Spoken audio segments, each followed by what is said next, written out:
Welcome to Story Haven. Please relax. Remember to like, subscribe, and enjoy. Grimm's Fairy Tales by Jacob and Wilhelm Grimm. Chapter 1.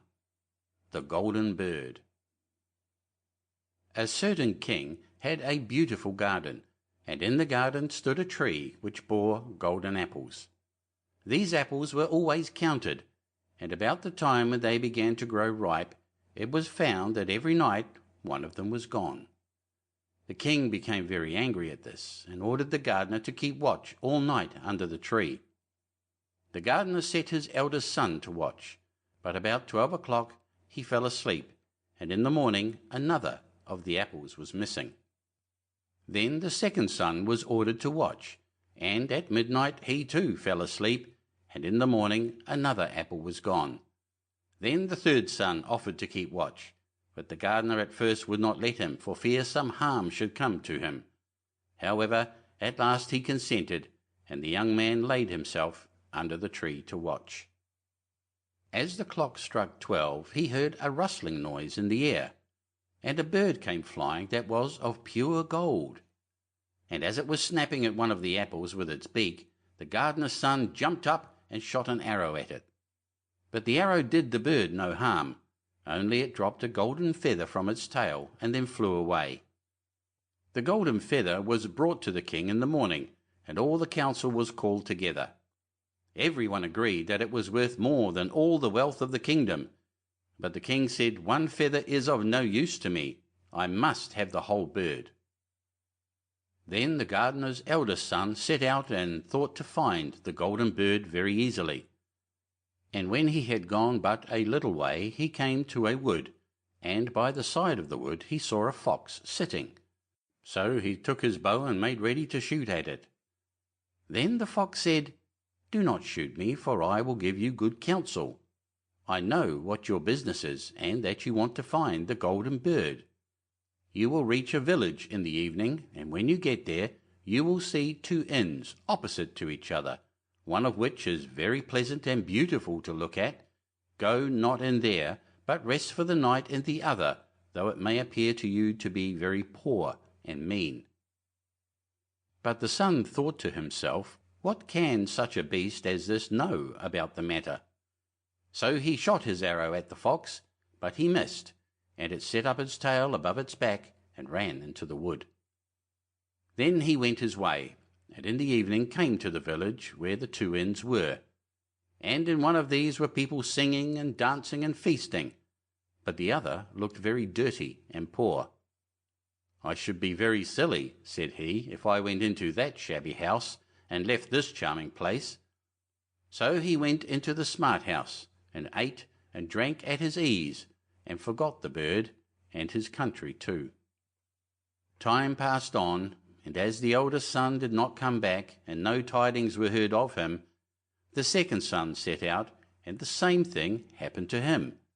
He met the fox, who gave him the good advice, but when he came to the two inns, his eldest brother was standing at the window where the merrymaking was, and called to him to come in, and he could not withstand the temptation, but went in and forgot the golden bird and his country in the same manner.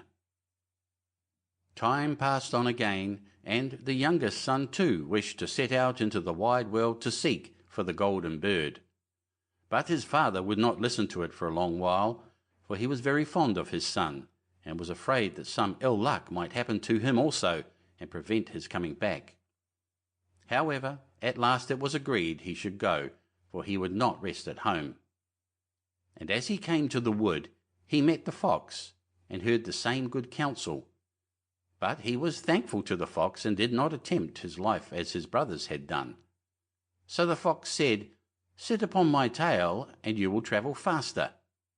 So he sat down, and the fox began to run, and away they went over stock and stones so quick that the hair whistled in the wind. When they came to the village, the son followed the fox's counsel, and without looking about him went to the shabby inn and rested there all night at his ease. In the morning came the fox again, and met him as he was beginning his journey. and said, "Go straight forward till you come to a castle, before which lie a whole troop of soldiers fast asleep and snoring. Take no notice of them, but go into the castle and pass on till you come to a room where the golden bird sits in a wooden cage. Close by it stands a beautiful golden cage, but do not try to take the bird out of the shabby cage and put it into the handsome one, otherwise you will repent it." Then the fox stretched out his tail again, and the young man sat himself down, and away they went over stock and stone till their hair whistled in the wind. Before the castle gate all was as the fox had said, so the son went in and found the chamber where the golden bird hung in a wooden cage, and below stood the golden cage, and the 3 golden apples that had been lost were lying close by it. Then thought he to himself, "It will be a very droll thing to bring away such a fine bird in this shabby cage." So he opened the door and took hold of it and put it into the golden cage. But the bird set up such a loud scream that all the soldiers awoke, and they took him prisoner and carried him before the king. The next morning the court sat to judge him, and when all was heard it sentenced him to die, unless he should bring the king the golden horse, which could run as swiftly as the wind, and if he did this, he was to have the golden bird given him for his own. So he set out once more on his journey, sighing and in great despair, when on a sudden his friend the fox met him, and said, "You see now what has happened on account of your not listening to my counsel.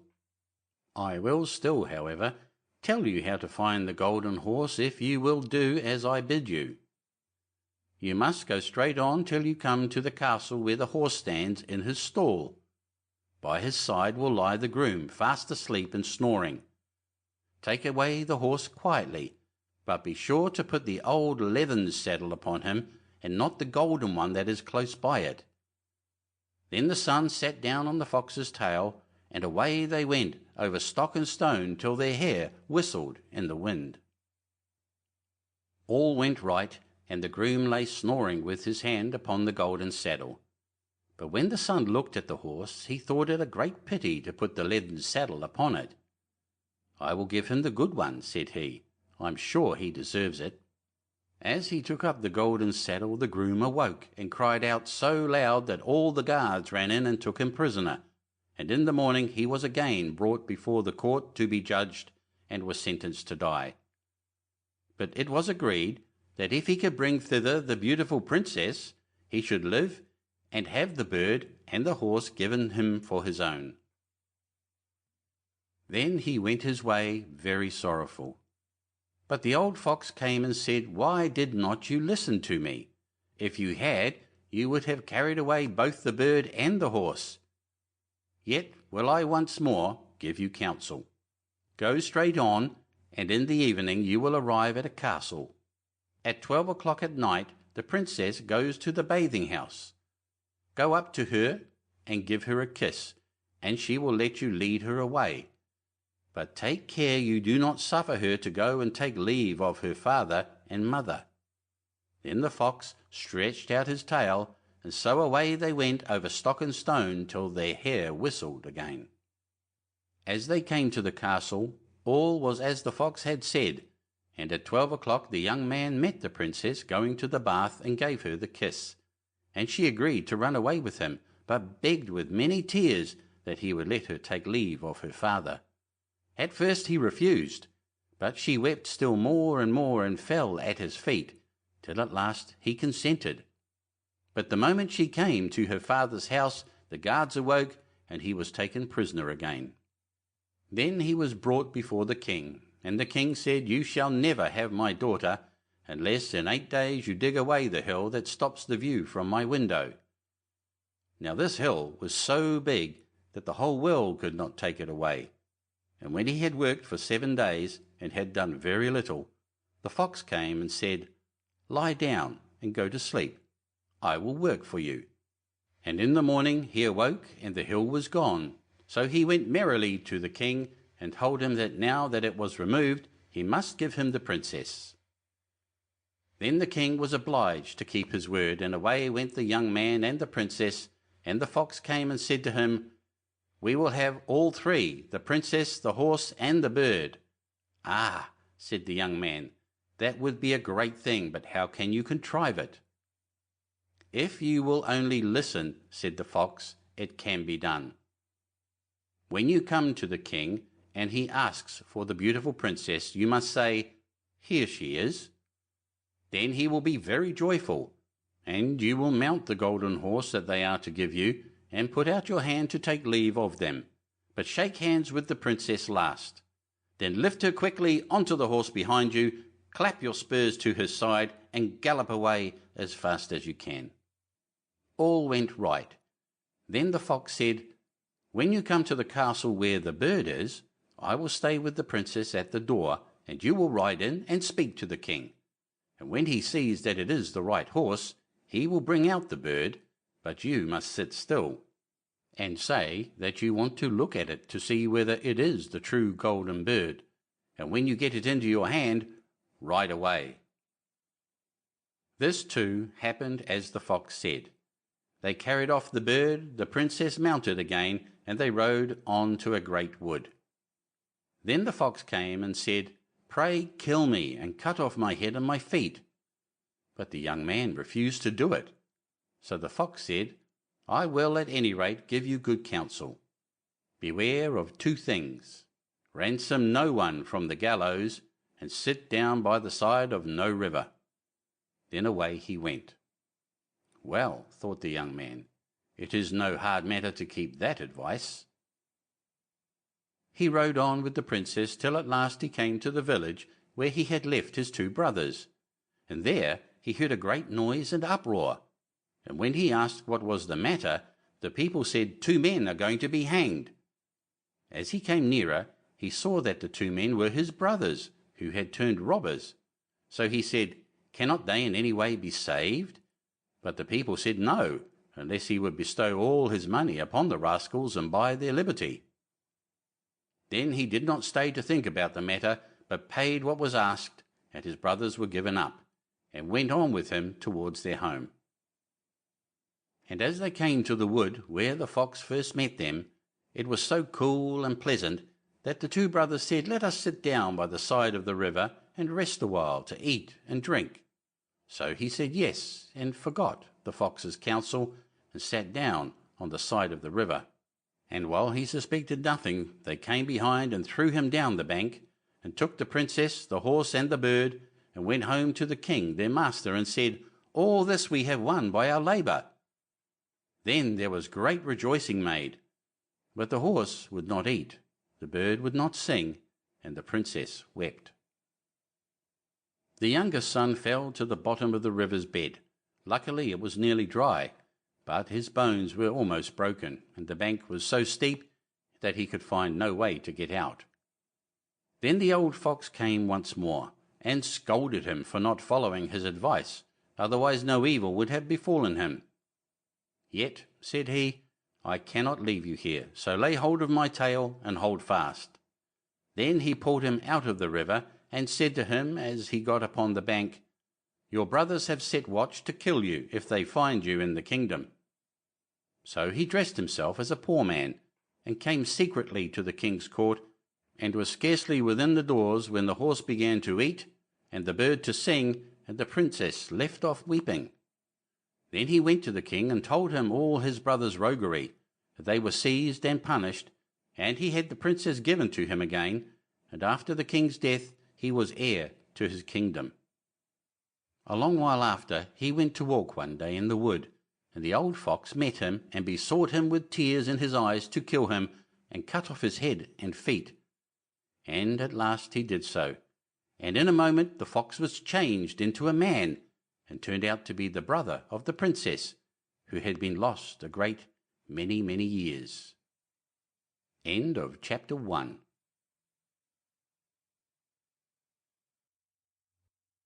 Chapter 2. Hans in Luck. Some men are born to good luck. All they do or try to do comes right. All that falls to them is so much gain. All their geese are swans, all their cards are trumps. Toss them which way you will, they will always, like poor puss, alight upon their legs, and only move on so much the faster. The world may very likely not always think of them as they think of themselves, but what care they for the world? What can it know about the matter? One of these lucky beings was neighbour Hans. 7 long years he had worked hard for his master. At last he said, "Master, my time is up. I must go home and see my poor mother once more. So pray pay me my wages and let me go." And the master said, "You have been a faithful and good servant, Hans, so your pay shall be handsome." Then he gave him a lump of silver as big as his head.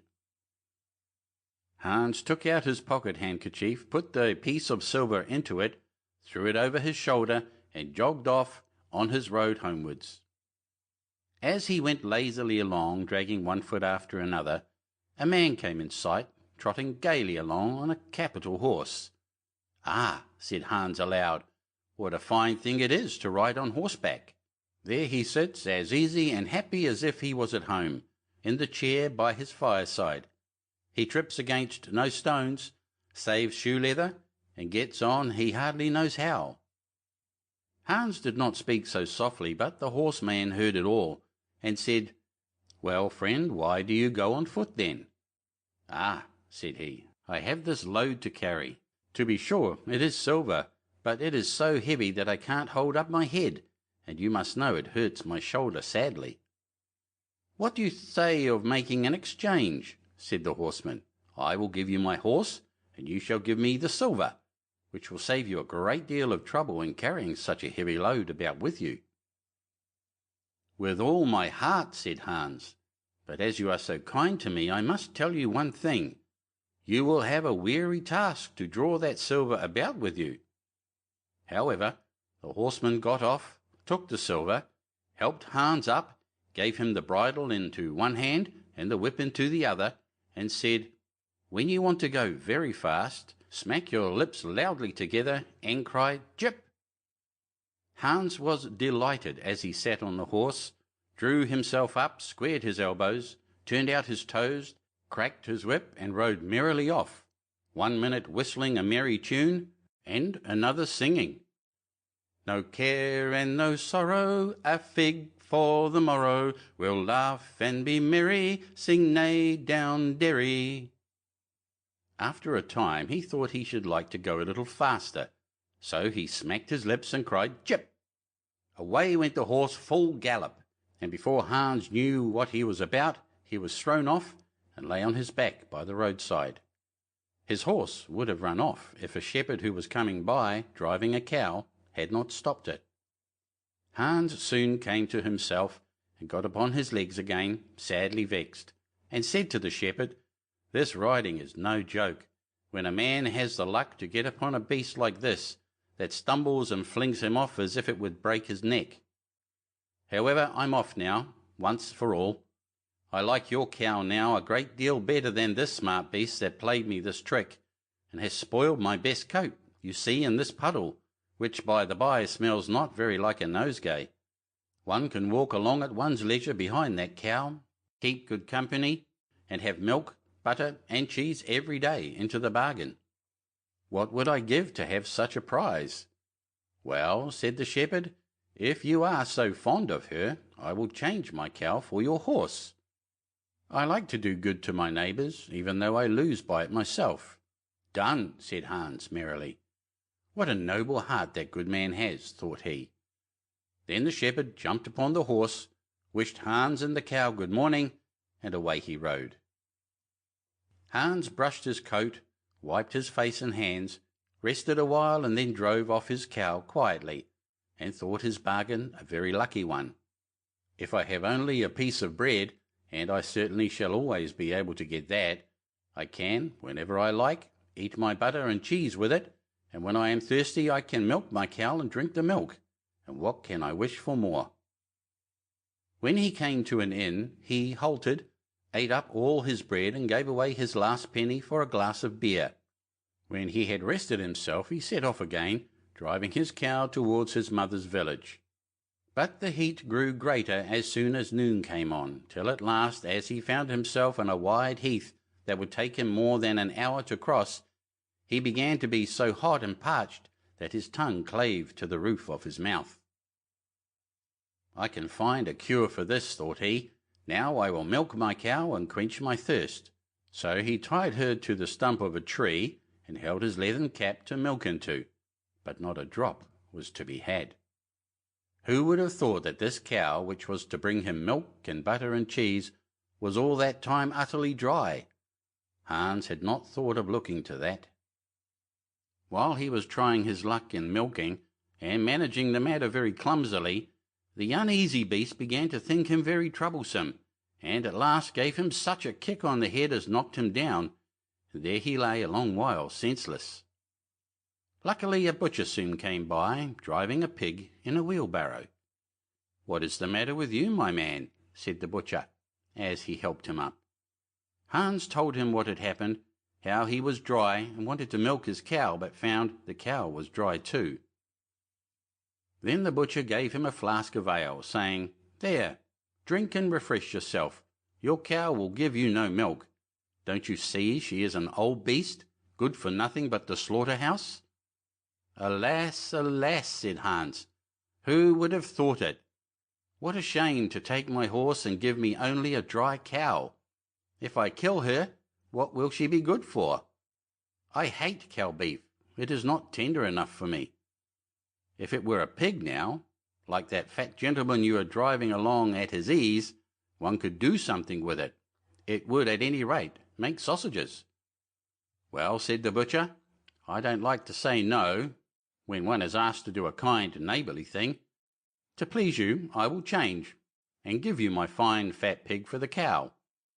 "Heaven reward you for your kindness and self-denial," said Hans, as he gave the butcher the cow, and taking the pig off the wheelbarrow, drove it away, holding it by the string that was tied to its leg. So on he jogged, and all seemed now to go right with him. He had met with some misfortunes, to be sure, but he was now well repaid for all. How could it be otherwise with such a travelling companion as he had now at last got? The next man he met was a countryman carrying a fine white goose. The countryman stopped to ask what was o'clock. This led to further chat, and Hans told him all his luck, and how he had so many good bargains, and how all the world went gay and smiling with him. The countryman then began to tell his tale, and said he was going to take the goose to a christening. "Feel," said he, "how heavy it is, and yet it is only 8 weeks old. Whoever roasts and eats it will find plenty of fat upon it, it has lived so well." "You're right," said Hans, as he weighed it in his hand. "But if you talk of fat, my pig is no trifle." Meantime the countryman began to look grave, and shook his head.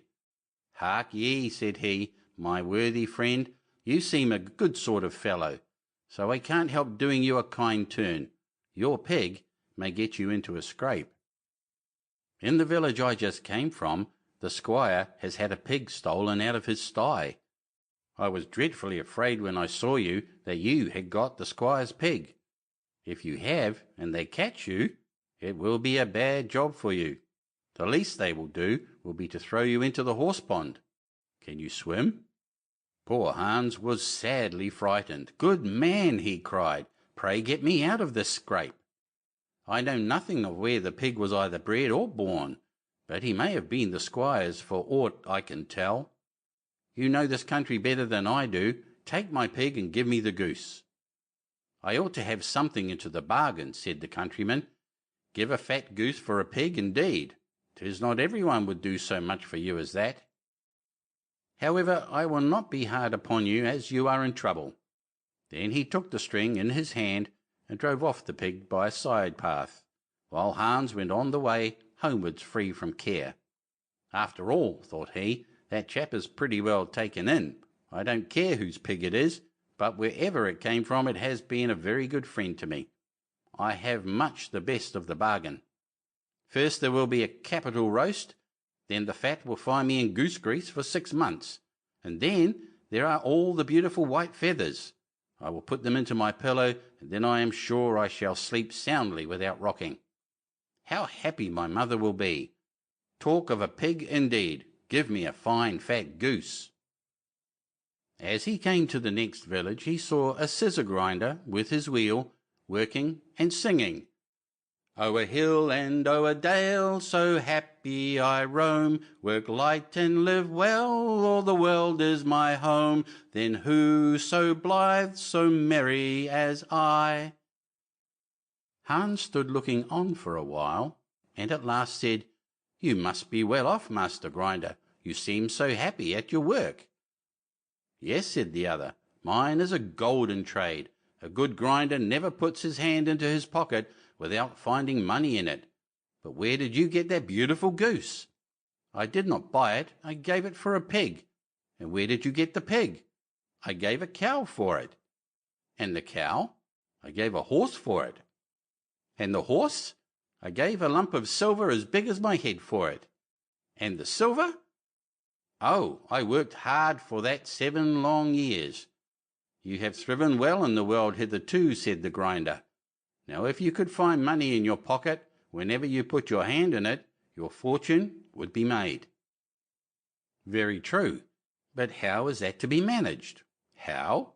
Why, you must turn grinder like myself," said the other. "You only want a grindstone, the rest will come of itself. Here is one that is but little the worse for wear. I would not ask more than the value of your goose for it. Will you buy?" "How can you ask?" said Hans. "I should be the happiest man in the world if I could have money whenever I put my hand in my pocket. What could I want more? There's the goose." "Now," said the grinder, as he gave him a common rough stone that lay by his side, "this is a most capital stone. Do but work it well enough, and you can make an old nail cut with it." Hans took the stone and went his way with a light heart. His eyes sparkled for joy, and he said to himself, "Surely I must have been born in a lucky hour. Everything I could want or wish for comes of itself. People are so kind. They seem really to think I do them a favour in letting them make me rich and giving me good bargains." Meantime, he began to be tired and hungry too, for he had given away his last penny in his joy at getting the cow. At last he could go no farther, for the stone tired him sadly, and he dragged himself to the side of a river that he might take a drink of water and rest a while. So he laid the stone carefully by his side on the bank, but as he stooped down to drink, he forgot it, pushed it a little, and down it rolled plump into the stream. For a while he watched it sinking in the deep clear water, then sprang up and danced for joy, and again fell upon his knees and thanked heaven with tears in his eyes for its kindness in taking away his only plague, the ugly heavy stone. "How happy am I!" cried he. "Nobody was ever so lucky as I." Then up he got with a light heart, free from all his troubles, and walked on till he reached his mother's house, and told her how very easy the road to good luck was. End of chapter 2.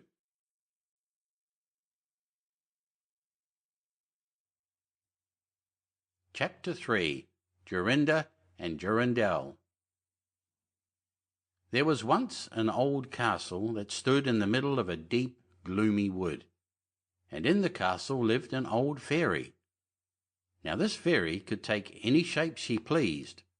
All the day long she flew about in the form of an owl, or crept about the country like a cat. But at night she always became an old woman again. When any young man came within 100 paces of her castle, he became quite fixed, and could not move a step till she came and set him free, which she would not do till he had given her his word never to come there again. But when any pretty maiden came within that space, she was changed into a bird, and the fairy put her into a cage, and hung her up in a chamber in the castle. There were 700 of these cages hanging in the castle, and all with beautiful birds in them. Now there was once a maiden whose name was Jorinda. She was prettier than all the pretty girls that ever were seen before, and a shepherd lad whose name was Jorindel was very fond of her, and they were soon to be married. One day they went to walk in the wood, that they might be alone, and Jorindel said, "We must take care that we don't go too near to the fairy's castle." It was a beautiful evening. The last rays of the setting sun shone bright through the long stems of the trees upon the green underwood beneath, and the turtle doves sang from the tall birches. Jorinda sat down to gaze upon the sun. Jorindel sat by her side, and both felt sad. They knew not why, but it seemed as if they were to be parted from one another for ever. They had wandered a long way, and when they looked to see which way they should go home, they found themselves at a loss to know what path to take. The sun was setting fast, and already half of its circle had sunk behind the hill. Jorindel on a sudden looked behind him, and saw through the bushes that they had, without knowing it, sat down close under the old walls of the castle. Then he shrank for fear, turned pale, and trembled. Jorinda was just singing. The ring-dove sang from the willow spray, well-a-day, well-a-day. He mourned for the fate of his darling mate, well-a-day. When her song stopped suddenly, Jorindel turned to see the reason, and beheld his Jorinda changed into a nightingale, so that her song ended with a mournful jug-jug. An owl with fiery eyes flew 3 times round them, and 3 times screamed, "To-woo! To-woo! To-woo!" Jorindel could not move. He stood fixed as a stone, and could neither weep, nor speak, nor stir hand or foot. And now the sun went quite down. Gloomy night came. The owl flew into a bush, and a moment after the old fairy came forth pale and meagre, with staring eyes and a nose and chin that almost met one another. She mumbled something to herself, seized the nightingale, and went away with it in her hand. Poor Jorindel saw the nightingale was gone, but what could he do? He could not speak, he could not move from the spot where he stood. At last the fairy came back and sang with a hoarse voice, "Till the prisoner is fast, and her doom is cast, there stay, oh stay, when the charm is around her, and the spell has bound her, hie away, away." On a sudden Jorindel found himself free. Then he fell on his knees before the fairy, and prayed her to give him back his dear Jorinda. But she laughed at him, and said he should never see her again. Then she went her way. He prayed, he wept, he sorrowed, but all in vain. "Alas," he said, "what will become of me?" He could not go back to his own home, so he went to a strange village and employed himself in keeping sheep. Many a time did he walk round and round as near to the hated castle as he dared go, but all in vain. He heard or saw nothing of Jorinda. At last he dreamt one night that he found a beautiful purple flower, and that in the middle of it lay a costly pearl. And he dreamt that he plucked the flower, and went with it in his hand into the castle, and that everything he touched with it was disenchanted, and that there he found his Jorinda again. In the morning when he awoke, he began to search over hill and dale for this pretty flower, and 8 long days he sought for it in vain. But on the 9th day, early in the morning, he found the beautiful purple flower, and in the middle of it was a large dewdrop, as big as a costly pearl. Then he plucked the flower, and set out and travelled day and night till he came again to the castle. He walked nearer than 100 paces to it, and yet he did not become fixed as before, but found that he could go quite close up to the door. Jorindel was very glad indeed to see this. Then he touched the door with the flower, and it sprang open, so that he went in through the court, and listened when he heard so many birds singing. At last he came to the chamber where the fairy sat, with the 700 birds singing in the 700 cages. When she saw Jorindel, she was very angry and screamed with rage. But she could not come within 2 yards of him, for the flower he held in his hand was his safeguard. He looked around at the birds, but alas, there were many, many nightingales, and how then should he find out which was his Jorinda? While he was thinking what to do, he saw the fairy had taken down one of the cages and was making the best of her way off through the door. He ran or flew after her, touched the cage with the flower, and Jorinda stood before him and threw her arms round his neck, looking as beautiful as ever, as beautiful as when they walked together in the wood. Then he touched all the other birds with the flower, so that they all took their old forms again, and he took Jorinda home, where they were married and lived happily together many years, and so did a good many other lads, whose maidens had been forced to sing in the old fairies' cages by themselves much longer than they liked. End of chapter 3.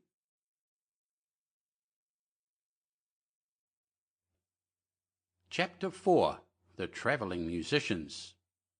An honest farmer had once an ass that had been a faithful servant to him a great many years, but was now growing old, and every day more and more unfit for work. His master therefore was tired of keeping him, and began to think of putting an end to him. But the ass, who saw that some mischief was in the wind, took himself slyly off, and began his journey towards the great city, for there, thought he, I may turn musician. After he had travelled a little way, he spied a dog lying by the roadside, and panting as if he were tired. "What makes you pant so, my friend?" said the ass. "Alas," said the dog, "my master was going to knock me on the head, because I am old and weak, and can no longer make myself useful to him in hunting. So I ran away. But what can I do to earn my livelihood?" "Hark ye," said the ass, "I am going to the great city to turn musician. Suppose you go with me, and try what you can do in the same way." The dog said he was willing, and they jogged on together. They had not gone far before they saw a cat sitting in the middle of the road, and making a most rueful face. "Pray, my good lady," said the ass, "what's the matter with you? You look quite out of spirits." "Ah me," said the cat, "how can one be in good spirits when one's life is in danger? Because I am beginning to grow old, and had rather lie at my ease by the fire than run about the house after the mice, my mistress laid hold of me and was going to drown me, and though I have been lucky enough to get away from her, I do not know what I am to live upon." "Oh," said the ass, "by all means go with us to the great city. You are a good night singer, and may make your fortune as a musician." The cat was pleased with the thought, and joined the party. Soon afterwards, as they were passing by a farmyard, they saw a cock perched upon a gate, and screaming out with all his might and main. "Bravo!" said the ass, "upon my word, you make a famous noise. Pray, what is all this about?" "Why," said the cock, "I was just now saying that we should have fine weather for our washing day, and yet my mistress and the cook don't thank me for my pains, but threaten to cut off my head tomorrow, and make broth of me for the guests that are coming on Sunday." "Heaven forbid!" said the ass. "Come with us, Master Chanticleer.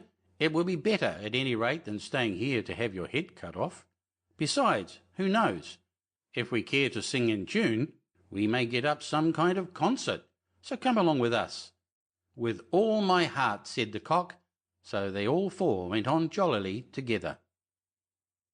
They could not, however, reach the great city the first day, so when night came on, they went into a wood to sleep. The ass and the dog laid themselves down under a great tree, and the cat climbed up into the branches, while the cock, thinking that the higher he sat the safer he should be, flew up to the very top of the tree, and then, according to his custom, before he went to sleep, looked out on all sides of him to see that everything was well. In doing this, he saw afar off something bright and shining, and calling to his companions, said, "There must be a house no great way off, for I see a light." "If that be the case," said the ass, "we had better change our quarters, for our lodging is not the best in the world. Besides," added the dog, "I should not be the worse for a bone or two, or a bit of meat." So they walked off together towards the spot where Chanticleer had seen the light, and as they drew near it became larger and brighter, till they at last came close to a house in which a gang of robbers lived. The ass, being the tallest of the company, marched up to the window and peeped in. "Well, donkey," said Chanticleer, "what do you see?" "What do I see?" replied the ass. "Why, I see a table spread with all kinds of good things, and robbers sitting round it making merry." "That would be a noble lodging for us," said the cock. "Yes," said the ass, "if we could only get in." So they consulted together how they should contrive to get the robbers out, and at last they hit upon a plan. The ass placed himself upright on his hind legs, with his 4 feet resting against the window. The dog got upon his back, the cat scrambled up to the dog's shoulders, and the cock flew up and sat upon the cat's head. When all was ready, a signal was given, and they began their music.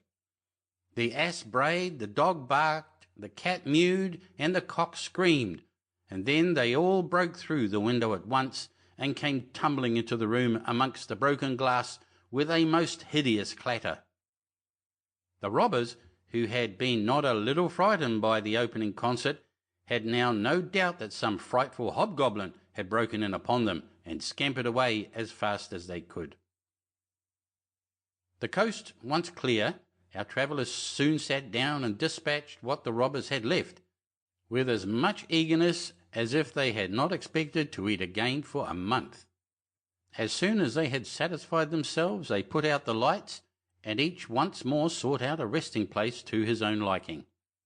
The donkey laid himself down upon a heap of straw in the yard, the dog stretched himself upon a mat behind the door, the cat rolled herself up on the hearth before the warm ashes, and the cock perched upon a beam on the top of the house, and, as they were all rather tired with their journey, they soon fell asleep. But about midnight, when the robbers saw from afar that the lights were out, and that all seemed quiet, they began to think that they had been in too great a hurry to run away, and one of them, who was bolder than the rest, went to see what was going on. Finding everything still, he marched into the kitchen and groped about till he found a match in order to light a candle, and then, espying the glittering fiery eyes of the cat, he mistook them for live coals, and held the match to them to light it. But the cat, not understanding this joke, sprang at his face and spat and scratched at him. This frightened him dreadfully, and away he ran to the back door, but there the dog jumped up and bit him in the leg, and as he was crossing over the yard the ass kicked him, and the cock, who had been awakened by the noise, crowed with all his might. At this the robber ran back as fast as he could to his comrades, and told the captain how a horrid witch had got into the house, and had spat at him and scratched his face with her long bony fingers, how a man with a knife in his hand had hidden himself behind the door and stabbed him in the leg, how a black monster stood in the yard and struck him with a club, and how the devil had sat upon the top of the house and cried out, "Throw the rascal up here!" After this the robbers never dared to go back to the house, but the musicians were so pleased with their quarters that they took up their abode there, and there they are, I dare say, at this very day. End of chapter 4.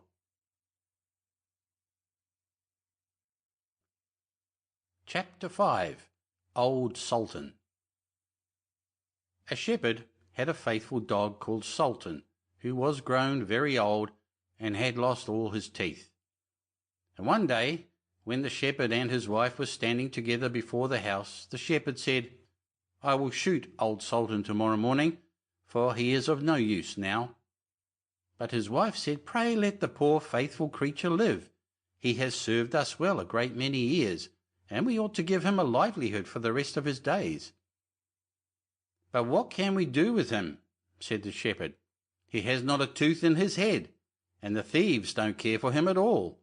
To be sure, he has served us, but then he did it to earn his livelihood. Tomorrow shall be his last day, depend upon it."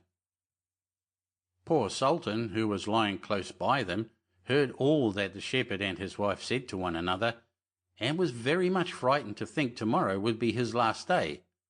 So in the evening he went to his good friend the wolf, who lived in the wood, and told him all his sorrows and how his master meant to kill him in the morning.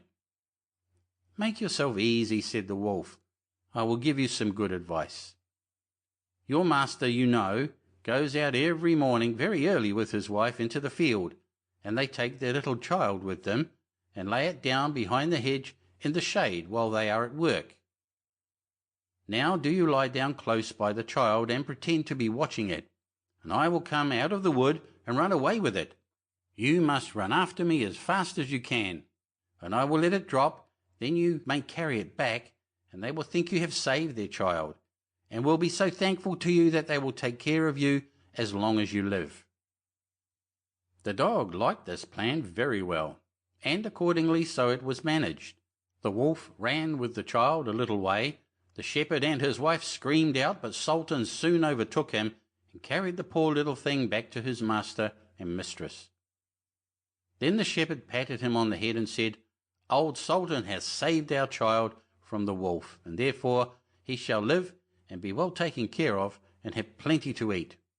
Wife, go home and give him a good dinner, and let him have my old cushion to sleep on as long as he lives." So from this time forward Sultan had all that he could wish for. Soon afterwards the wolf came and wished him joy, and said, "Now, my good fellow, you must tell no tales, but turn your head the other way when I want to taste one of the old shepherd's fine fat sheep." "No," said the Sultan, "I will be true to my master." However, the wolf thought he was in joke, and came one night to get a dainty morsel. But Sultan had told his master what the wolf meant to do, so he laid wait for him behind the barn door, and when the wolf was busy looking out for a good fat sheep, he had a stout cudgel laid about his back that combed his locks for him finely. Then the wolf was very angry, and called Sultan an old rogue, and swore he would have his revenge. So the next morning the wolf sent the boar to challenge Sultan to come into the wood to fight the matter. Now Sultan had nobody he could ask to be his second but the shepherd's old three-legged cat. So he took her with him, and as the poor thing limped along with some trouble, she stuck up her tail straight in the air. The wolf and the wild boar were first on the ground, and when they espied their enemies coming, and saw the cat's long tail standing straight in the air, they thought she was carrying a sword for Sultan to fight with, and every time she limped, they thought she was picking up a stone to throw at them. So they said they should not like this way of fighting, and the boar lay down behind a bush, and the wolf jumped up into a tree. Sultan and the cat soon came up, and looked about and wondered that no one was there. The boar, however, had not quite hidden himself, for his ears stuck out of the bush, and when he shook one of them a little, the cat, seeing something move and thinking it was a mouse, sprang upon it and bit and scratched it, so that the boar jumped up and grunted and ran away, roaring out, "Look up in the tree, there sits the one who is to blame." So they looked up and espied the wolf sitting amongst the branches, and they called him a cowardly rascal, and would not suffer him to come down till he was heartily ashamed of himself, and had promised to be good friends again with old Sultan. End of chapter 5.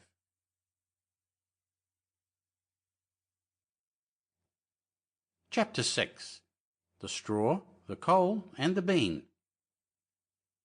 In a village dwelt a poor old woman who had gathered together a dish of beans and wanted to cook them. So she made a fire on her hearth, and that it might burn the quicker, she lighted it with a handful of straw. When she was emptying the beans into the pan, one dropped without her observing it, and lay on the ground beside a straw. And soon afterwards a burning coal from the fire leapt down to the two. Then the straw began and said, "Dear friends, from whence do you come here?" The coal replied, "I fortunately sprang out of the fire, and if I had not escaped by sheer force, my death would have been certain. I should have been burnt to ashes." The bean said, "I too have escaped with a whole skin, but if the old woman had got me into the pan, I should have been made into broth without any mercy, like my comrades." and would be a better fate than have fallen to my lot," said the straw. "The old woman has destroyed all my brethren in fire and smoke. She seized 60 of them at once and took their lives. I luckily slipped through her fingers." "But what are we to do now?" said the coal. "I think," answered the bean, "that as we have so fortunately escaped death, we should keep together like good companions, and lest a new mischance should overtake us here, we should go away together and repair to a foreign country." The proposition pleased the two others, and they set out on their way together. Soon, however, they came to a little brook, and as there was no bridge or foot plank, they did not know how they were to get over it. The straw hit on a good idea and said, "I will lay myself straight across, and then you can walk over on me as on a bridge." The straw therefore stretched itself from one bank to the other, and the coal, who was of an impetuous disposition, tripped quite boldly onto the newly built bridge. But when she had reached the middle, and heard the water rushing beneath her, she was after all afraid, and stood still and ventured no farther. The straw, however, began to burn, broke in 2 pieces, and fell into the stream. The coal slipped after her, hissed when she got into the water, and breathed her last. The bean, who had prudently stayed behind on the shore, could not but laugh at the event, was unable to stop, and laughed so heartily that she burst. It would have been all over with her, likewise, if by good fortune a tailor who was travelling in search of work had not sat down to rest by the brook. As he had a compassionate heart, he pulled out his needle and thread and sewed her together. The bean thanked him most prettily, but as the tailor used black thread, all beans since then have a black seam. End of chapter 6. Chapter 7. Briar Rose. A king and queen, once upon a time, reigned in a country a great way off, where there were in those days fairies. Now this king and queen had plenty of money, and plenty of fine clothes to wear, and plenty of good things to eat and drink, and a coach to ride out in every day. But though they had been married many years, they had no children, and this grieved them very much indeed. But one day, as the queen was walking by the side of the river, at the bottom of the garden, she saw a poor little fish that had thrown itself out of the water, and lay gasping and nearly dead on the bank. Then the queen took pity on the little fish, and threw it back again into the river, and before it swam away, it lifted its head out of the water and said, "I know what your wish is, and it shall be fulfilled. In return for your kindness to me, you will soon have a daughter." What the little fish had foretold soon came to pass, and the queen had a little girl, so very beautiful that the king could not cease looking on it for joy, and said he would hold a great feast and make merry to show the child to all the land. So he asked his kinsmen and nobles and friends and neighbours. But the queen said, "I will have the fairies also, that they might be kind and good to our little daughter."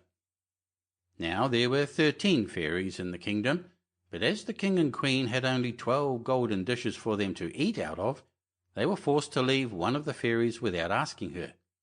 So 12 fairies came, each with a high red cap on her head, and red shoes with high heels on her feet, and a long white wand in her hand. And after the feast was over, they gathered round in a ring and gave all their best gifts to the little princess. One gave her goodness, another beauty, another riches, and so on, till she had all that was good in the world. Just as 11 of them had done blessing her, a great noise was heard in the courtyard, and word was brought that the 13th fairy was come, with a black cap on her head, and black shoes on her feet, and a broomstick in her hand, and presently up she came into the dining hall. Now as she had not been asked to the feast, she was very angry, and scolded the king and queen very much, and set to work to take her revenge. So she cried out, the king's daughter shall, in her 15th year, be wounded by a spindle, and fall down dead. Then the 12th of the friendly fairies, who had not yet given her gift, came forward and said that the evil wish must be fulfilled, but that she could soften its mischief. So her gift was that the king's daughter, when the spindle wounded her, should not really die, but should only fall asleep for 100 years. However, the king hoped still to save his dear child altogether from the threatened evil, so he ordered that all the spindles in the kingdom should be bought up and burnt. But all the gifts of the first 11 fairies were in the meantime fulfilled, for the princess was so beautiful and well behaved and good and wise that everyone who knew her loved her. It happened that, on the very day she was 15 years old, the king and queen were not at home, and she was left alone in the palace. So she roved about by herself, and looked at all the rooms and chambers, till at last she came to an old tower, to which there was a narrow staircase ending with a little door. In the door there was a golden key, and when she turned it, the door sprang open, and there sat an old lady spinning away very busily. "Why, how now, good mother?" said the princess. "What are you doing there?" "Spinning," said the old lady, and nodded her head, humming a tune while Buzz wet the wheel. "How prettily that little thing turns round," said the princess, and took the spindle and began to try and spin. But scarcely had she touched it before the fairy's prophecy was fulfilled. The spindle wounded her, and she fell down lifeless on the ground. However, she was not dead, but had only fallen into a deep sleep. And the king and the queen, who had just come home, and all their court, fell asleep too, and the horses slept in the stables, and the dogs in the court, the pigeons on the housetop, and the very flies slept upon the walls. Even the fire on the hearth left off blazing and went to sleep.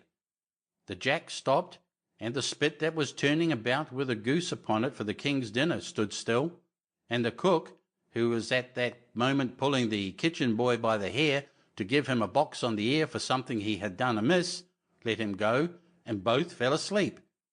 The butler, who was slyly tasting the ale, fell asleep with the jug at his lips, and thus everything stood still and slept soundly. A large hedge of thorns soon grew round the palace, and every year it became higher and thicker, till at last the old palace was surrounded and hidden, so that not even the roof or the chimneys could be seen. But there went a report through all the land of the beautiful sleeping Briar Rose, for so the king's daughter was called, so that from time to time several kings' sons came and tried to break through the thicket into the palace. This, however, none of them could ever do, for the thorns and bushes laid hold of them, as it were, with hands, and they were stuck fast and died wretchedly. After many, many years there came a king's son into that land, and an old man told him the story of the thicket of thorns, and how a beautiful palace stood behind it, and how a wonderful princess called Briar Rose lay in it asleep with all her court. He told, too, how he had heard from his grandfather that many, many princes had come and had tried to break through the thicket, but that they had all stuck fast in it and died. Then the young prince said, "All this shall not frighten me. I will go and see this Briar Rose." The old man tried to hinder him, but he was bent upon going. Now that very day the 100 years were ended, and as the prince came to the thicket he saw nothing but beautiful flowering shrubs, through which he went with ease, and they shut in after him as thick as ever. Then he came at last to the palace, and there in the court lay the dogs asleep, and the horses were standing in the stables, and on the roof sat the pigeons fast asleep with their heads under their wings. And when he came into the palace, the flies were sleeping on the walls, the spit was standing still, the butler had the jug of ale at his lips, going to drink a draught, the maid sat with a fowl in her lap ready to be plucked, and the cook in the kitchen was still holding up her hand as if she was going to beat the boy. Then he went on still farther, and all was so still that he could hear every breath he drew, till at last he came to the old tower and opened the door of the little room in which Briar Rose was, and there she lay, fast asleep on a couch by the window. She looked so beautiful that he could not take his eyes off her. So he stooped down and gave her a kiss. But the moment he kissed her, she opened her eyes and awoke, and smiled upon him, and they went out together. And soon the king and queen also awoke, and all the court, and gazed on each other with great wonder. And the horses shook themselves, and the dogs jumped up and barked. The pigeons took their heads from under their wings, and looked about, and flew into the fields. The flies on the walls buzzed again, the fire in the kitchen blazed up, round went the jack, and round went the spit, with the goose for the king's dinner upon it. The butler finished his draught of ale, the maid went on plucking the fowl, and the cook gave the boy the box on his ear. And then the prince and Briar Rose were married, and the wedding feast was given, and they lived happily together all their lives long. End of chapter 7.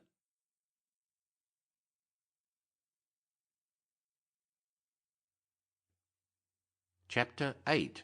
The Dog and the Sparrow. A shepherd's dog had a master who took no care of him, but often let him suffer the greatest hunger. At last he could bear it no longer, so he took to his heels, and off he ran in a very sad and sorrowful mood. On the road he met a sparrow, that said to him, "Why are you so sad, my friend?"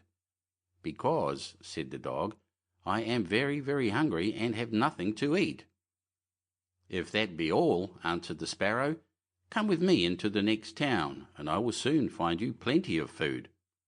So on they went together into the town, and as they passed by a butcher's shop, the sparrow said to the dog, "Stand there a little while till I peck you down a piece of meat." So the sparrow perched upon the shelf, and having first looked carefully about her to see if anyone was watching her, she pecked and scratched at a steak that lay upon the edge of the shelf, till at last down it fell.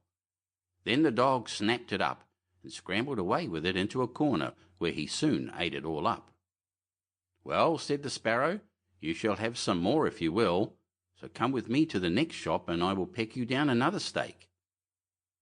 When the dog had eaten this too, the sparrow said to him, "Well, my good friend, have you had enough now?" "I have had plenty of meat," answered he, "but I should like to have a piece of bread to eat after it." "Come with me then," said the sparrow, "and you shall soon have that too." So she took him to a baker's shop, and pecked at 2 rolls that lay in the window till they fell down. And as the dog still wished for more, she took him to another shop, and pecked down some more for him. When that was eaten, the sparrow asked him whether he had had enough now. "Yes," said he, "and now let us take a walk a little way out of the town." So they both went out upon the high road, but as the weather was warm, they had not gone far before the dog said, "I am very much tired. I should like to take a nap." "Very well," answered the sparrow, "do so, and in the meantime I will perch upon that bush." So the dog stretched himself out on the road, and fell fast asleep. Whilst he slept, there came by a carter with a cart drawn by 3 horses and loaded with 2 casks of wine. The sparrow, seeing that the carter did not turn out of the way, but would go on in the track in which the dog lay, so as to drive over him, called out, "Stop, stop, Mr. Carter, or it shall be the worse for you."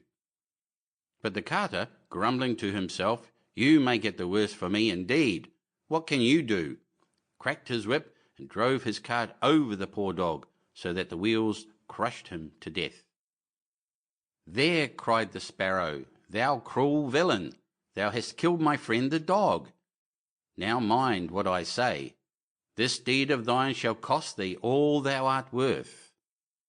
"Do your worst, and welcome," said the brute. "What harm can you do to me?" and passed on. But the sparrow crept under the tilt of the cart, and pecked at the bung of one of the casks till she loosened it, and then all the wine ran out, without the carter seeing it.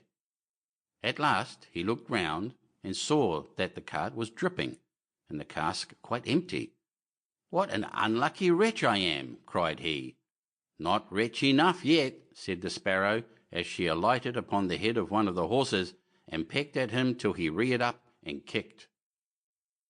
When the carter saw this, He drew out his hatchet and aimed a blow at the sparrow, meaning to kill her. But she flew away, and the blow fell upon the poor horse's head with such force that he fell down dead. "Unlucky wretch that I am!" cried he. "Not wretch enough yet," said the sparrow. And as the carter went on with the other two horses, she again crept under the tilt of the cart and pecked out the bung of the second cask, so that all the wine ran out.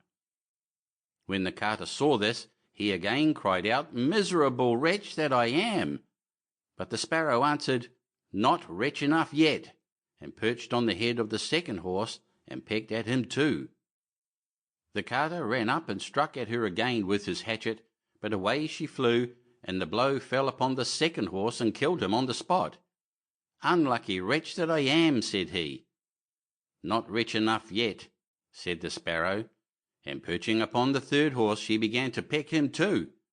The carter was mad with fury, and without looking about him or caring what he was about, struck again at the sparrow, but killed his third horse as he had done the other two. "Alas, miserable wretch that I am!" cried he. "Not wretch enough yet," answered the sparrow as she flew away. "Now will I plague and punish thee at thy own house."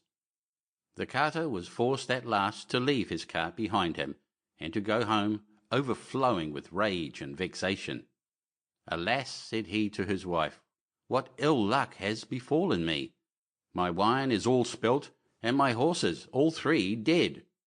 "Alas, husband," replied she, "and a wicked bird has come into the house, and has brought with her all the birds in the world, I am sure, and they have fallen upon our corn in the loft, and are eating it up at such a rate." Away ran the husband upstairs, and saw thousands of birds sitting upon the floor, eating up his corn, with the sparrow in the midst of them. "Unlucky wretch that I am!" cried the carter, for he saw that the corn was almost gone. "Not wretch enough yet," said the sparrow. "Thy cruelty shall cost thee thy life yet." And away she flew. The carter, seeing that he had thus lost all that he had, went down into his kitchen, and was still not sorry for what he had done, but sat himself angrily and sulkily in the chimney corner. But the sparrow sat on the outside of the window and cried, "Carter, thy cruelty shall cost thee thy life." With that he jumped up in a rage, seized his hatchet and threw it at the sparrow, but it missed her and only broke the window. The sparrow now hopped in, perched upon the window seat, and cried, "Carter, it shall cost thee thy life." Then he became mad and blind with rage, and struck the window seat with such force that he cleft it in two. And as the sparrow flew from place to place, the carter and his wife were so furious that they broke all their furniture, glasses, chairs, benches, the table, and at last the walls, without touching the bird at all. In the end, however, they caught her, and the wife said, "Shall I kill her at once?"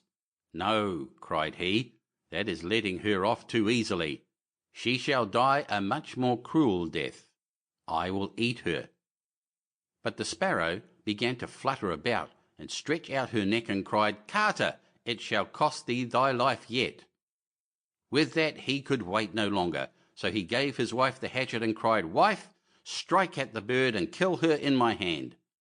And the wife struck, but she missed her aim and hit her husband on the head so that he fell down dead, and the sparrow flew quietly home to her nest. End of chapter 8.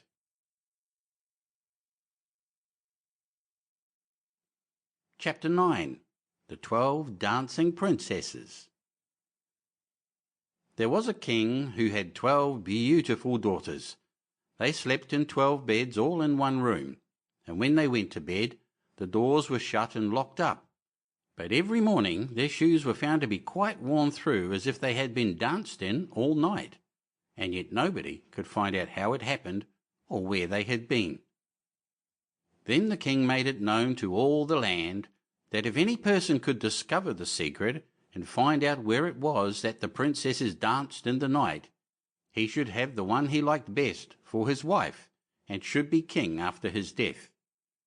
But whoever tried and did not succeed, after 3 days and nights should be put to death.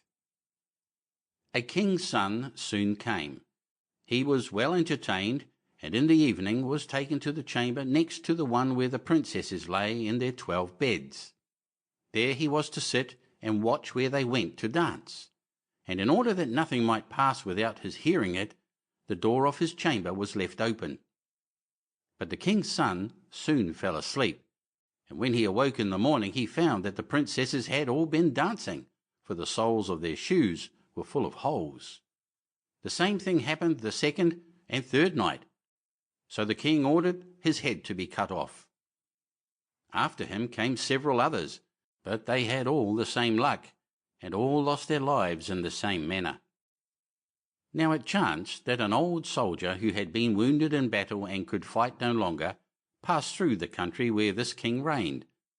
And as he was travelling through a wood, he met an old woman, who asked him where he was going. "I hardly know where I am going, or what I had better do," said the soldier, "but I think I should like very well to find out where it is that the princesses dance, and then in time I might be a king." "Well," said the old dame, "that is no very hard task.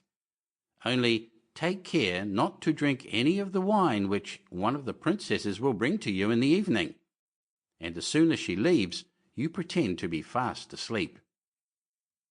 Then she gave him a cloak and said, "As soon as you put that on, you will become invisible, and you will then be able to follow the princesses wherever they go." When the soldier heard all this good counsel, he determined to try his luck. So he went to the king and said he was willing to undertake the task.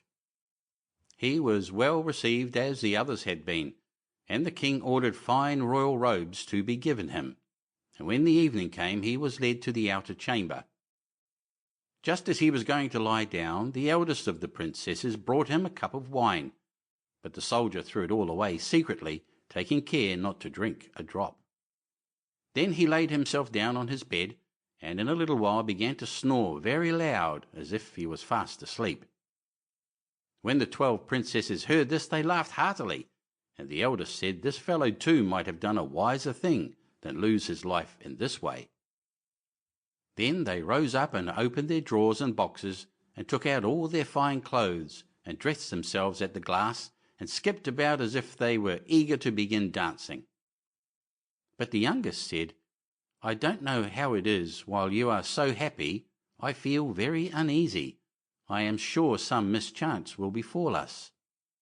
"You simpleton," said the eldest, "you are always afraid. Have you forgotten how many kings' sons have already watched in vain? And as for this soldier, even if I had not given him his sleeping draught, he would have slept soundly enough." When they were all ready, they went and looked at the soldier, but he snored on and did not stir hand or foot, so they thought they were quite safe. And the eldest went up to her own bed and clapped her hands, and the bed sank into the floor, and a trap door flew open. The soldier saw them go down through the trap door one after another, the eldest leading the way, and thinking he had no time to lose, he jumped up, put on the cloak which the old woman had given him, and followed them. But in the middle of the stairs he trod on the gown of the youngest princess, and she cried out to her sisters, "All is not right, someone took hold of my gown." "You silly creature," said the eldest, "it is nothing but a nail in the wall." Then down they all went, and at the bottom they found themselves in a most delightful grove of trees, and the leaves were all of silver, and glittered and sparkled beautifully. The soldier wished to take away some token of the place, so he broke off a little branch, and there came a loud noise from the tree. Then the youngest daughter said again, "I am sure all is not right. Did not you hear that noise? That never happened before." But the eldest said, "It is only our princes, who are shouting for joy at our approach." Then they came to another grove of trees where all the leaves were of gold, and afterwards to a third where the leaves were all glittering diamonds. And the soldier broke a branch from each, and every time there was a loud noise, which made the youngest sister tremble with fear. But the eldest still said it was only the princes, who were crying for joy. So they went on till they came to a great lake, and at the side of the lake there lay 12 little boats with 12 handsome princes in them, who seemed to be waiting there for the princesses. One of the princesses went into each boat, and the soldier stepped into the same boat with the youngest. As they were rowing over the lake, the prince who was in the boat with the youngest princess and the soldier said, "I do not know why it is, but though I am rowing with all my might, we do not get on so fast as usual, and I am quite tired. The boat seems very heavy today." "It is only the heat of the weather," said the princess. "I feel it very warm too." On the other side of the lake stood a fine illuminated castle, from which came the merry music of horns and trumpets. There they all landed and went into the castle, and each prince danced with his princess, and the soldier, who was all the time invisible, danced with them too. And when any of the princesses had a cup of wine set by her, he drank it all up, so that when she put the cup to her mouth, it was empty. At this too, the younger sister was terribly frightened, but the eldest always silenced her. They danced on till 3 o'clock in the morning, and then all their shoes were worn out, so that they were obliged to leave off. The princes rowed them back again over the lake, but this time the soldier placed himself in the boat with the eldest princess, and on the opposite shore they took leave of each other, the princesses promising to come again the next night. When they came to the stairs, the soldier ran on before the princesses and laid himself down, and as the 12 sisters slowly came up, very much tired, they heard him snoring in his bed. So they said, "Now all is quite safe." Then they undressed themselves, put away their fine clothes, pulled off their shoes, and went to bed. In the morning the soldier said nothing about what had happened, but determined to see more of the strange adventure, and went again the second and third night, and everything happened just as before. The princesses danced each time till their shoes were worn to pieces, and then returned home. However, on the third night, the soldier carried away one of the golden cups as a token of where he had been. As soon as the time came when he was to declare the secret, he was taken before the king with the 3 branches and the golden cup, and the 12 princesses stood listening behind the door to hear what he would say. And when the king asked him, "Where do my 12 daughters dance at night?" he answered, "With 12 princes in a castle underground." And then he told the king all that had happened, and showed him the 3 branches and the golden cup which he had brought with him. Then the king called for the princesses, and asked them whether what the soldier said was true. And when they saw that they were discovered, and that it was of no use to deny what had happened, they confessed it all. And the king asked the soldier which of them he would choose for his wife. And he answered, "I am not very young, so I will have the eldest." And they were married that very day, and the soldier was chosen to be the king's heir. End of chapter 9.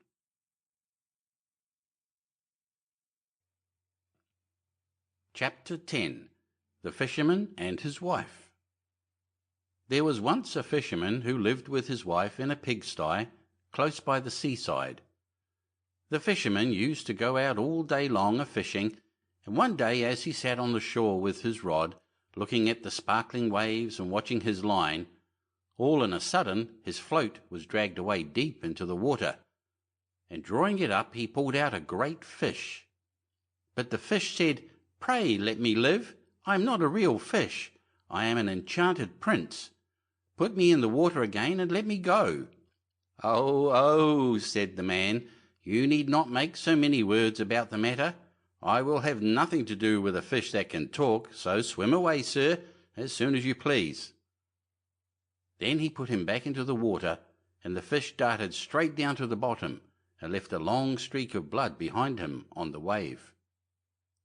When the fisherman went home to his wife in the pigsty, he told her how he had caught a great fish, and how it had told him it was an enchanted prince, and how, on hearing it speak, he had let it go again. "Did not you ask it for anything?" said the wife. "We live very wretchedly here, in this nasty dirty pigsty. Do go back and tell the fish we want a snug little cottage." The fisherman did not much like the business. However, he went to the seashore, and when he came back there the water looked all yellow and green, and he stood at the water's edge and said, "O man of the sea, hearken to me. My wife Ilsebil will have her own will, and hath sent me to beg a boon of thee." Then the fish came swimming to him, and said, "Well, what is her will? What does your wife want?" "Ah," said the fisherman, "she says that when I had caught you, I ought to have asked you for something before I let you go.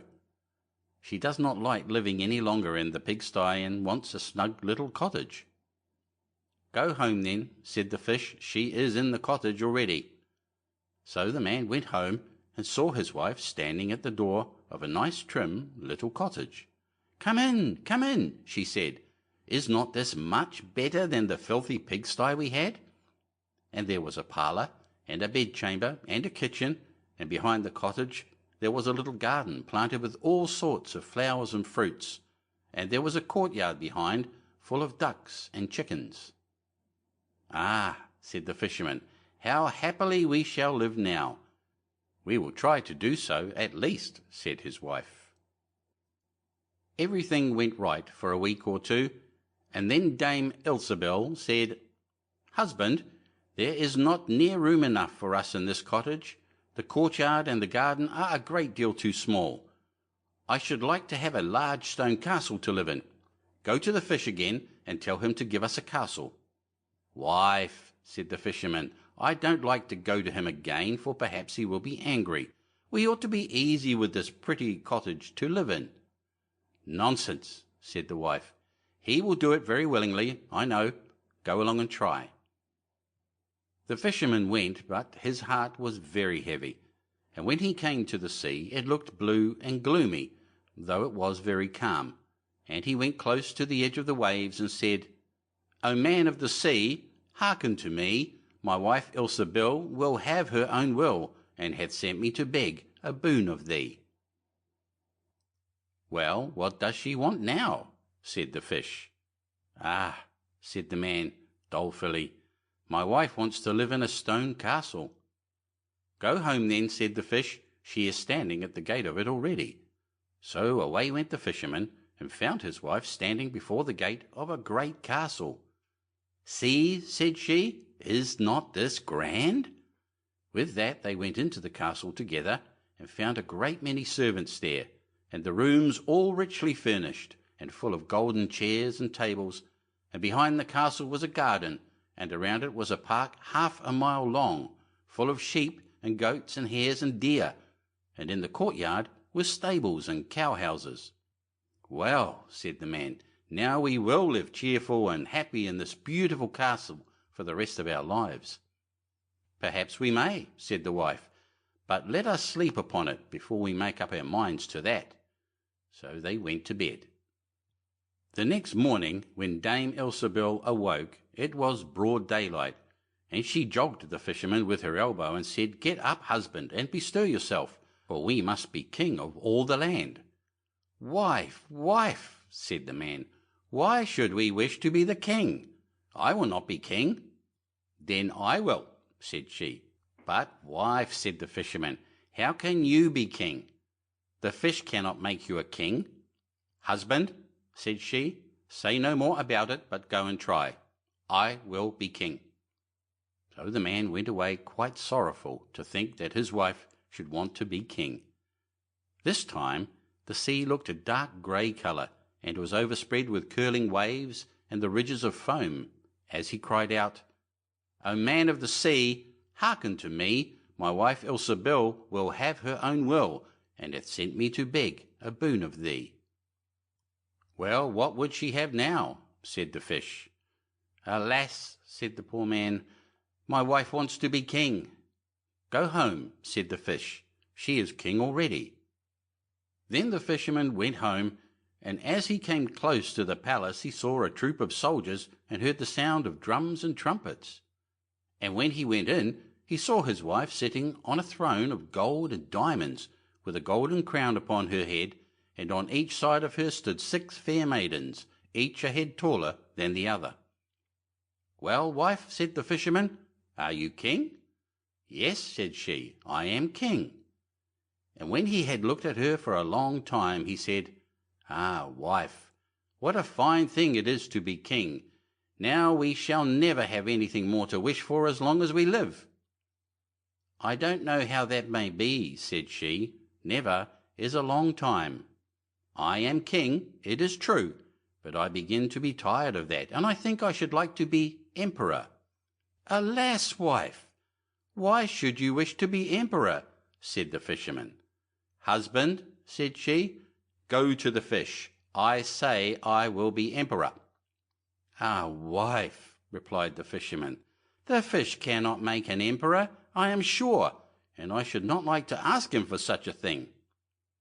"I am king," said Ilsebil. "You are my slave, so go at once."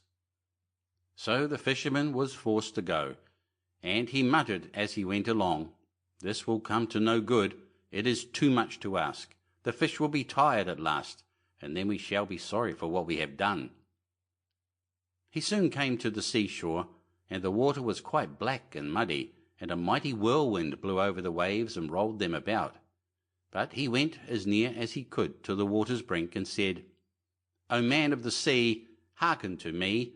My wife Ilsebil will have her own will, and hath sent me to beg a boon of thee." "What would she have now?" said the fish. "Ah," said the fisherman, "she wants to be emperor." "Go home," said the fish, "she is emperor already."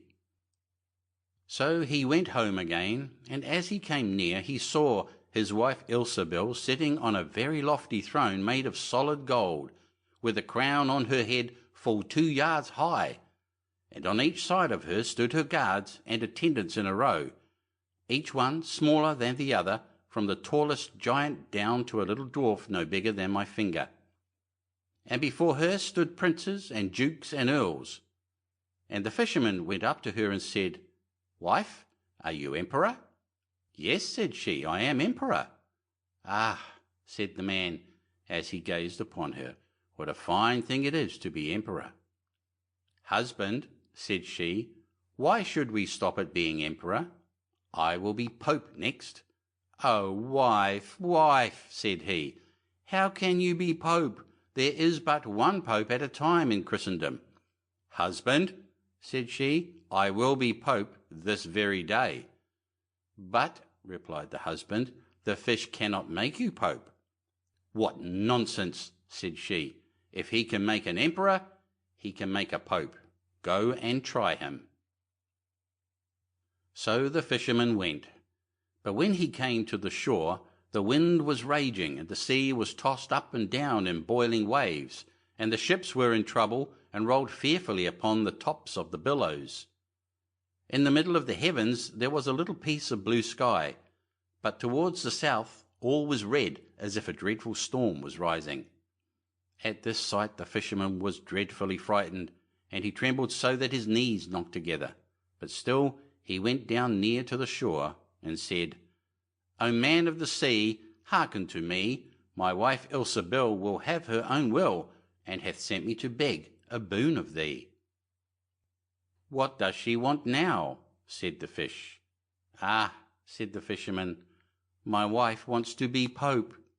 "Go home," said the fish, "she is pope already." Then the fisherman went home and found Ilsebil sitting on a throne that was 2 miles high, and she had 3 great crowns on her head, and around her stood all the pomp and power of the church. And on each side of her were 2 rows of burning lights of all sizes, the greatest as large as the highest and biggest tower in the world, and the least no larger than a small rushlight. "Wife," said the fisherman, as he looked at all this greatness, "are you pope?" "Yes," said she, "I am pope." "Well, wife," replied he, "it is a grand thing to be pope, and now you must be easy, for you can be nothing greater." "I will think about that," said the wife. Then they went to bed, but Dame Ilsebil could not sleep all night for thinking what she could be next. At last, as she was dropping asleep, morning broke, and the sun rose. "Ah," thought she, as she woke up and looked at it through the window, "after all I cannot prevent the sun rising. At this thought she was very angry, and wakened her husband and said, "Husband, go to the fish and tell him I must be lord of the sun and moon." The fisherman was half asleep, but the thought frightened him so much that he started and fell out of bed. "Alas, wife," said he, "cannot you be easy with being pope?" "No," said she, "I am very uneasy as long as the sun and moon rise without my leave. Go to the fish at once." Then the man went shivering with fear, and as he was going down to the shore a dreadful storm arose, so that the trees and the very rocks shook. And all the heavens became black with stormy clouds, and the lightnings played and the thunders rolled, and you might have seen in the sea great black waves swelling up like mountains with crowns of white foam upon their heads. And the fisherman crept towards the sea, and cried out as well as he could, "O man of the sea, hearken to me. My wife Ilsebil will have her own will, and hath sent me to beg a boon of thee." "What does she want now?" said the fish. "Ah," said he, "she wants to be lord of the sun and moon." "Go home," said the fish, "to your pigsty again." And there they live to this very day. End of chapter 10.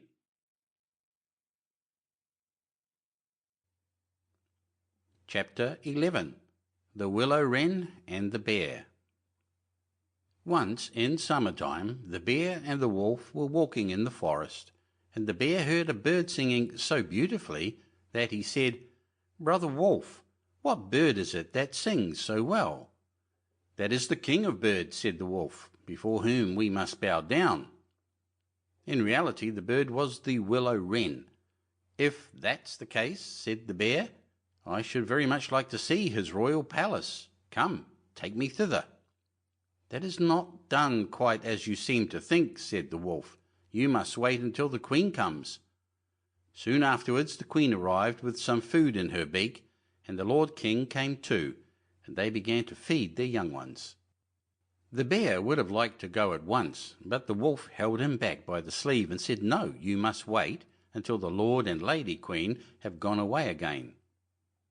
So they took stock of the hole where the nest lay, and trotted away. The bear, however, could not rest until he had seen the royal palace, and when a short time had passed, went to it again. The king and queen had just flown out, so he peeped in and saw 5 or 6 young ones lying there. "Is that the royal palace?" cried the bear. "It is a wretched palace, and you are not king's children. You are disreputable children." When the young wrens heard that, they were frightfully angry, and screamed, "No, that we are not. Our parents are honest people. Bear, you will have to pay for that." The bear and the wolf grew uneasy, and turned back and went into their holes. The young willow-wrens, however, continued to cry and scream, and when their parents again brought food, they said, "We will not so much as touch one fly's leg, no, not if we were dying of hunger, until you have settled whether we are respectable children or not. The bear has been here and has insulted us." Then the old king said, "Be easy, he shall be punished." And he at once flew with the queen to the bear's cave, and called in, "Old growler, why have you insulted my children? You shall suffer for it. We will punish you by a bloody war." Thus war was announced to the bear, and all 4-footed animals were summoned to take part in it: oxen, asses, cows, deer, and every other animal the earth contained. And the willow-wren summoned everything which flew in the air, not only birds, large and small, but midges and hornets, bees and flies had to come. When the time came for the war to begin, the willow-wren sent out spies to discover who was the enemy's commander-in-chief. The gnat, who was the most crafty, flew into the forest where the enemy was assembled, and hid herself beneath a leaf of the tree where the password was to be announced. There stood the bear, and he called the fox before him and said, "Fox, you are the most cunning of all animals. You shall be general and lead us." "Good," said the fox, "but what signal shall we agree upon?" No one knew that, so the fox said, "I have a fine long bushy tail, which almost looks like a plume of red feathers. When I lift my tail up quite high, all is going well and you must charge. But if I let it hang down, run away as fast as you can." When the gnat had heard that, she flew away again and revealed everything down to the minutest detail to the Willow-Wren. When day broke and the battle was to begin, all the four-footed animals came running up with such a noise that the earth trembled. The Willow-Wren with his army also came flying through the air with such a humming and whirring and swarming that everyone was uneasy and afraid, and on both sides they advanced against each other. But the Willow-Wren sent down the hornet with orders to settle beneath the fox's tail and sting with all his might. When the fox felt the first sting, he started so that he lifted one leg from pain, but he bore it and still kept his tail high in the air. At the second sting, he was forced to put it down for a moment.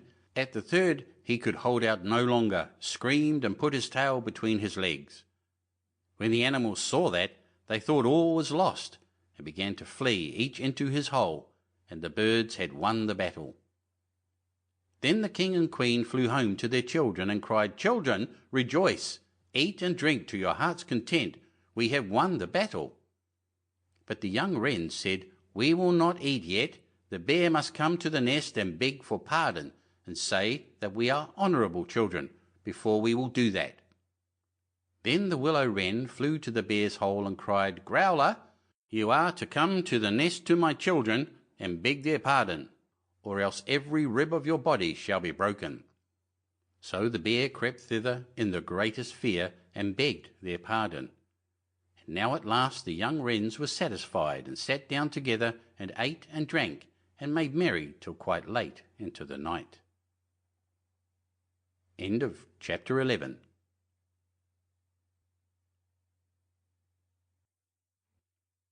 Chapter 12. The Frog Prince. One fine evening a young princess put on her bonnet and clogs and went out to take a walk by herself in a wood. And when she came to a cool spring of water that rose in the midst of it, she sat herself down to rest a while. Now she had a golden ball in her hand, which was her favourite plaything, and she was always tossing it up into the air and catching it again as it fell. After a time she threw it up so high that she missed catching it as it fell, and the ball bounded away and rolled along upon the ground till at last it fell down into the spring. The princess looked into the spring after her ball, but it was very deep, so deep that she could not see the bottom of it. Then she began to bewail her loss and said, "Alas, if I could only get my ball again, I would give all my fine clothes and jewels and everything that I have in the world." Whilst she was speaking, a frog put its head out of the water and said, "Princess, why do you weep so bitterly?" "Alas," said she, "what can you do for me, you nasty frog? My golden ball has fallen into the spring." The frog said, "I want not your pearls and jewels and fine clothes, but if you will love me and let me live with you and eat from off your golden plate and sleep upon your bed, I will bring you your ball again." "What nonsense," thought the princess, "this silly frog is talking. He can never get out of the spring to visit me, though he may be able to get my ball for me. Therefore I will tell him he shall have what he asks." So she said to the frog, "Well, if you will bring me my ball, I will do all you ask." Then the frog put his head down and dived deep under the water, and after a little while he came up again with the ball in his mouth and threw it on the edge of the spring. As soon as the young princess saw her ball, she ran to pick it up, and she was so overjoyed to have it in her hand again that she never thought of the frog, but ran home with it as fast as she could. The frog called after her, "Stay, princess, and take me with you, as you said," but she did not stop to hear a word. The next day, just as the princess had sat down to dinner, she heard a strange noise, tap, tap, plash, plash, as if something was coming up the marble staircase, and soon afterwards there was a gentle knock at the door, and a little voice cried out and said, "Open the door, my princess dear, open the door to thy true love here, and mind the words that thou and I said, by the fountain cool in the greenwood shade." Then the princess ran to the door and opened it, and there she saw the frog, whom she had quite forgotten. At this sight she was sadly frightened, and shutting the door as fast as she could, came back to her seat. The king, her father, seeing that something had frightened her, asked her what was the matter. "There is a nasty frog," said she, "at the door, that lifted my ball for me out of the spring this morning. I told him that he should live with me here, thinking that he could never get out of the spring, but there he is at the door, and he wants to come in." While she was speaking, the frog knocked again at the door and said, "Open the door, my princess dear, open the door to thy true love here, and mind the words that thou and I said, by the fountain cool in the greenwood shade." Then the king said to the young princess, "As you have given your word, you must keep it, so go and let him in." She did so, and the frog hopped into the room, and then straight on, tap, tap, plash, plash, from the bottom of the room to the top, till he came up close to the table where the princess sat. "Pray lift me upon chair," said he to the princess, "and let me sit next to you."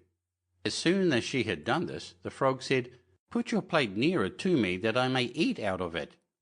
This she did, and when he had eaten as much as he could, he said, "Now I am tired. Carry me upstairs and put me into your bed." And the princess, though very unwilling, took him up in her hand and put him upon the pillow of her own bed, where he slept all night long. As soon as it was light, he jumped up, hopped downstairs, and went out of the house. "Now then," thought the princess, "at last he is gone, and I shall be troubled with him no more." But she was mistaken, for when night came again she heard the same tapping at the door, and the frog came once more and said, "Open the door, my princess dear, open the door to thy true love here, and mind the words that thou and I said, by the fountain cool in the greenwood shade." And when the princess opened the door, the frog came in and slept upon her pillow as before till the morning broke. And the third night he did the same.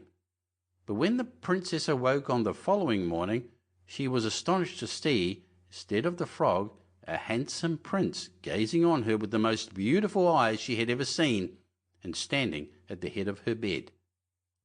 He told her that he had been enchanted by a spiteful fairy who had changed him into a frog, and that he had been fated so to abide till some princess should take him out of the spring and let him eat from her plate and sleep upon her bed for 3 nights. "You," said the prince, "have broken this cruel charm, and now I have nothing to wish for but that you should go with me into my father's kingdom, where I will marry you and love you as long as you live." The young princess, you may be sure, was not long in saying yes to all this, and as they spoke, a gay coach drove up, with 8 beautiful horses decked with plumes of feathers and a golden harness. And behind the coach rode the prince's servant, faithful Heinrich, who had bewailed the misfortunes of his dear master during his enchantment so long and so bitterly that his heart had well nigh burst. They then took leave of the king, and got into the coach with 8 horses, and all set out, full of joy and merriment, for the prince's kingdom, which they reached safely, and there they lived happily a great many years. End of chapter 12.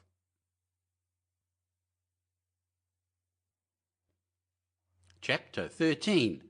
Cat and Mouse in Partnership.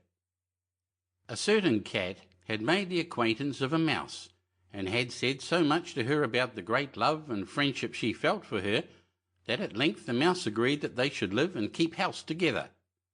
"But we must make a provision for winter, or else we shall suffer from hunger," said the cat. "And you, little mouse, cannot venture anywhere, or you will be caught in a trap some day." The good advice was followed, and a pot of fat was bought, but they did not know where to put it. At length, after much consideration, the cat said, "I know no place where it will be better stored up than in the church, for no one dares take anything away from there. We will set it beneath the altar, and not touch it until we are really in need of it." So the pot was placed in safety, but it was not long before the cat had a great yearning for it, and said to the mouse, "I want to tell you something, little mouse. My cousin has brought a little son into the world, and has asked me to be godmother. He is white with brown spots, and I am to hold him over the font at the christening. Let me go out today, and you look after the house by yourself. Yes, yes, answered the mouse, by all means, go, and if you get anything very good to eat, think of me. I should like a drop of sweet red christening wine myself. All this, however, was untrue. The cat had no cousin, and had not been asked to be godmother. She went straight to the church, stole to the pot of fat, began to lick at it, and licked the top of the fat off. Then she took a walk upon the roofs of the town, looked out for opportunities, and then stretched herself in the sun, and licked her lips whenever she thought of the pot of fat, and not until it was evening did she return home. Well, here you are again, said the mouse. No doubt you have had a merry day. All went off well, answered the cat. What name did they give the child? Top off, said the cat quite coolly. Top off, cried the mouse. That is a very odd and uncommon name. Is it a usual one in your family? What does that matter, said the cat. It is no worse than Crumb Stealer, as your godchildren are called. Before long the cat was seized by another fit of yearning. She said to the mouse, You must do me a favour, and once more manage the house for a day alone. I am again asked to be godmother, and as the child has a white ring round its neck, I cannot refuse. The good mouse consented, but the cat crept behind the town walls to the church and devoured half the pot of fat. Nothing ever seems so good as what one keeps to oneself, said she, and was quite satisfied with her day's work. When she went home, the mouse inquired, And what was the child christened? Half Done, answered the cat. Half Done? What are you saying? I never heard the name in my life. I'll wager anything it is not in the calendar. The cat's mouth soon began to water for some more licking. All good things go in threes, said she. I'm asked to stand godmother again. The child is quite black, only it has white paws, but with that exception it has not a single white hair on its whole body. This only happens once every few years. You will let me go, won't you? Top off, Half Done, answered the mouse. They are such odd names. They make me very thoughtful. You sit at home, said the cat, in your dark grey fur coat and long tail, and are filled with fancies. That's because you do not go out in the daytime. During the cat's absence, the mouse cleaned the house and put it in order, but the greedy cat entirely emptied the pot of fat. When everything is eaten up, one has some peace, said she to herself, and well filled and fat, she did not return home till night. The mouse at once asked what name had been given to the third child. It will not please you more than the others, said the cat. He is called All Gone. All Gone, cried the mouse. That is the most suspicious name of all. I have never seen it in print. All Gone? What can that mean? And she shook her head, curled herself up, and lay down to sleep. From this time forth no one invited the cat to be godmother, but when the winter had come and there was no longer anything to be found outside, the mouse thought of their provision, and said, Come, cat, we will go to our pot of fat which we have stored up for ourselves. We shall enjoy that. Yes, answered the cat, you will enjoy it as much as you would enjoy sticking that dainty tongue of yours out of the window. They set out on their way, but when they arrived, the pot of fat certainly was still in its place, but it was empty. Alas, said the mouse, now I see what has happened. Now it comes to light. You are a true friend. You have devoured all when you were standing godmother. First Top off, then Half Done, then— Will you hold your tongue? Cried the cat. One word more, and I will eat you too. All Gone was already on the poor mouse's lips. Scarcely had she spoken it before the cat sprang on her, seized her, and swallowed her down. Verily, that is the way of the world. End of chapter 13.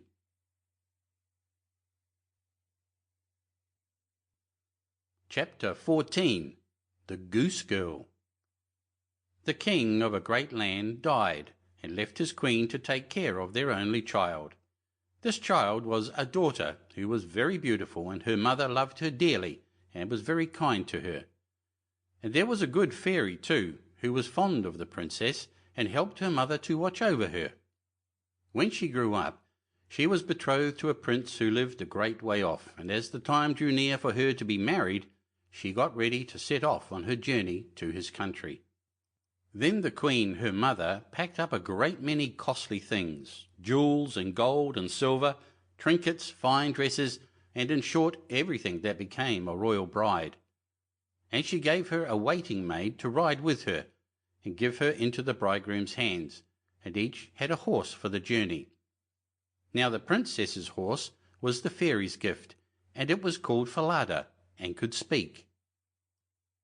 When the time came for them to set out, the fairy went into her bedchamber, and took a little knife and cut off a lock of her hair, and gave it to the princess, and said, "Take care of it, dear child, for it is a charm that may be of use to you on the road."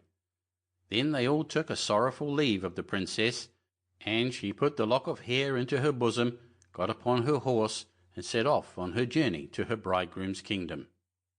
One day, as they were riding along by a brook, the princess began to feel very thirsty, and she said to her maid, "Pray get down and fetch me some water in my golden cup out of yonder brook, for I want to drink."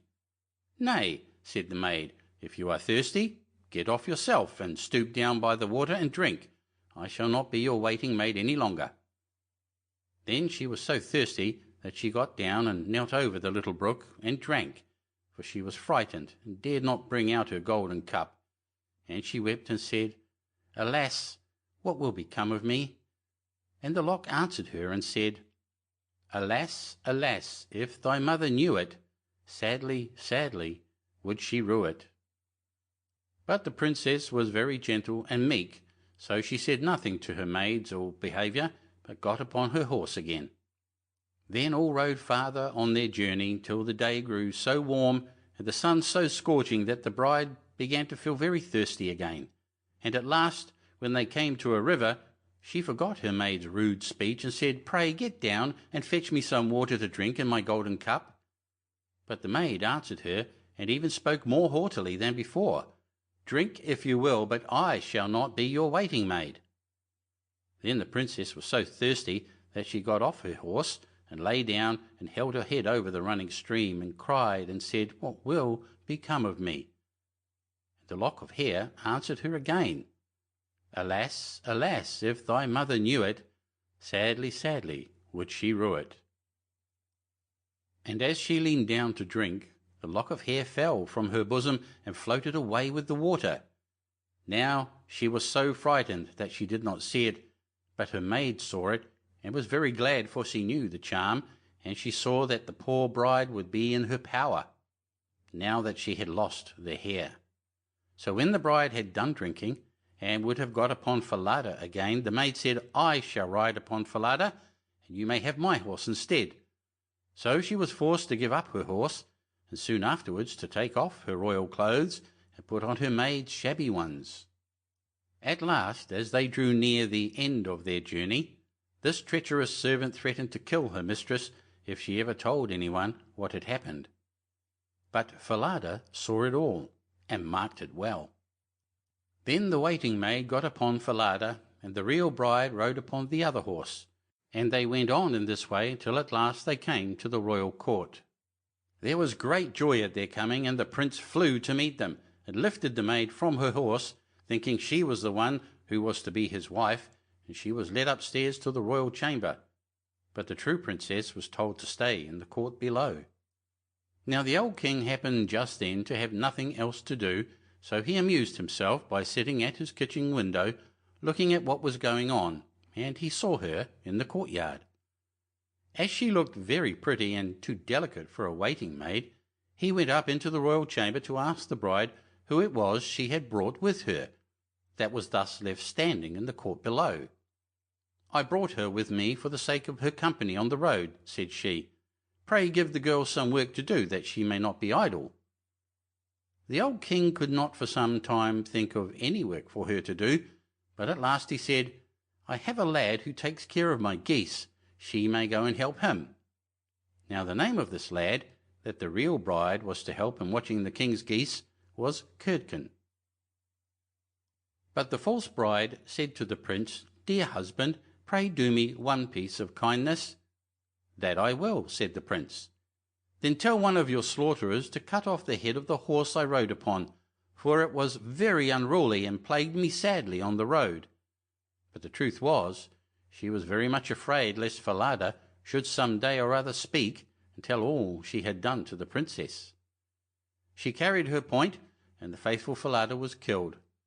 But when the true princess heard of it, she wept, and begged the man to nail up Falada's head against a large dark gate of the city, through which she had to pass every morning and evening, that there she might still see him sometimes. Then the slaughterer said he would do as she wished, and cut off the head and nailed it up under the dark gate. Early the next morning, as she and Curdken went out through the gate, she said sorrowfully, "Falada, Falada, there thou hangest." And the head answered, "Bride, bride, there thou gangest. Alas, alas, if thy mother knew it, sadly, sadly would she rue it." Then they went out of the city and drove the geese on.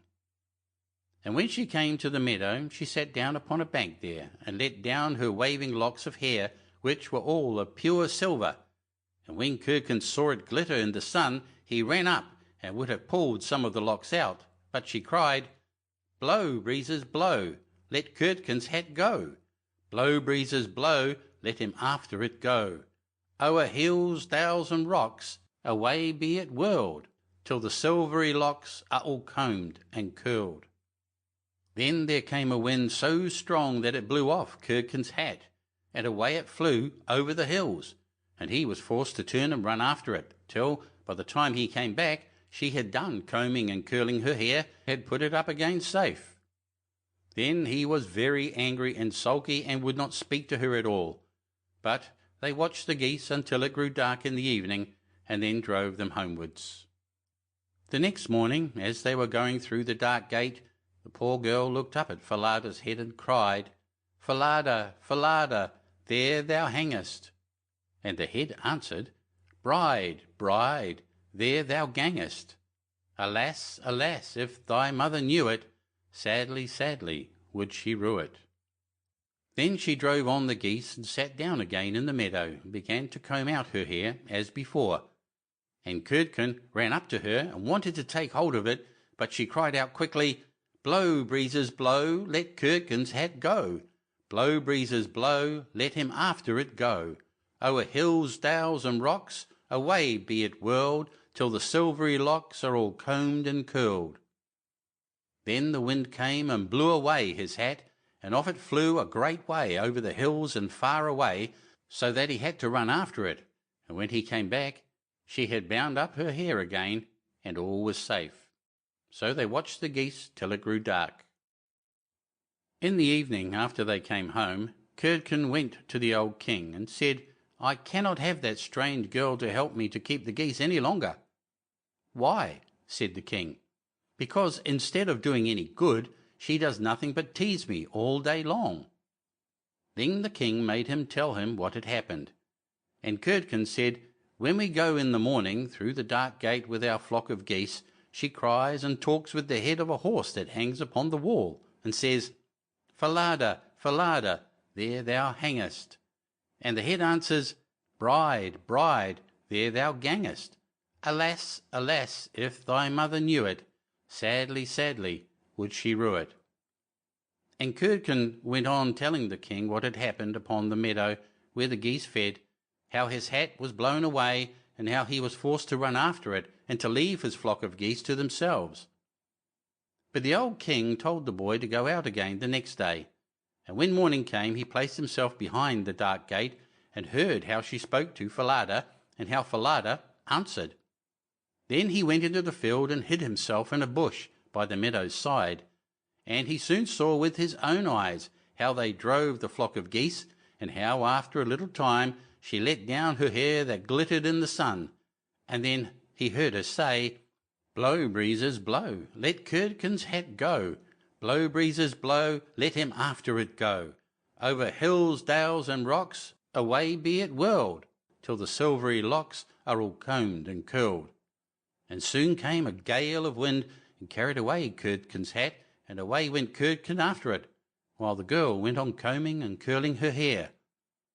All this the old king saw, so he went home without being seen, and when the little Goose-Girl came back in the evening he called her aside, and asked her why she did so. But she burst into tears and said, "That I must not tell you or any man, or I shall lose my life." But the old king begged so hard that she had no peace till she had told him all the tale, from beginning to end, word for word. And it was very lucky for her that she did so, for when she had done, the king ordered royal clothes to be put upon her, and gazed on her with wonder, she was so beautiful. Then he called his son and told him that he had only a false bride, for that she was merely a waiting maid, while the true bride stood by.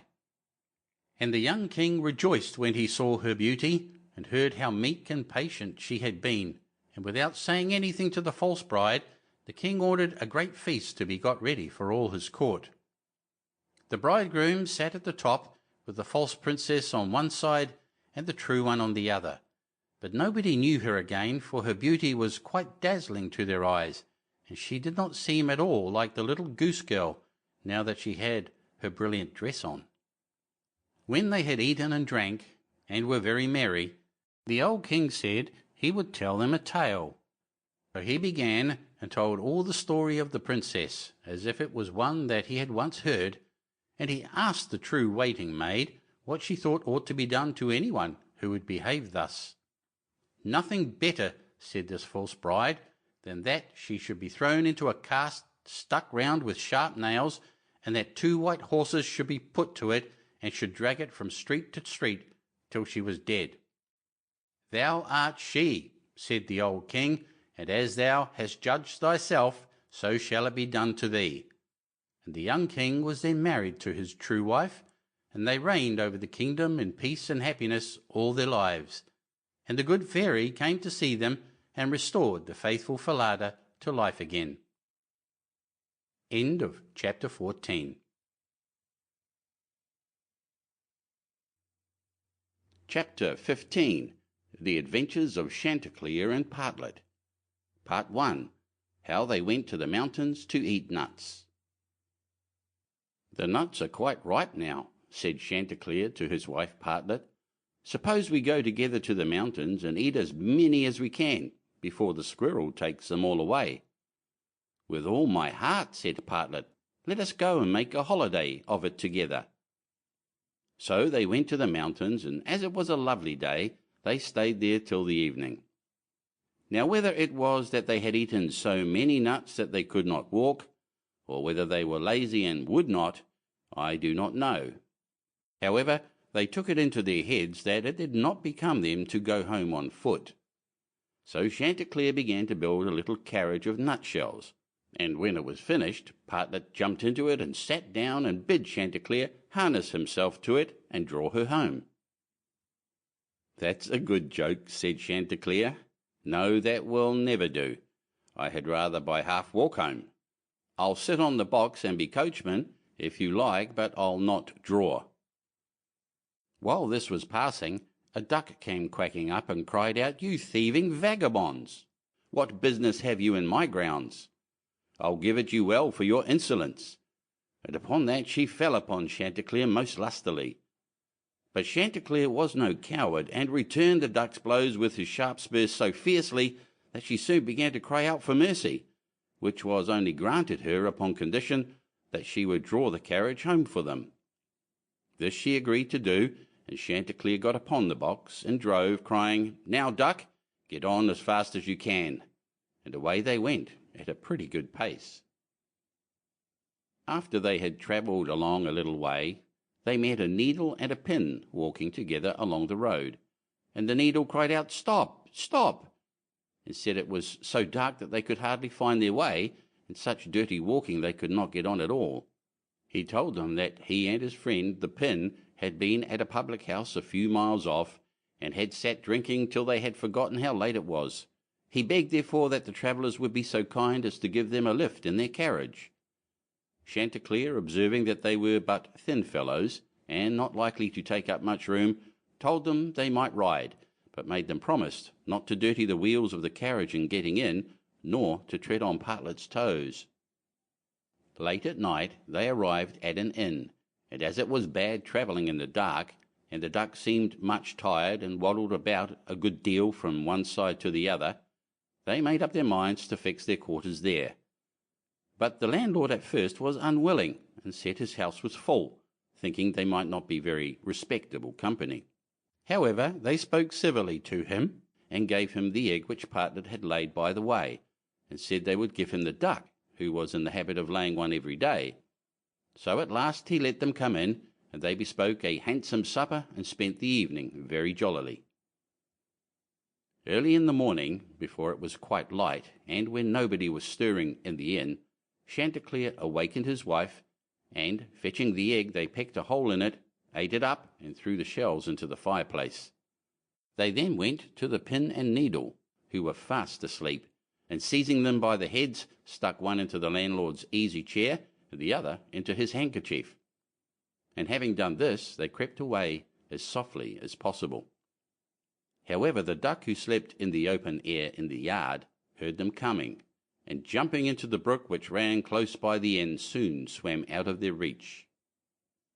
An hour or two afterwards the landlord got up and took his handkerchief to wipe his face, but the pin ran into him and pricked him. Then he walked into the kitchen to light his pipe at the fire, but when he stirred it up the egg-shells flew into his eyes and almost blinded him. "Bless me," said he, "all the world seems to have a design against my head this morning." And so saying he threw himself sulkily into his easy chair, but oh dear, the needle ran into him, and this time the pain was not in his head. He now flew into a very great passion, and suspecting the company who had come in the night before, he went to look after them, but they were all off, so he swore that he never again would take in such a troop of vagabonds, who ate a great deal, paid no reckoning, and gave him nothing for his trouble but their apish tricks. Part 2. How Chanticleer and Partlet went to visit Mr. Corby's. Another day Chanticleer and Partlet wished to ride out together. So Chanticleer built a handsome carriage with 4 red wheels, and harnessed 6 mice to it, and then he and Partlet got into the carriage, and away they drove. Soon afterwards a cat met them, and said, "Where are you going?" And Chanticleer replied, "All on our way, a visit to pay to Mr. Corby's the fox today." Then the cat said, "Take me with you." Chanticleer said, "With all my heart, get up behind, and be sure you do not fall off. Take care of this handsome coach of mine, nor dirty my pretty red wheels so fine. Now mice, be ready, and wheels run steady, for we are going a visit to pay to Mr. Corby's the fox today." Soon after came up a millstone, an egg, a duck, and a pin, and Chanticleer gave them all leave to get into the carriage and go with them. When they arrived at Mr. Corby's house, he was not at home, so the mice drew the carriage into the coach-house.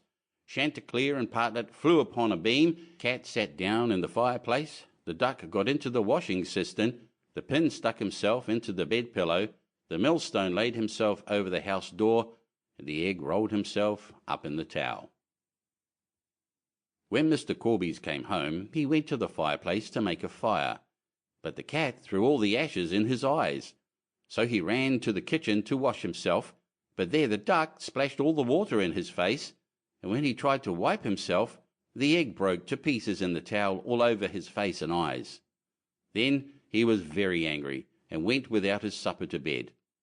But when he laid his head on the pillow, the pin ran into his cheek. At this he became quite furious, and jumping up would have run out of the house, but when he came to the door, the millstone fell down on his head and killed him on the spot. Part 3. How Partlet died and was buried, and how Chanticleer died of grief. Another day Chanticleer and Partlet agreed to go again to the mountains to eat nuts, and it was settled that all the nuts which they found should be shared equally between them. Now Partlet, found a very large nut, but she said nothing about it to Chanticleer and kept it all to herself. However, it was so big that she could not swallow it, and it stuck in her throat. Then she was in a great fright, and cried out to Chanticleer, "Pray run as fast as you can, and fetch me some water, or I shall be choked." Chanticleer ran as fast as he could to the river, and said, "River, give me some water, for Partlet lies in the mountain and will be choked by a great nut." The river said, "Run first to the bride, and ask her for a silken cord to draw up the water." Chanticleer ran to the bride, and said, "Bride, you must give me a silken cord, for then the river will give me water, and the water I will carry to Partlet, who lies on the mountain and will be choked by a great nut." But the bride said, "Run first and bring me my garland that is hanging on a willow in the garden."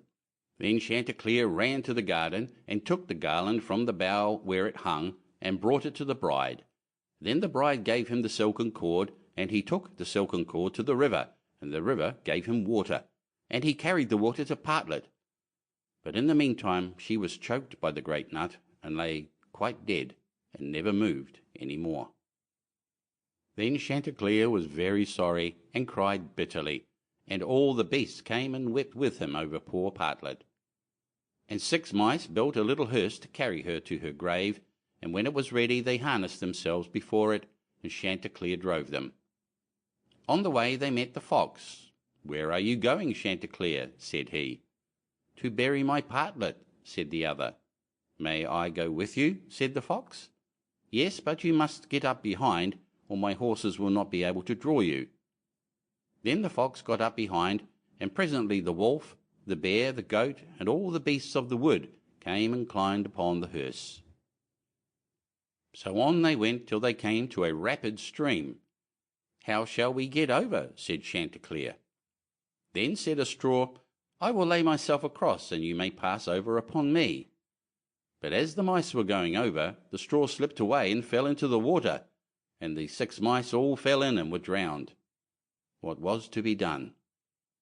Then a large log of wood came and said, "I am big enough. I will lay myself across the stream, and you shall pass over upon me." So he laid himself down, but they managed so clumsily that the log of wood fell in and was carried away by the stream. Then a stone, who saw what had happened, came up and kindly offered to help poor Chanticleer by laying himself across the stream. And this time he got safely to the other side with the hearse, and managed to get Partlet out of it. But the fox and the other mourners, who were sitting behind, were too heavy, and fell back into the water, and were all carried away by the stream and drowned. Thus Chanticleer was left alone with his dead Partlet, and having dug a grave for her, he laid her in it, and made a little hillock over her. Then he sat down by the grave, and wept and mourned, till at last he died too, and so all were dead. End of chapter 15.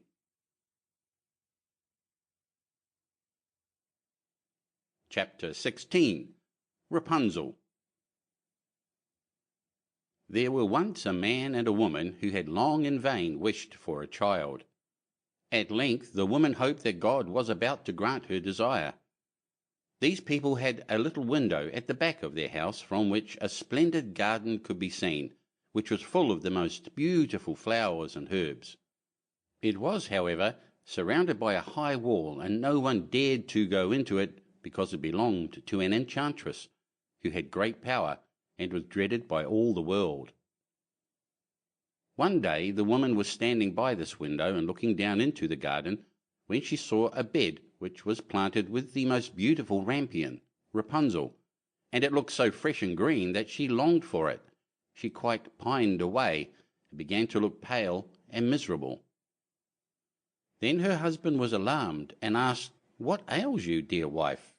"Ah," she replied, "if I can't eat some of the rampion which is in the garden behind our house, I shall die." The man, who loved her, thought, "Sooner than let your wife die, bring her some of the rampion yourself, let it cost what it will." At twilight he clambered down over the wall into the garden of the enchantress, hastily clutched a handful of rampion, and took it to his wife. She at once made herself a salad of it, and ate it greedily. It tasted so good to her, so very good, that the next day she longed for it 3 times as much as before. If he was to have any rest, her husband must once more descend into the garden. In the gloom of evening, therefore, he let himself down again, but when he had clambered down the wall he was terribly afraid, for he saw the enchantress standing before him.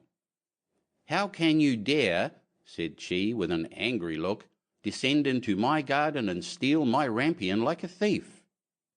"You shall suffer for it." "Ah," answered he, "let mercy take the place of justice. I only made up my mind to do it out of necessity. My wife saw your rampion from the window, and felt such a longing for it that she would have died if she had not got some to eat." Then the enchantress allowed her anger to be softened, and said to him, "If the case be as you say, I will allow you to take away with you as much rampion as you will. Only I make one condition. You must give me the child which your wife will bring into the world. It shall be well treated, and I will care for it like a mother." The man in his terror consented to everything, and when the woman was brought to bed, the enchantress appeared at once, gave the child the name of Rupunzel, and took it away with her. Rupunzel grew into the most beautiful child under the sun. When she was 12 years old, the enchantress shut her into a tower which lay in a forest, and had neither stairs nor door, but quite at the top was a little window. When the enchantress wanted to go in, she placed herself beneath it and cried, "Rupunzel, Rupunzel, let down your hair to me." Rupunzel had magnificent long hair, fine as spun gold, and when she heard the voice of the enchantress, she unfastened her braided tresses, wound them round one of the hooks of the window above, and then the hair fell 20 ells down, and the enchantress climbed up by it. After a year or two, it came to pass that the king's son rode through the forest and passed by the tower. Then he heard a song, which was so charming that he stood still and listened. This was Rupunzel, who in her solitude passed her time in letting her sweet voice resound. The king's son wanted to climb up to her, and looked for the door of the tower, but none was to be found. He rode home, but the singing had so deeply touched his heart that every day he went out into the forest and listened to it. Once, when he was thus standing behind a tree, he saw that an enchantress came there, and he heard how she cried, "Rupunzel, Rupunzel, let down your hair to me." Then Rupunzel let down the braids of her hair, and the enchantress climbed up to her. "If that is the ladder by which one mounts, I too will try my fortune," said he. And the next day, when it began to grow dark, he went to the tower and cried, "Rupunzel, Rupunzel, let down your hair to me." Immediately the hair fell down, and the king's son climbed up. At first Rupunzel was terribly frightened when a man, such as her eyes had never yet beheld, came to her. But the king's son began to talk to her quite like a friend, and told her that his heart had been so stirred that it had let him have no rest, and he had been forced to see her. Then Rupunzel lost her fear, and when he asked her if she would take him for her husband, and she saw that he was young and handsome, she thought, "He will love me more than old Dame Gothel does," and she said yes, and laid her hand in his. She said, "I will willingly go away with you, but I do not know how to get down. Bring with you a skein of silk every time that you come, and I will weave a ladder with it, and when it is ready I will descend, and you will take me on your horse." They agreed that until that time he should come to her every evening, for the old woman came by day. The enchantress remarked nothing of this, until once Rupunzel said to her, "Tell me, Dame Gothel, how it happens that you are so much heavier for me to draw up than the young king's son. He is with me in a moment." "Ah, you wicked child!" cried the enchantress. "What do I hear you say? I thought I had separated you from all the world, and yet you have deceived me." In her anger she clutched Rapunzel's beautiful tresses, wrapped them twice around her left hand, seized a pair of scissors with the right, and snip, snap, they were cut off, and the lovely braids lay on the ground. And she was so pitiless that she took poor Rupunzel into a desert, where she had to live in great grief and misery. On the same day that she cast out Rapunzel, however, the enchantress fastened the braids of hair which she had cut off to the hook of the window, and when the king's son came and cried, "Rapunzel, Rapunzel, let down your hair to me," she let the hair down. The king's son ascended, but instead of finding his dearest Rapunzel, he found the enchantress, who gazed at him with wicked and venomous looks. "Aha!" she cried mockingly. "You would fetch your dearest, but the beautiful bird sits no longer singing in the nest. The cat has got it, and will scratch out your eyes as well. Rapunzel is lost to you. You will never see her again." The king's son was beside himself with pain, and in his despair he leapt down from the tower. He escaped with his life, but the thorns into which he fell pierced his eyes. Then he wandered quite blind about the forest, ate nothing but roots and berries, and did naught but lament and weep over the loss of his dearest wife. Thus he roamed about in misery for some years, and at length came to the desert where Rapunzel, with the twins to which she had given birth, a boy and a girl, lived in wretchedness. He heard a voice, and it seemed so familiar to him that he went towards it, and when he approached, Rapunzel knew him and fell on his neck and wept. 2 of her tears wetted his eyes, and they grew clear again, and he could see with them as before.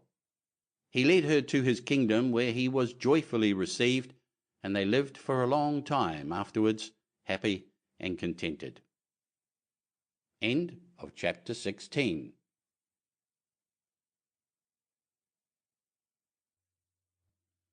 Chapter 17. Fundevogel.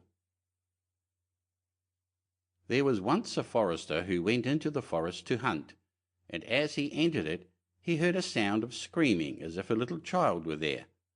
He followed the sound, and at last came to a high tree, and at the top of this a little child was sitting, for the mother had fallen asleep under the tree with the child, and a bird of prey had seen it in her arms, had flown down, snatched it away, and set it on the high tree.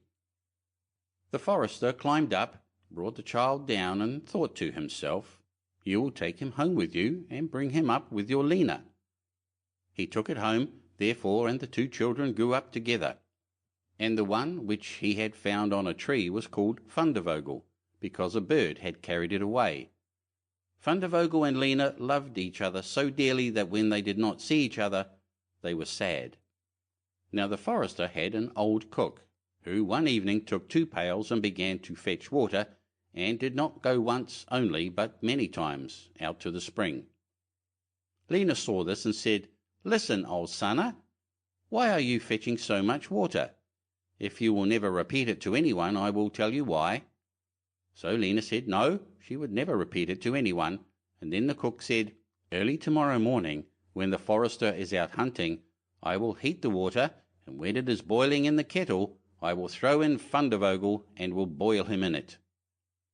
Early next morning the forester got up and went out hunting, and when he was gone the children were still in bed. Then Lena said to Fundevogel, "If you will never leave me, I too will never leave you." Fundevogel said, "Neither now nor ever will I leave you." Then said Lena, "Then will I tell you. Last night old Sanna carried so many buckets of water into the house that I asked her why she was doing that, and she said that if I would promise not to tell anyone, she said that early tomorrow morning, when father was out hunting, she would set the kettle full of water, throw you into it and boil you. But we will get up quickly, dress ourselves, and go away together." The 2 children therefore got up, dressed themselves quickly, and went away. When the water in the kettle was boiling, the cook went into the bedroom to fetch Fundevogel and throw him into it. But when she came in and went to the beds, both the children were gone. Then she was terribly alarmed, and she said to herself, "What shall I say now when the forester comes home and sees that the children are gone? They must be followed instantly to get them back again." Then the cook sent 3 servants after them, who were to run and overtake the children. The children, however, were sitting outside the forest, and when they saw from afar the 3 servants running, Lena said to Fundevogel, "Never leave me, and I will never leave you. Fundevogel said, "Neither now nor ever." Then said Lena, "Do you become a rose tree, and I the rose upon it?" When the three servants came to the forest, nothing was there but a rose tree and one rose on it, but the children were nowhere. Then said they, "There is nothing to be done here," and they went home and told the cook that they had seen nothing in the forest but a little rose bush with one rose on it. Then the old cook scolded and said, "You simpletons, you should have cut the rose bush in two and have broken off the rose and brought it home with you. Go and do it at once." They had therefore to go out and look for the second time. The children, however, saw them coming from a distance. Then Lena said, "Fundevogel, never leave me, and I will never leave you." Fundevogel said, "Neither now nor ever." Said Lena, "Then do you become a church, and I will be the chandelier in it." So when the three servants came, nothing was there but a church with a chandelier in it. They said therefore to each other, "What can we do here? Let us go home." When they got home, the cook asked if they had not found them. So they said no, they had found nothing but a church, and there was a chandelier in it. And the cook scolded them and said, "You fools! Why did you not pull the church to pieces and bring the chandelier home with you?" And now the old cook herself got on her legs and went with the three servants in pursuit of the children. The children, however, saw from afar that the three servants were coming, and the cook waddling after them. Then said Lena, "Fundevogel, never leave me, and I will never leave you." Then said Fundevogel, "Neither now nor ever." Said Lena, "Be a fish pond, and I will be the duck upon it." The cook, however, came up to them, and when she saw the pond, she lay down by it, and was about to drink it up. But the duck swam quickly to her, seized her head in its beak, and drew her into the water, and there the old witch had to drown. Then the children went home together, and were heartily delighted, and if they have not died, they are still living. End of chapter 17.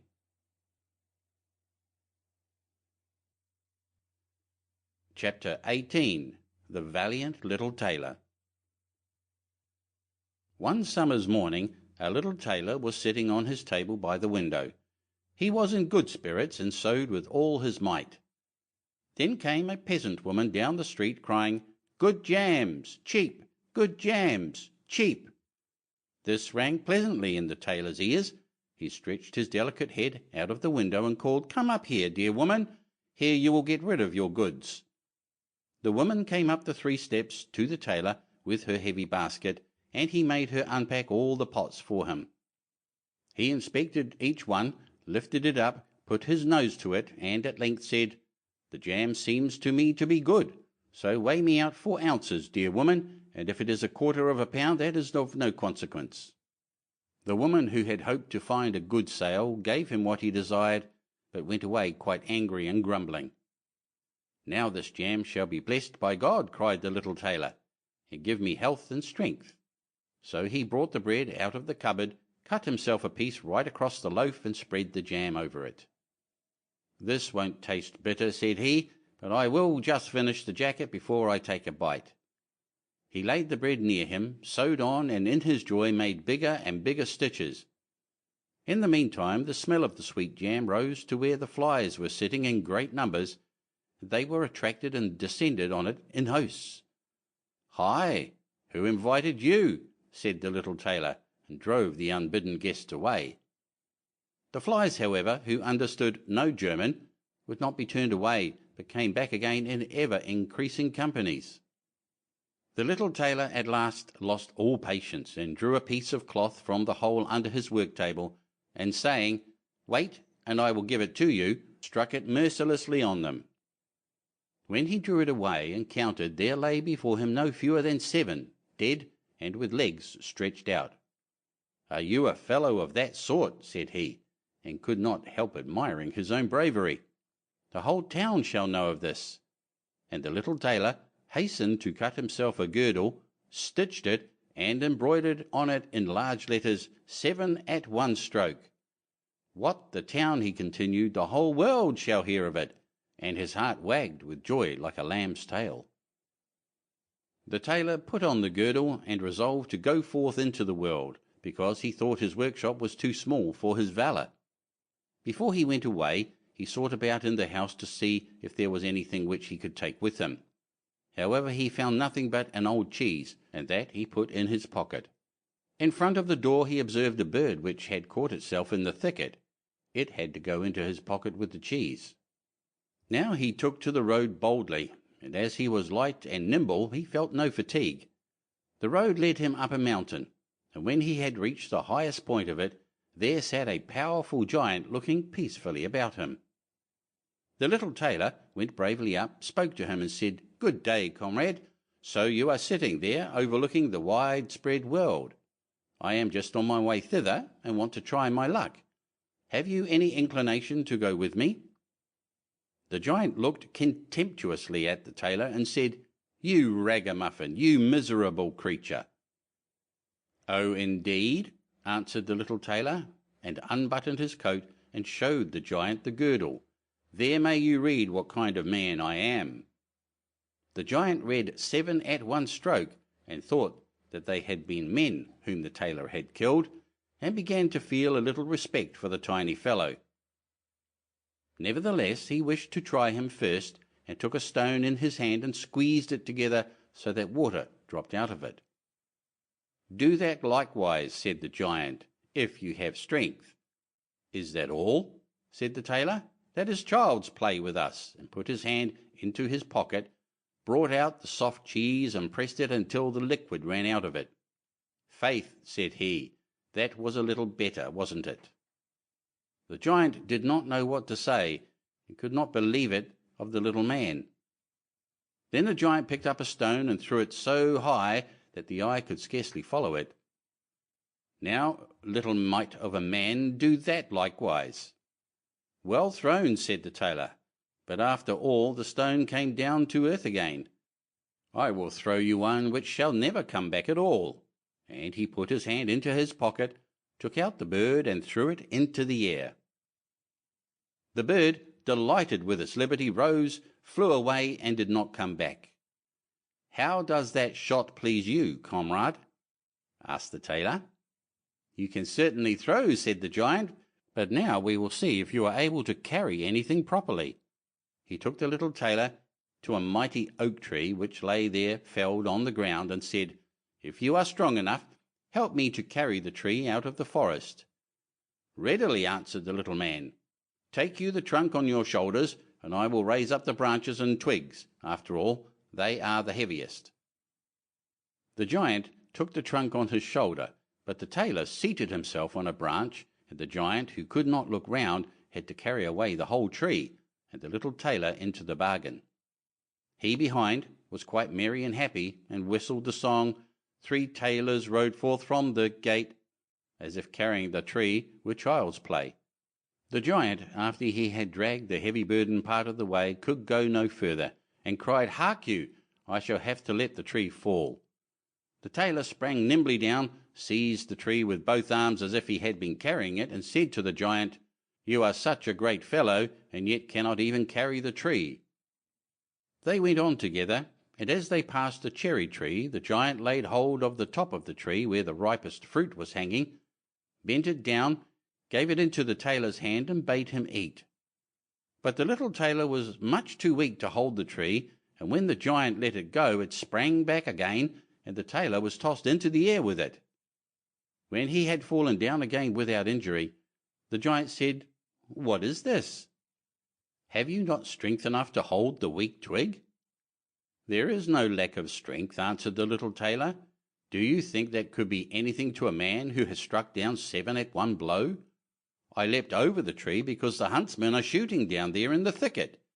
Jump as I did, if you can do it." The giant made the attempt, but he could not get over the tree, and remained hanging in the branches, so that in this also the tailor kept the upper hand.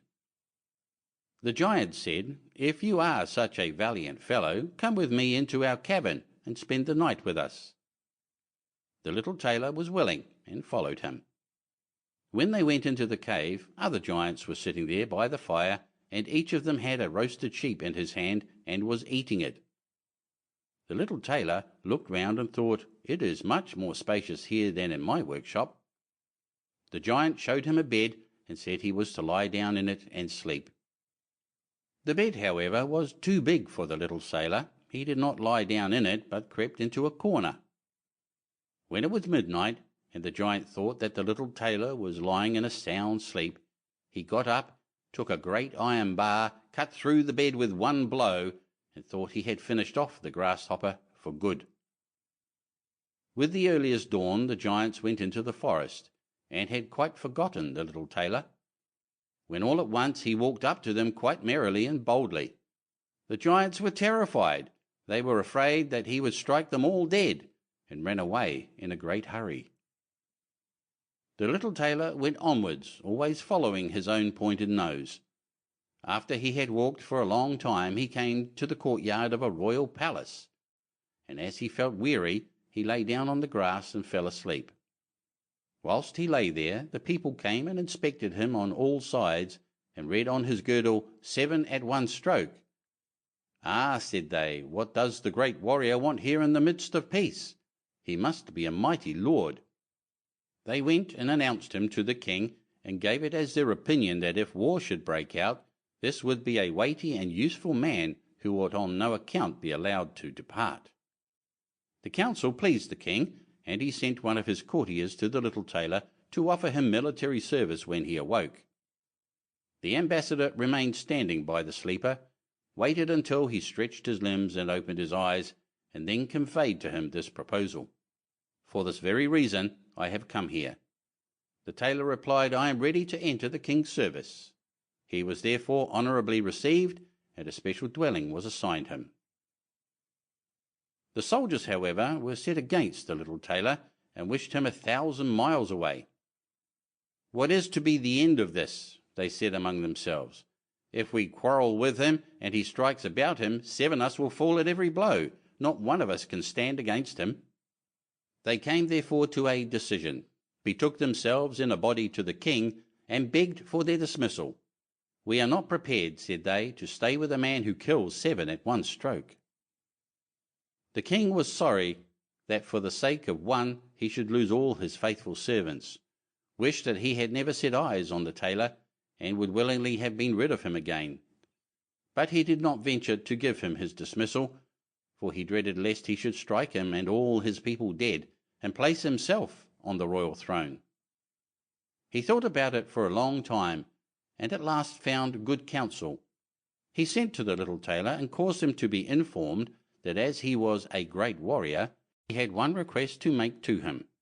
In a forest of his country lived 2 giants, who caused great mischief with their robbing, murdering, ravaging, and burning, and no one could approach them without putting himself in danger of death.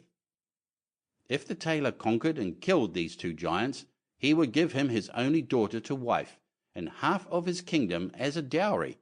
Likewise 100 horsemen should go with him to assist him. "That would indeed be a fine thing for a man like me," thought the little tailor. "One is not offered a beautiful princess and half a kingdom every day of one's life."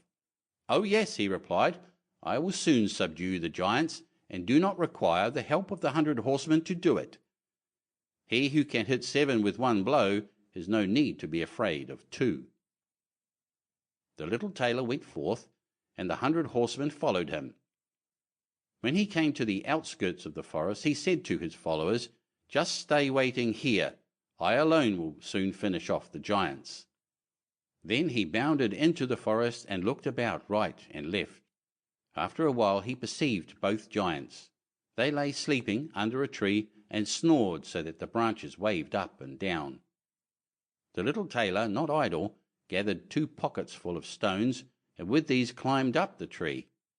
When he was halfway up, he slipped down by a branch till he sat just above the sleepers, and then let one stone after another fall on the breast of one of the giants. For a long time the giant felt nothing, but at last awoke, pushed his comrade, and said, "Why are you knocking me?" "You must be dreaming," said the other. "I am not knocking you." They laid themselves down to sleep again, and then the tailor threw a stone down on the second. "What is the meaning of this?" cried the other. "Why are you pelting me?" "I am not pelting you," answered the first, growling. They disputed about it for a time, but as they were weary, they let the matter rest, and their eyes closed once more. The little tailor began his game again, picked out the biggest stone, and threw it with all his might on the breast of the first giant. "That is too bad," cried he, and sprang up like a madman, and pushed his companion against the tree until it shook. The other paid him back in the same coin, and they got into such a rage that they tore up trees and belaboured each other so long that at last they both fell down dead on the ground at the same time. Then the little tailor leapt down. "It is a lucky thing," said he, "that they did not tear up the tree on which I was sitting, or I should have had to sprint on to another like a squirrel. But we tailors are nimble." He drew out his sword and gave each of them a couple of thrusts in the breast, and then went out to the horsemen and said, "The work is done. I have finished both of them off, but it was hard work.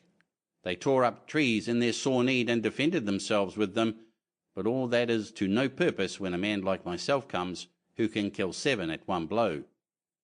"But are you not wounded?" asked the horseman. "You need not concern yourself about that," answered the tailor. "They have not bent one hair of mine." The horsemen would not believe him, and rode into the forest. There they found the giants swimming in their blood, and all round about lay the torn-up trees. The little tailor demanded of the king the promised reward. He, however, repented of his promise, and again bethought himself how he could get rid of the hero. "Before you receive my daughter and the half of my kingdom," said he to him, "you must perform one more heroic deed. In the forest roams a unicorn which does great harm, and you must catch it first. I fear one unicorn still less than 2 giants. 7 at one blow is my kind of affair." He took a rope and an axe with him, went forth into the forest, and again bade those who were sent with him to wait outside. He had not long to seek. The unicorn soon came towards him, and rushed directly on the tailor, as if it would gore him with its horn without more ado. "Softly, softly, it can be done as quickly as that," said he, and stood still and waited until the animal was quite close, and then sprang nimbly behind the tree. The unicorn ran against the tree with all its strength, and stuck its horn so fast in the trunk that it had not the strength enough to draw it out again, and thus it was caught. "Now I have got the bird," said the tailor, and came out from behind the tree and put the rope round its neck, and then with his axe he hewed the horn out of the tree, and when all was ready, he led the beast away and took it to the king.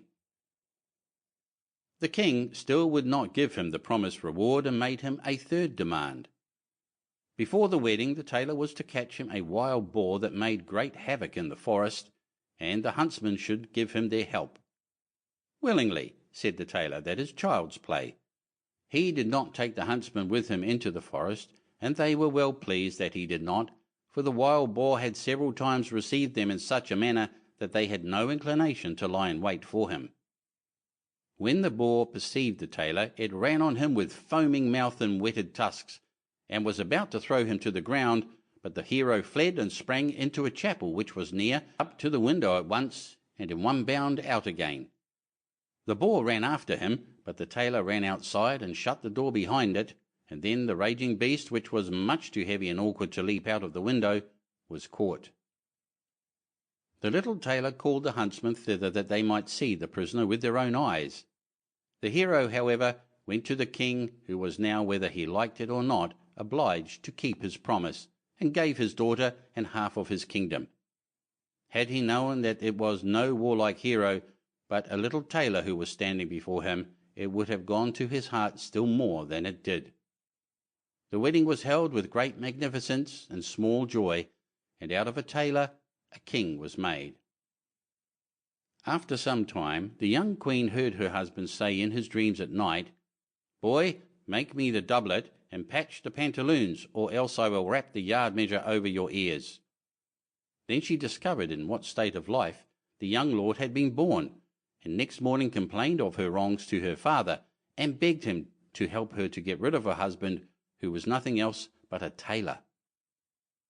The king comforted her and said, "Leave your bedroom door open this night, and my servants shall stand outside, and when he has fallen asleep shall go in, Bind him and take him on board a ship which shall carry him into the wide world." The woman was satisfied with this, but the king's armour-bearer, who had heard all, was friendly with the young lord and informed him of the whole plot. "I'll put a screw into that business," said the little tailor.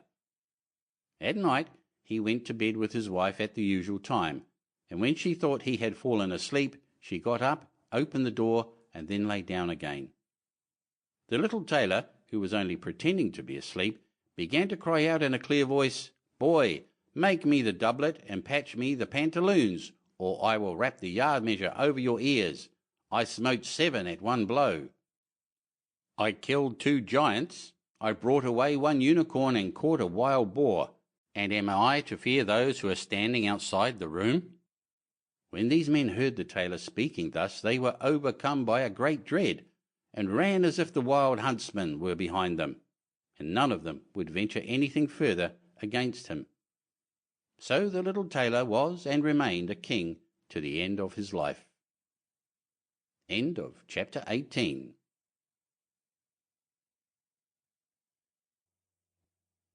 Chapter 19.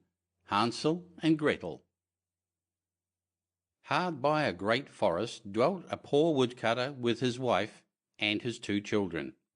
The boy was called Hansel and the girl Gretel. He had little to bite and to break, and once when great dearth fell on the land, he could no longer procure even daily bread. Now when he thought over this by night in his bed, and tossed about in his anxiety, he groaned and said to his wife, "What is to become of us?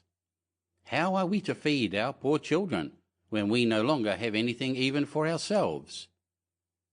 "I'll tell you what, husband," answered the woman. "Early tomorrow morning we will take the children out into the forest to where it is the thickest.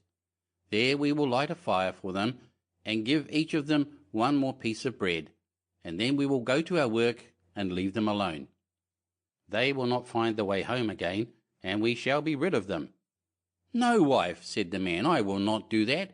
How can I bear to leave my children alone in the forest? The wild animals would soon come and tear them to pieces." "Oh, you fool," said she, "then we must all 4 die of hunger. You may as well plane the planks for our coffins." And she left him no peace until he consented. "But I feel very sorry for the poor children, all the same," said the man. The 2 children had also not been able to sleep for hunger, and had heard what their stepmother had said to their father. Gretel wept bitter tears and said to Hansel, "Now all is over with us." "Be quiet, Gretel," said Hansel. "Do not distress yourself. I will soon find a way to help us." And when the old folks had fallen asleep, he got up, put on his little coat, opened the door below, and crept outside. The moon shone brightly, and the white pebbles which lay in front of the house glittered like real silver pennies. Hansel stooped and stuffed the little pocket of his coat with as many as he could get in. Then he went back and said to Gretel, "Be comforted, dear little sister, and sleep in peace. God will not forsake us." And he lay down again in his bed. When day dawned, but before the sun had risen, the woman came and awoke the 2 children, saying, "Get up, you sluggards, we are going into the forest to fetch wood." She gave each a little piece of bread and said, "There is something for your dinner, but do not eat it up before then, for you will get nothing else." Gretel took the bread under her apron, as Hansel had the pebbles in his pocket. Then they all set out together on the way to the forest. When they had walked a short time, Hansel stood still and peeped back at the house, and did so again and again. His father said, "Hansel, what are you looking at there and staying behind for? Pay attention and do not forget how to use your legs." "Ah, father," said Hansel, "I am looking at my little white cat which is sitting up on the roof and wants to say good-bye to me." The wife said, "Fool, that is not your little cat, that is the morning sun which is shining on the chimneys." Hansel, however, had not been looking back at the cat, but had been constantly throwing one of the white pebble stones out of his pocket on the road. When they had reached the middle of the forest, the father said, "Now, children, pile up some wood, and I will light a fire that you may not be cold." Hansel and Gretel gathered brushwood together as high as a little hill. The brushwood was lighted, and when the flames were burning very high, the woman said, "Now, children, lay yourselves down by the fire and rest. We will go into the forest and cut some wood. When we have done, we will come back and fetch you away." Hansel and Gretel sat by the fire, and when noon came, each ate a little piece of bread, and as they heard the strokes of the wood axe, they believed that their father was near. It was not the axe, however, but a branch which he had fastened to a withered tree, which the wind was blowing backwards and forwards. And as they had been sitting such a long time, their eyes closed with fatigue, and they fell fast asleep. When at last they awoke, it was already dark night. Gretel began to cry and said, "How are we to get out of the forest now?" But Hansel comforted her and said, "Just wait a little until the moon has risen, and then we will soon find the way." And when the full moon had risen, Hansel took his little sister by the hand and followed the pebbles which shone like newly coined silver pieces, and showed them the way. They walked the whole night long, and by break of day came once more to their father's house. They knocked at the door, and when the woman opened it and saw that it was Hansel and Gretel, she said, "You naughty children, why have you slept so long in the forest? We thought you were never coming back at all." The father, however, rejoiced, for it had cut him to the heart to leave them behind alone. Not long afterwards there was once more great dearth throughout the land, and the children heard their mother saying at night to their father, "Everything is eaten again. We have 1/2 loaf left, and that is the end. The children must go. We will take them farther into the woods, so that they will not find their way out again. There is no other means of saving ourselves." The man's heart was heavy, and he thought it would be better for you to share the last mouthful with your children. The woman, however, would listen to nothing that he had to say, but scolded and reproached him. He who says A must say B, likewise, and as he had yielded the first time, he had to do so a second time also. The children, however, were still awake, and had heard the conversation. When the old folks were asleep, Hansel again got up and wanted to go out and pick up pebbles, as he had done before, but the woman had locked the door, and Hansel could not get out. Nevertheless he comforted his little sister, and said, "Do not cry, Gretel. Go to sleep quietly. The good God will help us." Early in the morning came the woman, and took the children out of their beds. Their piece of bread was given to them, but it was still smaller than the time before. On the way into the forest, Hansel crumbled his in his pocket, and often stood still and threw a morsel on the ground. "Hansel, why do you stop and look round?" said the father. "Go on." "I am looking back at my little pigeon which is sitting on the roof and wants to say good-bye to me," answered Hansel. "Fool," said the woman, "that is not your little pigeon. That is the morning sun that is shining on the chimney." Hansel, however, little by little threw all the crumbs on the path. The woman led the children still deeper into the forest, where they had never in their lives been before. Then a great fire was again made, and the mother said, "Just sit there, you children, and when you are tired you may sleep a little. We are going into the forest to cut wood, and in the evening when we are done, we will come and fetch you away." When it was noon, Gretel shared her piece of bread with Hansel, who had scattered his by the way. Then they fell asleep, and evening passed, but no one came to the poor children. They did not awake until it was dark night, and Hansel comforted his little sister and said, "Just wait, Gretel, until the moon rises, and then we shall see the crumbs of bread which I have strewn about. They will show us our way home again." When the moon came, they set out, but they found no crumbs, for the many thousands of birds which fly about in the woods and fields had picked them all up. Hansel said to Gretel, "We shall soon find the way," but they did not find it. They walked the whole night and all the next day too, from morning till evening, but they did not get out of the forest, and were very hungry, for they had nothing to eat but 2 or 3 berries which grew on the ground. And as they were so weary that their legs would carry them no longer, they lay down beneath a tree and fell asleep. It was now 3 mornings since they had left their father's house. They began to walk again, but they always came deeper into the forest, and if help did not come soon, they must die of hunger and weariness. When it was midday, they saw a beautiful snow-white bird sitting on a bough, which sang so delightfully that they stood still and listened to it. And when its song was over, it spread its wings and flew away before them, and they followed it until they reached a little house, on the roof of which it alighted. And when they approached the little house, they saw that it was built of bread and covered with cakes, but that the windows were of clear sugar. "We will set to work on that," said Hansel, "and have a good meal. I will eat a bit of the roof, and you, Gretel, can eat some of the window. It will taste sweet." Hansel reached up above and broke off a little of the roof to try how it tasted, and Gretel leant against the window and nibbled at the panes. Then a soft voice cried from the parlour, "Nibble, nibble, gnaw, who is nibbling at my little house?" The children answered, "The wind, the heaven-born wind," and went on eating without disturbing themselves. Hansel, who liked the taste of the roof, tore down a great piece of it, and Gretel pushed out the whole of one round window pane, sat down and enjoyed herself with it. Suddenly the door opened, and a woman as old as the hills, who supported herself on crutches, came creeping out. Hansel and Gretel were so terribly frightened that they let fall with what they had in their hands. The old woman, however, nodded her head and said, "Oh, you dear children, who has brought you here?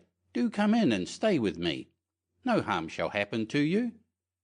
She took them both by the hand and led them into her little house.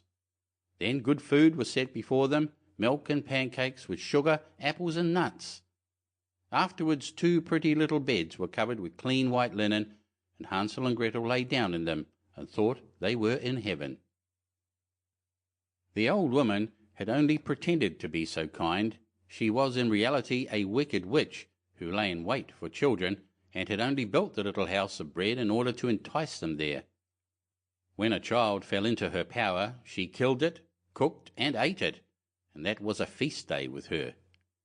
Witches have red eyes and cannot see far, but they have a keen scent like the beasts and are aware when human beings draw near.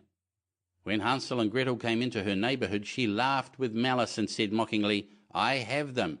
They shall not escape me again." Early in the morning, before the children were awake, she was already up, and when she saw both of them sleeping and looking so pretty, with their plump and rosy cheeks, she muttered to herself, "That will be a dainty mouthful." Then she seized Hansel with her shrivelled hand, carried him into a little stable, and locked him in behind a grated door. Scream as he might, it would not help him. Then she went to Gretel, shook her till she awoke, and cried, "Get up, lazy thing! Fetch some water, and cook something good for your brother. He is in the stable outside, and is to be made fat. When he is fat, I will eat him." Gretel began to weep bitterly, but it was all in vain, for she was forced to do what the wicked witch commanded. And now the best food was cooked for poor Hansel, but Gretel got nothing but crab shells. Every morning the woman crept to the little stable and cried, "Hansel, stretch out your finger that I may feel if you will soon be fat." Hansel, however, stretched out a little bone to her, and the old woman, who had dim eyes, could not see it, and thought it was Hansel's finger, and was astonished that there was no way of fattening him. When 4 weeks had gone by, and Hansel still remained thin, she was seized with impatience, and would not wait any longer. "Now then, Gretel," she cried to the girl, "stir yourself and bring some water. Let Hansel be fat or lean. Tomorrow I will kill him and cook him." Ah, how the poor little sister did lament when she had to fetch the water, and how her tears did flow down her cheeks. "Dear God, do help us," she cried. "If the wild beasts in the forest had but devoured us, we should at any rate have died together." "Just keep your noise to yourself," said the old woman. "It won't help you at all." Early in the morning, Gretel had to go out and hang up the cauldron with the water and light the fire. "We will bake first," said the old woman. "I have already heated the oven and kneaded the dough." She pushed poor Gretel out to the oven, from which the flames of fire were already darting. "Creep in," said the witch, "and see if it is properly heated, so that we can put the bread in." And once Gretel was inside, she intended to shut the oven and let her bake in it, and then she would eat her too. But Gretel saw what she had in mind, and said, "I do not know how I am to do it. How do I get in?" "Silly goose," said the old woman, "the door is big enough. Just look, I can get in myself." And she crept up and thrust her head into the oven. Then Gretel gave her a push that drove her far into it, and shut the iron door, and fastened the bolt. Oh, then she began to howl quite horribly, but Gretel ran away, and the godless witch was miserably burnt to death. Gretel, however, ran like lightning to Hansel, opened his little stable, and cried, "Hansel, we are saved! The old witch is dead." Then Hansel sprang like a bird from its cage when the door is opened. How they did rejoice and embrace each other, and dance about and kiss each other. And as they had no longer any need to fear her, they went into the witch's house, and in every corner there stood chests full of pearls and jewels. "These are far better than pebbles," said Hansel, and thrust into his pockets whatever could be got in. And Gretel said, "I too will take something home with me," and filled her pinafore full. "But now we must be off," said Hansel, "that we may get out of the witch's forest." When they had walked for 2 hours, they came to a great stretch of water. "We cannot cross," said Hansel. "I see no foot-plank and no bridge, and there is also no ferry," answered Gretel. "But a white duck is swimming there. If I ask her, she will help us over." Then she cried, little duck, dost thou see? Hansel and Gretel are waiting for thee. There's never a plank or bridge in sight. Take us across on thy back so white." The duck came to them, and Hansel seated himself on its back, and told his sister to sit by him. "No," replied Gretel, "that will be too heavy for the little duck. She shall take us across, one after the other." The good little duck did so, and when they were once safely across and had walked for a short time, the forest seemed to be more and more familiar to them, and at length they saw from afar their father's house. Then they began to run, rushed into the parlour, and threw themselves round their father's neck. The man had not known one happy hour since he had left the children in the forest. The woman, however, was dead. Gretel emptied her pinafore until pearls and precious stones ran about the room, and Hansel threw one handful after another out of his pockets to add to them. Then all anxiety was at an end, and they lived together in perfect happiness. My tale is done. There runs a mouse. Whoever so catches it may make himself a big fur cap out of it. End of chapter 19.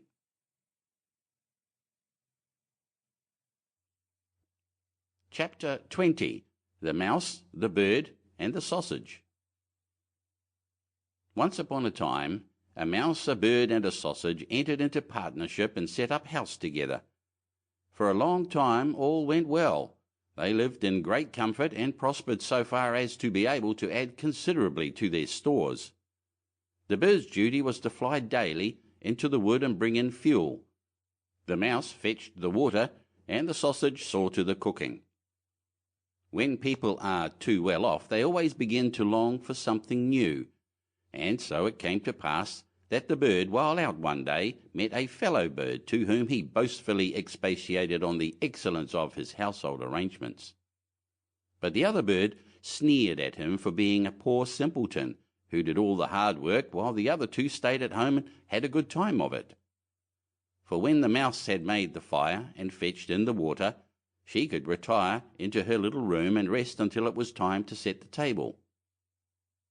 The sausage had only to watch the pot to see that the food was properly cooked, and when it was near dinner time, he just threw himself into the broth, or rolled in and out among the vegetables 3 or 4 times, and there they were, buttered and salted, and ready to be served.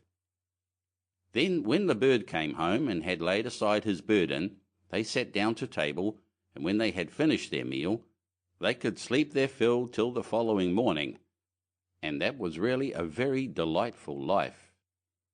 Influenced by those remarks, the bird next morning refused to bring in the wood, telling the others that he had been their servant long enough, and had been a fool into the bargain. and that it was now time to make a change, and to try some other way of arranging the work. Beg and pray as the mouse and the sausage might, it was of no use. The bird remained master of the situation, and the venture had to be made. They therefore drew lots, and it fell to the sausage to bring in the wood, to the mouse to cook, and to the bird to fetch the water. And now what happened? The sausage started in search of wood, the bird made the fire, and the mouse put on the pot, and then these two waited till the sausage returned with the fuel for the following day. But the sausage remained so long away that they became uneasy, and the bird flew out to meet him. He had not flown far, however, when he came across a dog who, having met the sausage, had regarded him as his legitimate booty, and so seized and swallowed him. The bird complained to the dog of this bare-faced robbery, but nothing he said was of any avail, for the dog answered that he found false credentials on the sausage, and that was the reason his life had been forfeited. He picked up the wood and flew sadly home, and told the mouse all he had seen and heard. They were both very unhappy, but agreed to make the best of things and to remain with one another. So now the bird set the table, and the mouse looked after the food, and wishing to prepare it in the same way as the sausage, by rolling in and out among the vegetables to salt and butter them, she jumped into the pot, but she stopped short long before she reached the bottom, having already parted not only with her skin and hair, but also with life.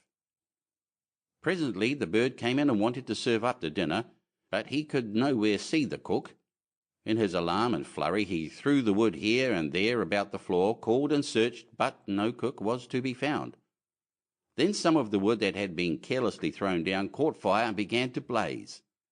The bird hastened to fetch some water, but his pail fell into the well, and he after it, and as he was unable to recover himself, he was drowned.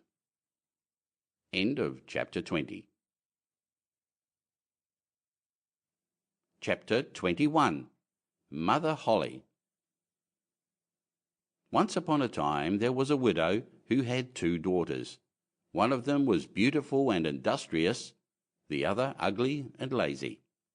The mother, however, loved the ugly and lazy one best because she was her own daughter, and so the other, who was only her stepdaughter, was made to do all the work of the house and was quite the Cinderella of the family.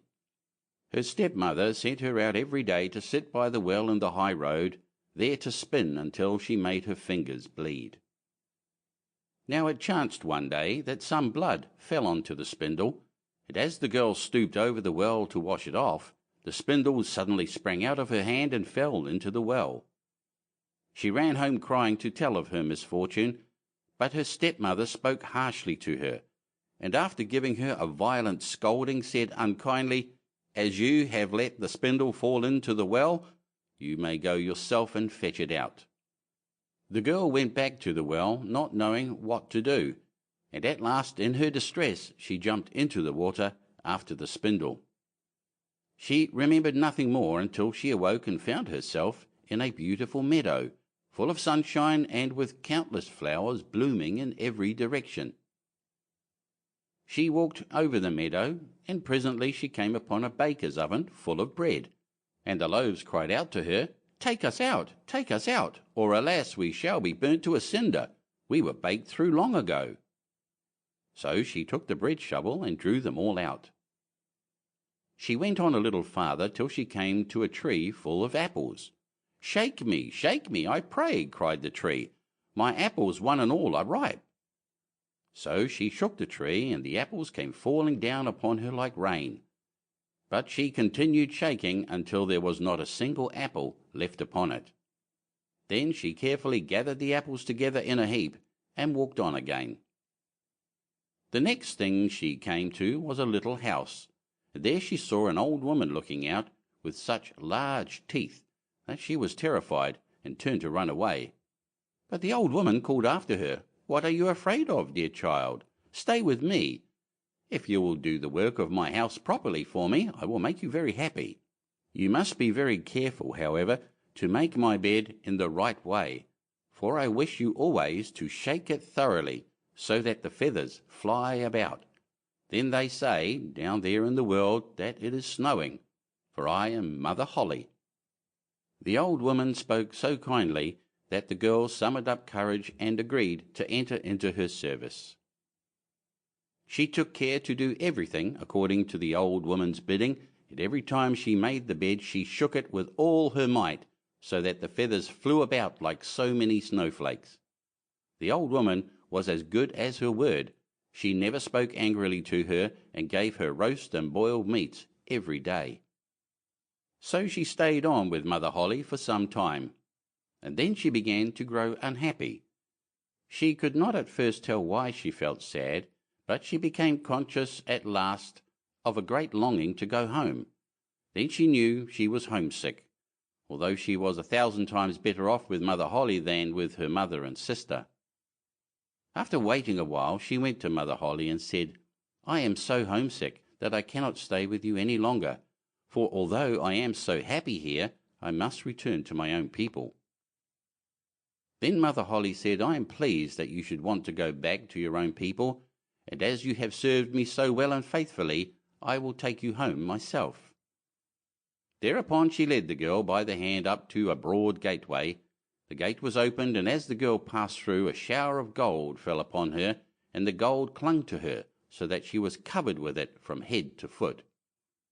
"That is a reward for your industry," said Mother Holle, and as she spoke she handed her the spindle which she had dropped into the well. The gate was then closed, and the girl found herself back in the old world, close to her mother's house. As she entered the courtyard, the cock, who was perched on the well, called out, "Cock-a-doodle-doo! Your golden daughter's come back to you." Then she went in to her mother and sister, and as she was so richly covered with gold, they gave her a warm welcome. She related to them all that had happened, and when the mother heard how she had come by her great riches, she thought she would like her ugly, lazy daughter to go and try her fortune. So she made the sister go and sit by the well and spin, and the girl pricked her finger and thrust her hand into a thorn bush, so that she might drop some blood onto the spindle. Then she threw it into the well and jumped in herself. Like her sister, she awoke in the beautiful meadow and walked over it till she came to the oven. Take us out, or alas, we shall be burnt to a cinder. We were baked through long ago," cried the loaves as before.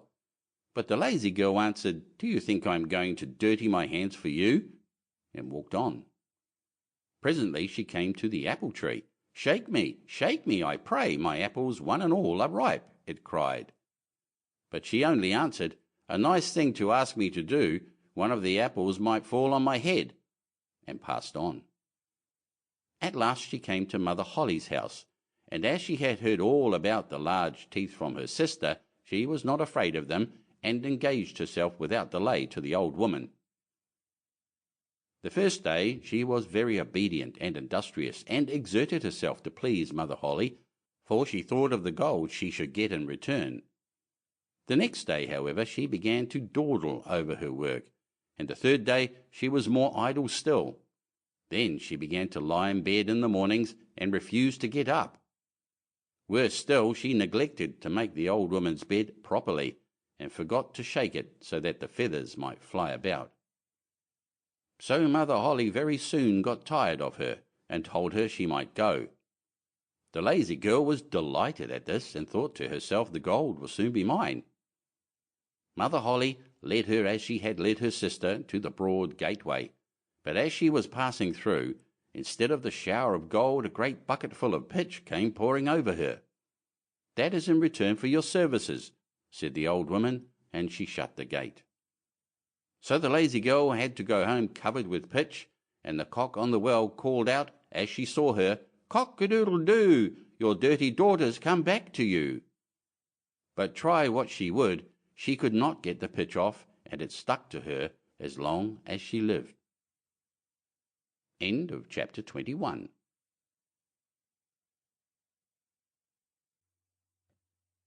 Chapter 22. Little Red Cap, or Little Red Riding Hood.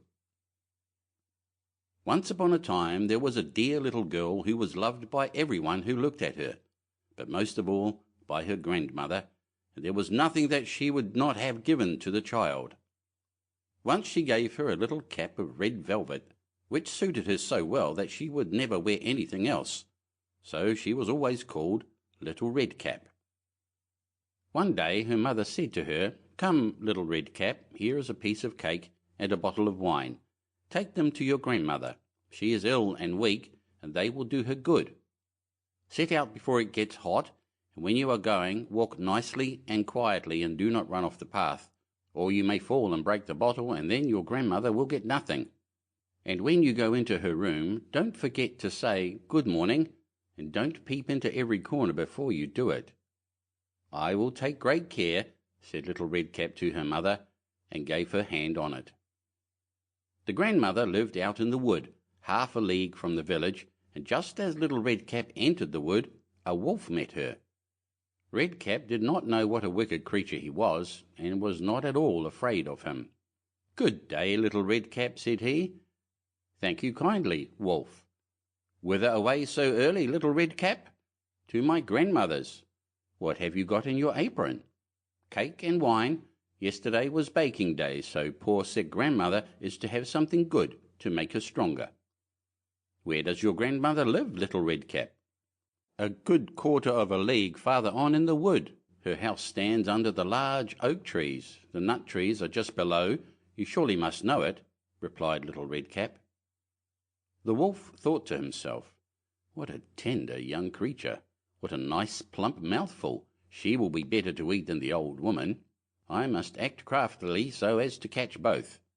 So he walked for a short time by the side of Little Red Cap, and then he said, "See, Little Red Cap, how pretty the flowers are about here. Why do you not look round? I believe, too, that you do not hear how sweetly the little birds are singing. You walk gravely along as if you were going to school, while everything else out here in the wood is merry." Little Red Cap raised her eyes, and when she saw the sunbeams dancing here and there through the trees, and pretty flowers growing everywhere, she thought, "Suppose I take grandmother a fresh nosegay? That would please her too. It is so early in the day that I shall still get there in good time." And so she ran from the path into the wood to look for flowers. And whenever she had picked one, she fancied that she saw a still prettier one farther on, and ran after it, and so got deeper and deeper into the wood. Meanwhile the wolf ran straight to the grandmother's house and knocked at the door. "Who is there?" "Little Red Cap," replied the wolf. "She is bringing cake and wine. Open the door." "Lift the latch," called out the grandmother. "I am too weak and cannot get up." The wolf lifted the latch, the door sprang open, and without saying a word he went straight to the grandmother's bed and devoured her. Then he put on her clothes, dressed himself in her cap, laid himself in bed, and drew the curtains.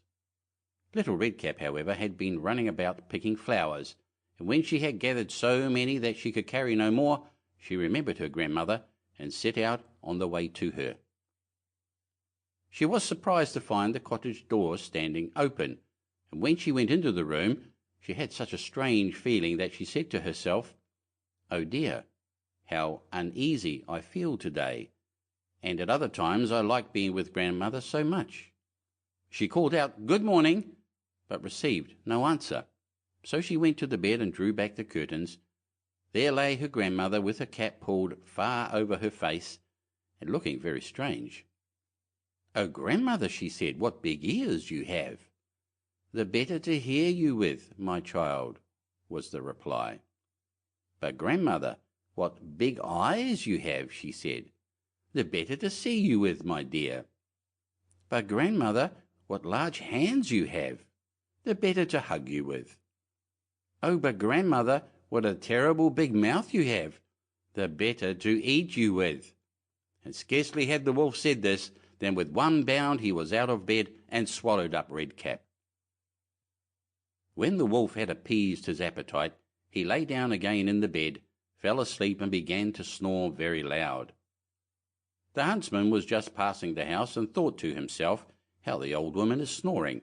I must see if she wants anything." So he went into the room, and when he came to the bed, he saw that the wolf was lying in it. "Do I find you here, you old sinner?" said he. "I have long sought you." Then, just as he was going to fire at him, it occurred to him that the wolf might have devoured the grandmother, and that she might still be saved. So he did not fire, but took a pair of scissors and began to cut open the stomach of the sleeping wolf. When he had made 2 snips, he saw the little red cap shining, and then he made 2 snips more, and the little girl sprang out, crying, "Ah, how frightened I have been! How dark it was inside the wolf!" And after that the aged grandmother came out alive also, but scarcely able to breathe.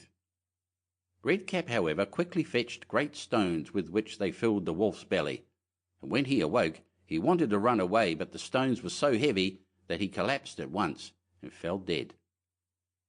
Then all 3 were delighted. The huntsman drew off the wolf's skin and went home with it. The grandmother ate the cake and drank the wine which Red Cap had brought, and revived. But Red Cap thought to herself, "As long as I live, I will never by myself leave the path to run into the wood when my mother has forbidden me to do so." It also related that once, when Red Cap was again taking cakes to the old grandmother, another wolf spoke to her and tried to entice her from the path. Red Cap, however, was on her guard, and went straight forward on her way, and told her grandmother that she had met the wolf, and that he had said good morning to her, but with such a wicked look in his eyes, that if they had not been on the public road, she was certain he would have eaten her up. "Well," said the grandmother, "we will shut the door, that he may not come in." Soon afterwards the wolf knocked and cried, "Open the door, grandmother, I'm Little Red Cap, and am bringing you some cakes." But they did not speak or open the door, so the grey-beard stole twice or thrice round the house, and at last jumped on the roof, intending to wait until Red Cap went home in the evening, and then to steal after her and devour her in the darkness. But the grandmother saw what was in his thoughts. In front of the house was a great stone trough. So she said to the child, "Take the pail, Red Cap. I made some sausages yesterday, so carry the water in which I boiled them to the trough." Red Cap carried until the great trough was quite full. Then the smell of the sausages reached the wolf, and he sniffed and peeped down, and at last stretched out his neck so far that he could no longer keep his footing, and began to slip, and slipped down from the roof straight into the great trough, and was drowned. But Red Cap went joyously home, and no one ever did anything to harm her again. End of chapter 22.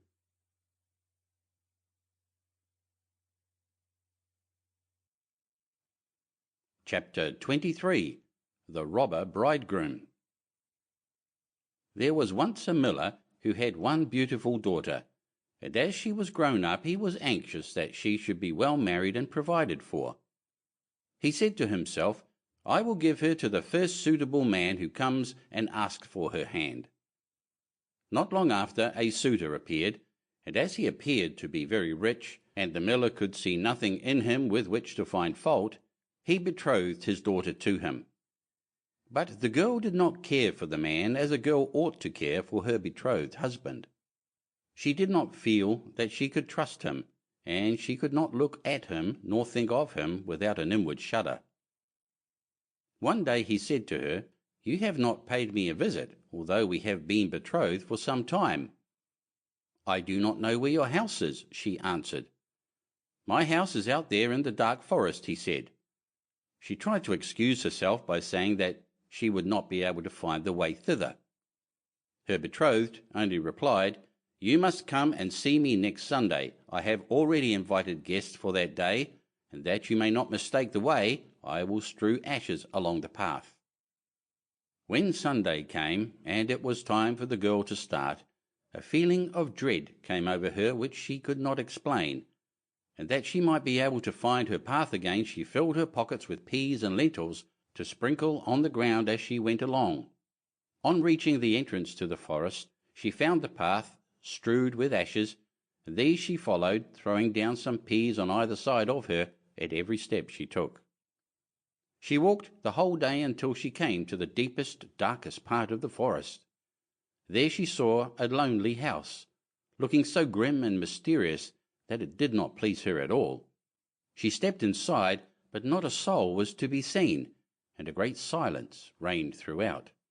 Suddenly a voice cried, turn back, young maiden fair, linger not in this murderer's lair." The girl looked up and saw that the voice came from a bird hanging in a cage on the wall. Again it cried, turn back, young maiden fair, linger not in this murderer's lair." The girl passed on, going from room to room of the house, but they were all empty, and still she saw no one. At last she came to the cellar, and there sat a very, very old woman who could not keep her head from shaking. "Can you tell me," asked the girl, "if my betrothed husband lives here?" "Ah, you poor child," answered the old woman, "what a place for you to come to! This is a murderer's den. You think yourself a promised bride, and that your marriage will soon take place, but it is with death that you will keep your marriage feast. Look, do you see that large cauldron of water, which I am obliged to keep on the fire? As soon as they have you in their power, they will kill you without mercy, and cook and eat you, for they are eaters of men. If I did not take pity on you and save you, you would be lost." Thereupon the old woman led her behind a large cask, which quite hid her from view. "Keep as still as a mouse," she said. "Do not move or speak, or it will be all over with you. Tonight, when the robbers are all asleep, we will flee together. I have long been waiting for an opportunity to escape."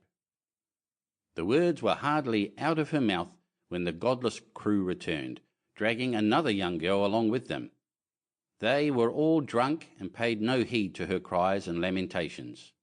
They gave her wine to drink, 3 glasses full, one of white wine, one of red, and one of yellow, and with that her heart gave way, and she died. Then they tore off her dainty clothing, laid her on a table, and cut her beautiful body into pieces and sprinkled salt upon it. The poor betrothed girl crouched trembling and shuddering behind the cask, for she saw what a terrible fate had been intended for her by the robbers. One of them now noticed a gold ring still remaining on the little finger of the murdered girl, and as he could not draw it off easily, he took a hatchet and cut off the finger. But the finger sprang into the air and fell behind the cask, into the lap of the girl who was hiding there. The robber took a light and began looking for it, but he could not find it. "Have you looked behind the large cask?" said one of the others. But the old woman called out, "Come and eat your suppers, and let the thing be till tomorrow. The finger won't run away." "The old woman is right," said the robbers, and they ceased looking for the finger and sat down. The old woman then mixed a sleeping draught with their wine, and before long they were all lying on the floor of the cellar, fast asleep and snoring. As soon as the girl was assured of this, she came from behind the cask.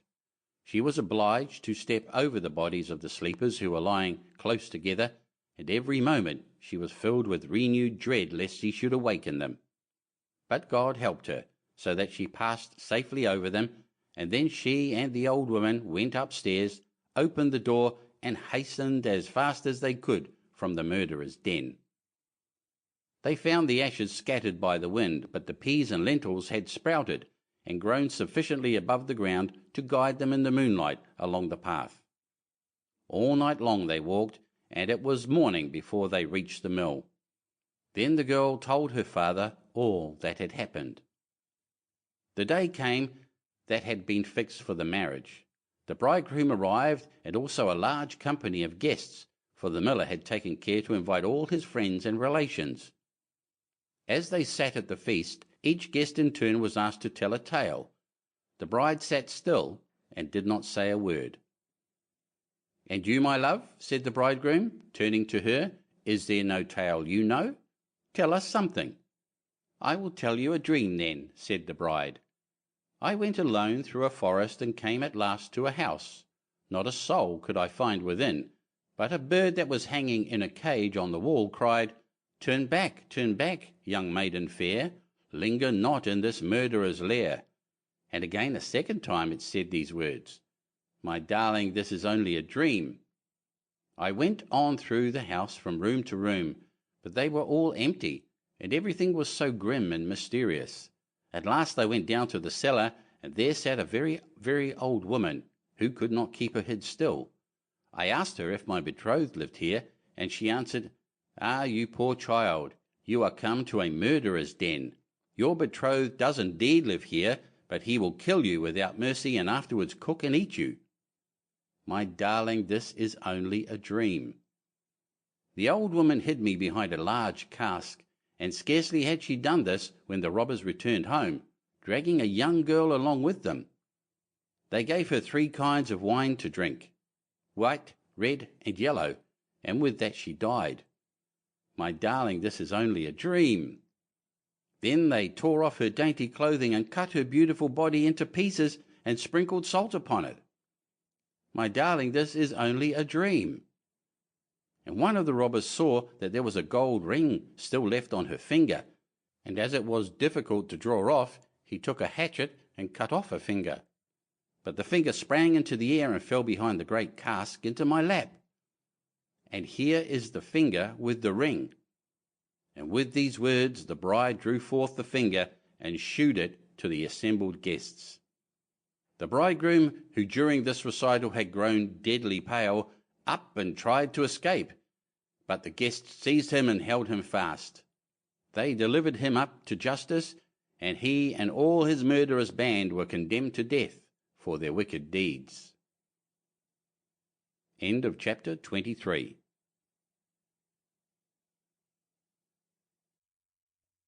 Chapter 24. Tom Thumb. A poor woodman sat in his cottage one night, smoking his pipe by the fireside, while his wife sat by his side spinning. "How lonely it is, wife," said he, as he puffed out a long curl of smoke, "for you and me to sit here by ourselves, without any children to play about and amuse us, while other people seem so happy and merry with their children." "What you say is very true," said the wife, sighing, and turning round her wheel. "How happy should I be if I had but one child! If it were ever so small, nay, if it were no bigger than my thumb, I should be very happy and love it dearly." Now, odd as you may think it, it came to pass that this good woman's wish was fulfilled, just in the very way she had wished it, for not long afterwards she had a little boy who was quite healthy and strong, but was not much bigger than my thumb. So they said, "Well, we cannot say we have not got what we wish for, and little as he is, we will love him dearly." And they called him Thomas Thumb. They gave him plenty of food, yet for all they could do, he never grew bigger, but kept just the same size as he had been when he was born. Still, his eyes were sharp and sparkling, and he soon showed himself to be a clever little fellow, who always knew well what he was about. One day, as the woodman was getting ready to go into the wood to cut fuel, he said, "I wish I had someone to bring the cart after me, for I want to make haste." "Oh, father," cried Tom, "I will take care of that. The cart shall be in the wood by the time you want it." Then the woodman laughed and said, "How can that be? You cannot reach up to the horse's bridle." "Never mind that, father," said Tom. "If my mother will only harness the horse, I will get into his ear and tell him which way to go." "Well," said the father, "we will try for once." When the time came, the mother harnessed the horse to the cart and put Tom into his ear, and as he sat there the little man told the beast how to go, crying out, "Go on," and "Stop," as he wanted, and thus the horse went on just as well as if the woodman had driven it himself into the wood.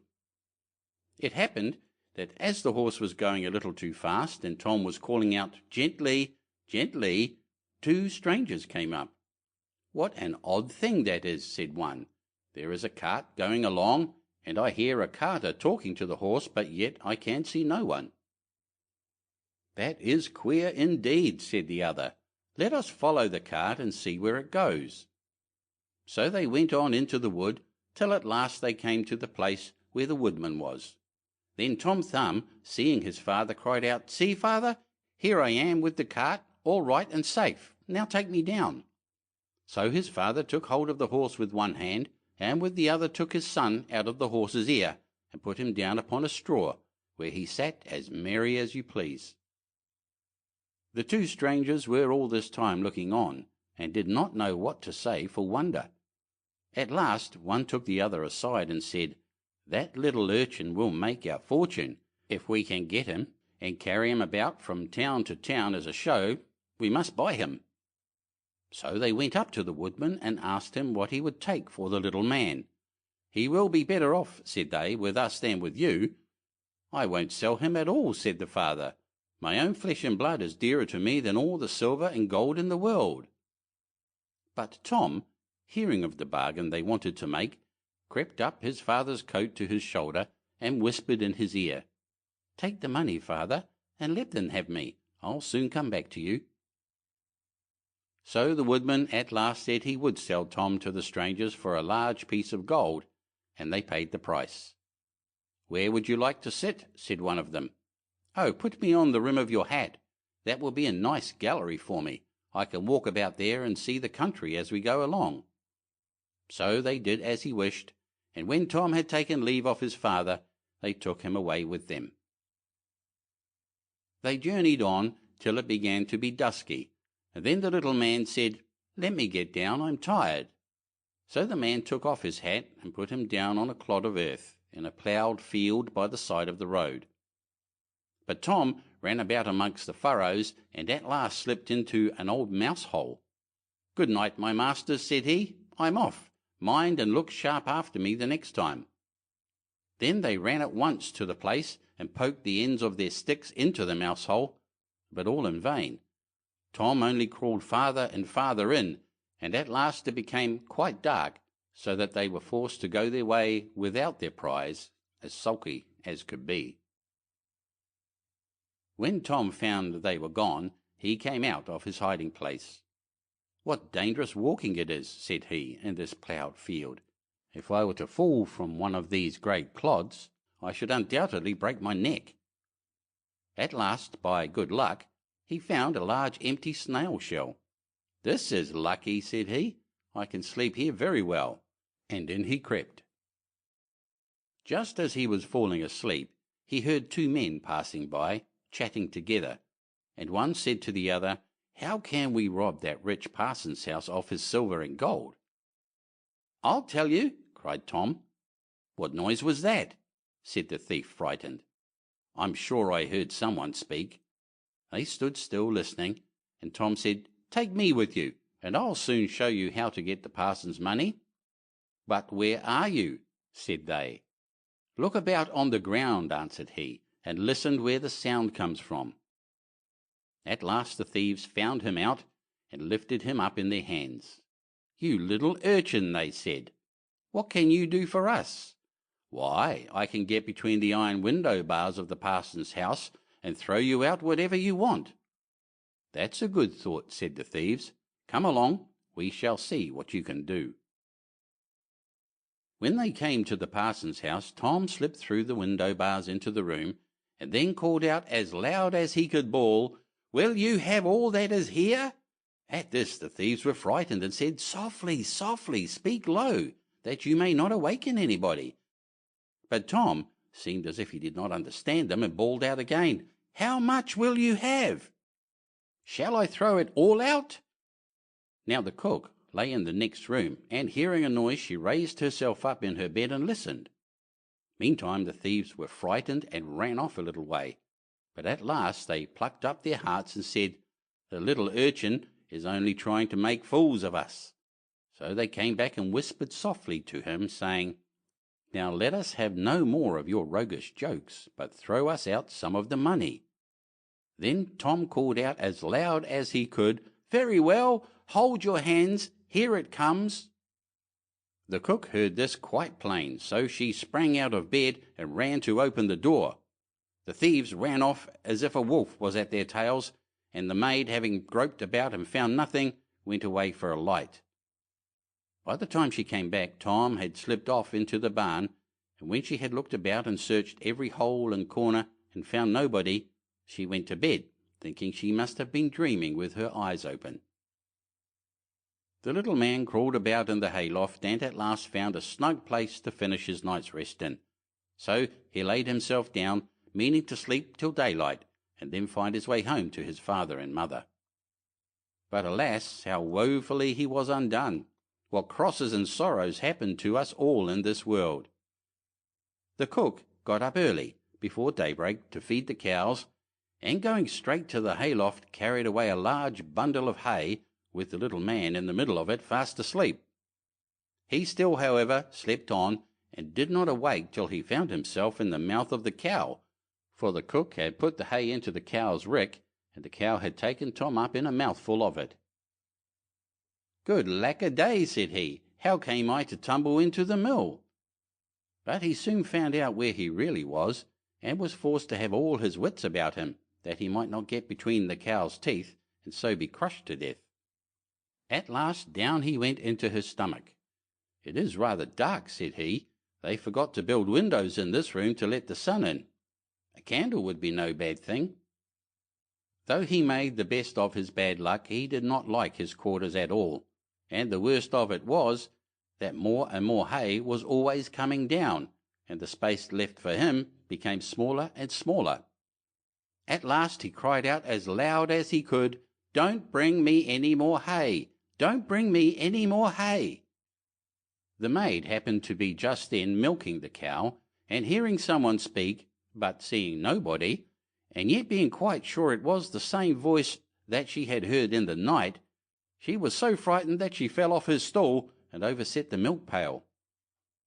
As soon as she could pick herself up out of the dirt, she ran off as fast as she could to her master the parson, and said, "Sir, sir, the cow is talking." But the parson said, "Woman, thou art surely mad." However, he went with her into the cow-house to try and see what was the matter. Scarcely had they set foot on the threshold when Tom called out, "Don't bring me any more hay." Then the parson himself was frightened, and thinking the cow was surely bewitched, told his man to kill her on the spot. So the cow was killed and cut up, and the stomach in which Tom lay was thrown out upon a dunghill. Tom soon set himself to work to get out, which was not a very easy task, but at last, just as he had made room to get his head out, fresh ill luck befell him. A hungry wolf sprang out, and swallowed up the whole stomach, with Tom in it, at one gulp, and ran away. Tom, however, was still not disheartened, and thinking the wolf would not dislike having some chat with him as he was going along, he called out, "My good friend, I can show you a famous treat." "Where's that?" said the wolf. "In such and such a house," said Tom, describing his own father's house. "You can crawl through the drain into the kitchen, and then into the pantry, and there you will find cakes, ham, beef, cold chicken, roast pig, apple dumplings, and everything that your heart can wish." The wolf did not want to be asked twice, so that very night he went to the house and crawled through the drain into the kitchen, and then into the pantry, and ate and drank there to his heart's content.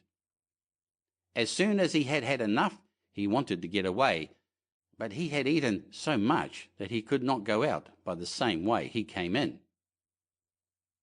This was just what Tom had reckoned upon, and now he began to set up a great shout, making all the noise he could. "Will you be easy?" said the wolf. "You'll awaken everybody in the house if you make such a clatter." "What's that to me?" said the little man. "You have had your frolic, now I've a mind to be merry myself." And he began singing and shouting as loud as he could. The woodman and his wife, being awakened by the noise, peeped through a crack in the door, but when they saw a wolf was there, you may well suppose that they were sadly frightened. And the woodman ran for his axe and gave his wife a scythe. "Do you stay behind," said the woodman, "and when I have knocked him on the head you must rip him up with the scythe." Tom heard all this and cried out, "Father, father, I am here, the wolf has swallowed me." And his father said, "Heaven be praised, we have found our dear child again," and he told his wife not to use the scythe for fear she should hurt him. Then he aimed a great blow and struck the wolf on the head and killed him on the spot. And when he was dead, they cut open his body and set Tommy free, "Ah," said the father, "what fears we have had for you." "Yes, father," answered he, "I have travelled all over the world, I think, in one way or other, since we parted, and now I am very glad to come home and get fresh air again." "Why, where have you been?" said his father. "I have been in a mouse hole, and in a snail shell, and down a cow's throat, and in a wolf's belly, and yet here I am again, safe and sound." "Well," said they, "you are come back, and we will not sell you again for all the riches in the world." Then they hugged and kissed their dear little son, and gave him plenty to eat and drink, for he was very hungry. And then they fetched new clothes for him, for his old ones had been quite spoiled on his journey. So Master Thumb stayed at home with his father and mother in peace, for though he had been so great a traveller, and had done and seen so many fine things, and was fond enough of telling the whole story, he always agreed that after all there's no place like home. End of chapter 24.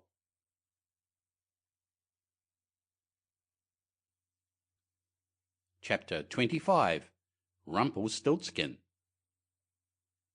By the side of a wood, in a country a long way off, ran a fine stream of water, and upon the stream there stood a mill. The miller's house was close by, and the miller, you must know, had a very beautiful daughter. She was, moreover, very shrewd and clever, and the miller was so proud of her that he one day told the king of the land, who used to come and hunt in the wood, that his daughter could spin gold out of straw. Now this king was very fond of money, and when he heard the miller's boast, his greediness was raised, and he sent for the girl to be brought before him. Then he led her to a chamber in his palace, where there was a great heap of straw, and gave her a spinning wheel, and said, "All this must be spun into gold before morning, as you love your life." It was in vain that the poor maiden said that it was only a silly boast of her father, for that she could do no such thing as spin straw into gold. The chamber door was locked, and she was left alone. She sat down in one corner of the room, and began to bewail her hard fate, when on a sudden the door opened, and a droll-looking little man hobbled in, and said, "Good morrow to you, my good lass. What are you weeping for?" "Alas," said she, "I must spin this straw into gold, and I know not how." "What will you give me," said the hobgoblin, "to do it for you?" "My necklace," replied the maiden. He took her at her word, and sat himself down to the wheel, and whistled and sang, round about, lo and behold, reel away, straw into gold." And round about the wheel went merrily.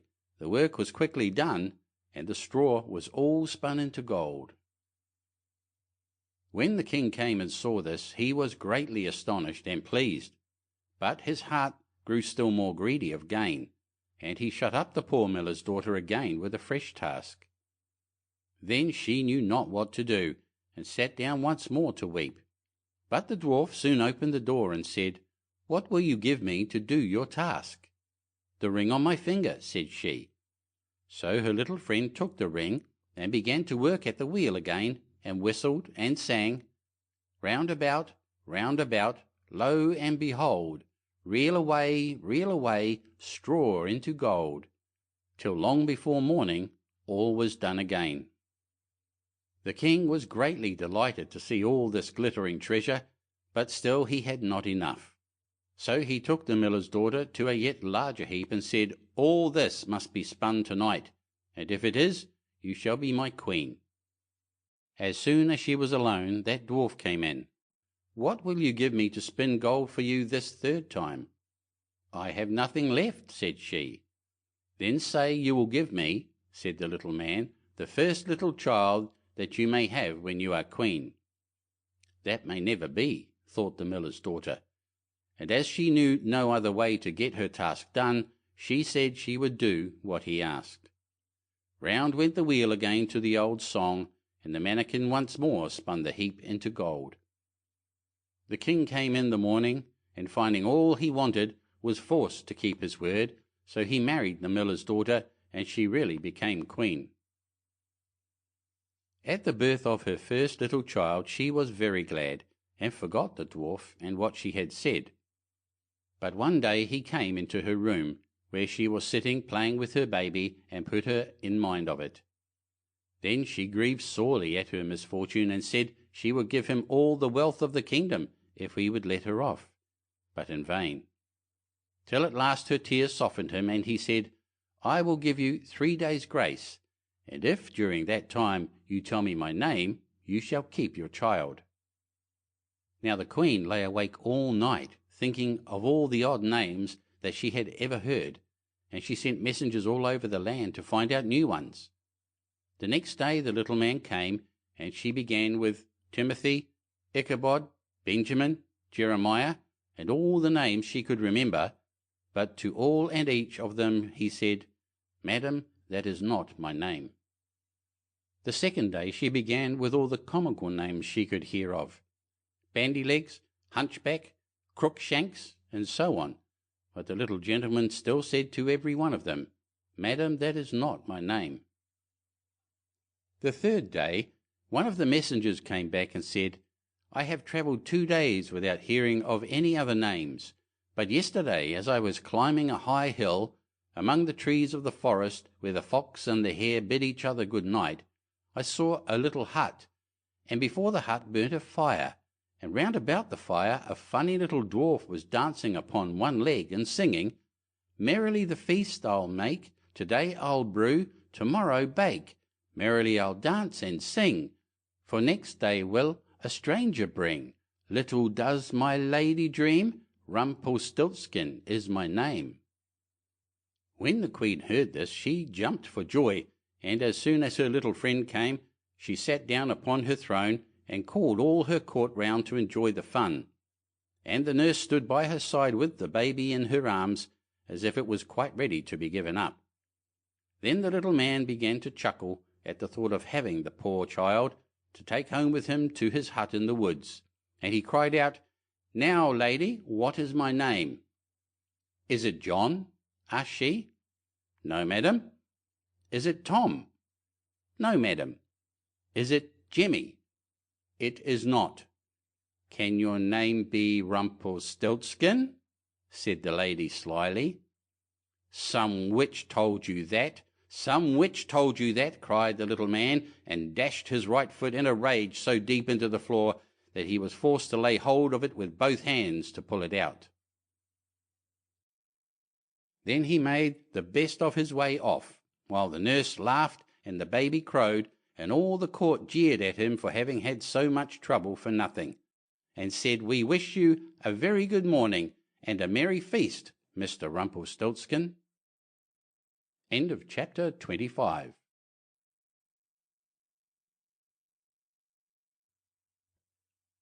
Chapter 26. Clever Gretel.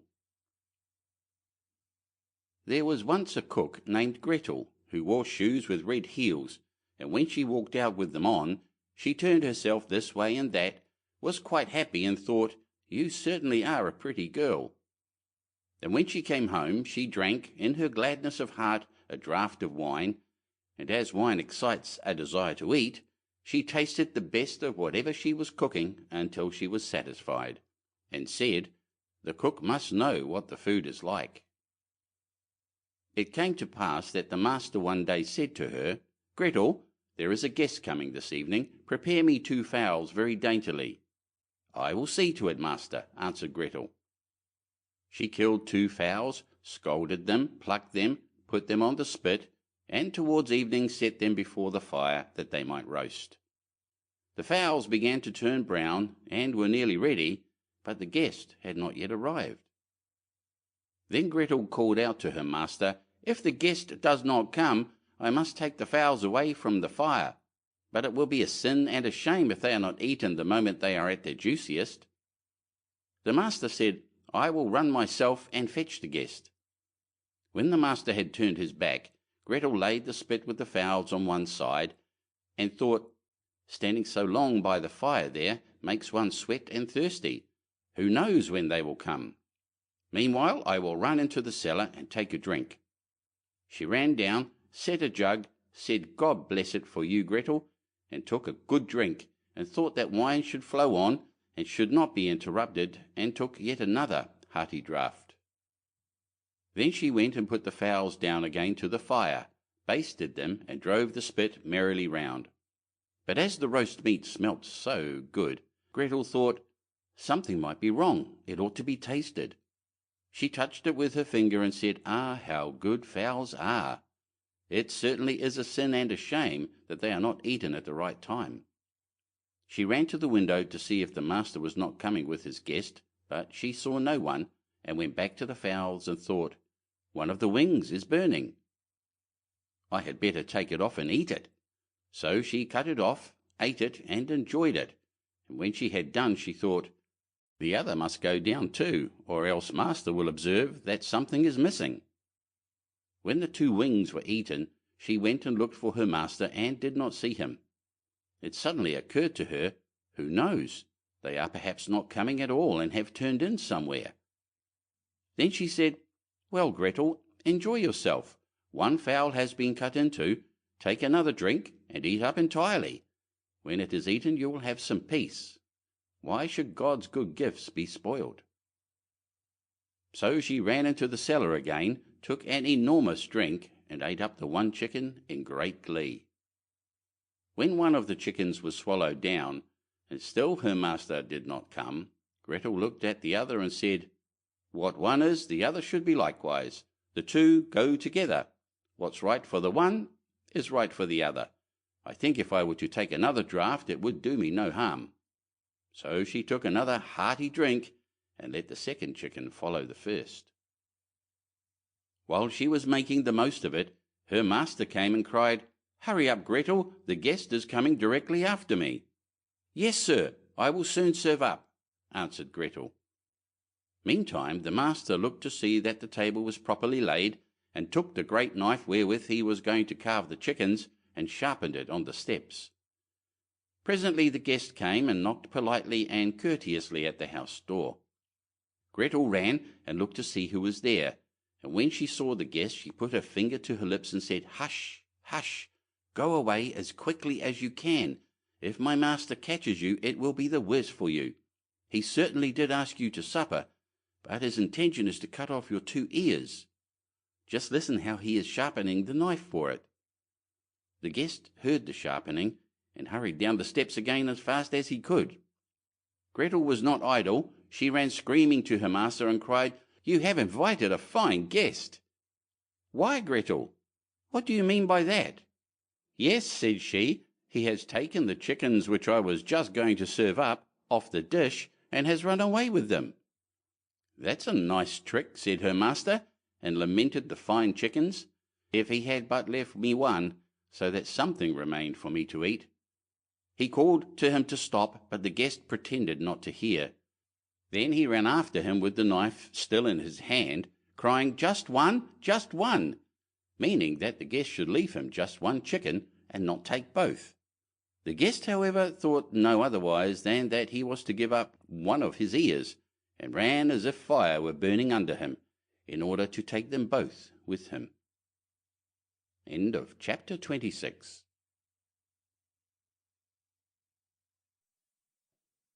Chapter 27. The Old Man and His Grandson. There was once a very old man, whose eyes had become dim, his ears dull of hearing, his knees trembled, and when he sat at table he could hardly hold the spoon, and spilt the broth upon the tablecloth, or let it run out of his mouth. His son and his son's wife were disgusted at this, so the old grandfather at last had to sit in the corner behind the stove, and they gave him his food in an earthenware bowl, and not even enough of it. And he used to look towards the table with his eyes full of tears. Once, too, his trembling hands could not hold the bowl, and it fell to the ground and broke. The young wife scolded him, but he said nothing, and only sighed. Then they brought him a wooden bowl for a few halfpence, out of which he had to eat. They were once sitting thus when the little grandson of 4 years old began to gather together some bits of wood upon the ground. "What are you doing there?" asked the father. I am making a little trough, answered the child, for father and mother to eat out of when I am big. The man and his wife looked at each other for a while, and presently began to cry. Then they took the old grandfather to the table, and henceforth always let him eat with them, and likewise said nothing if he did spill a little of anything. End of chapter 27.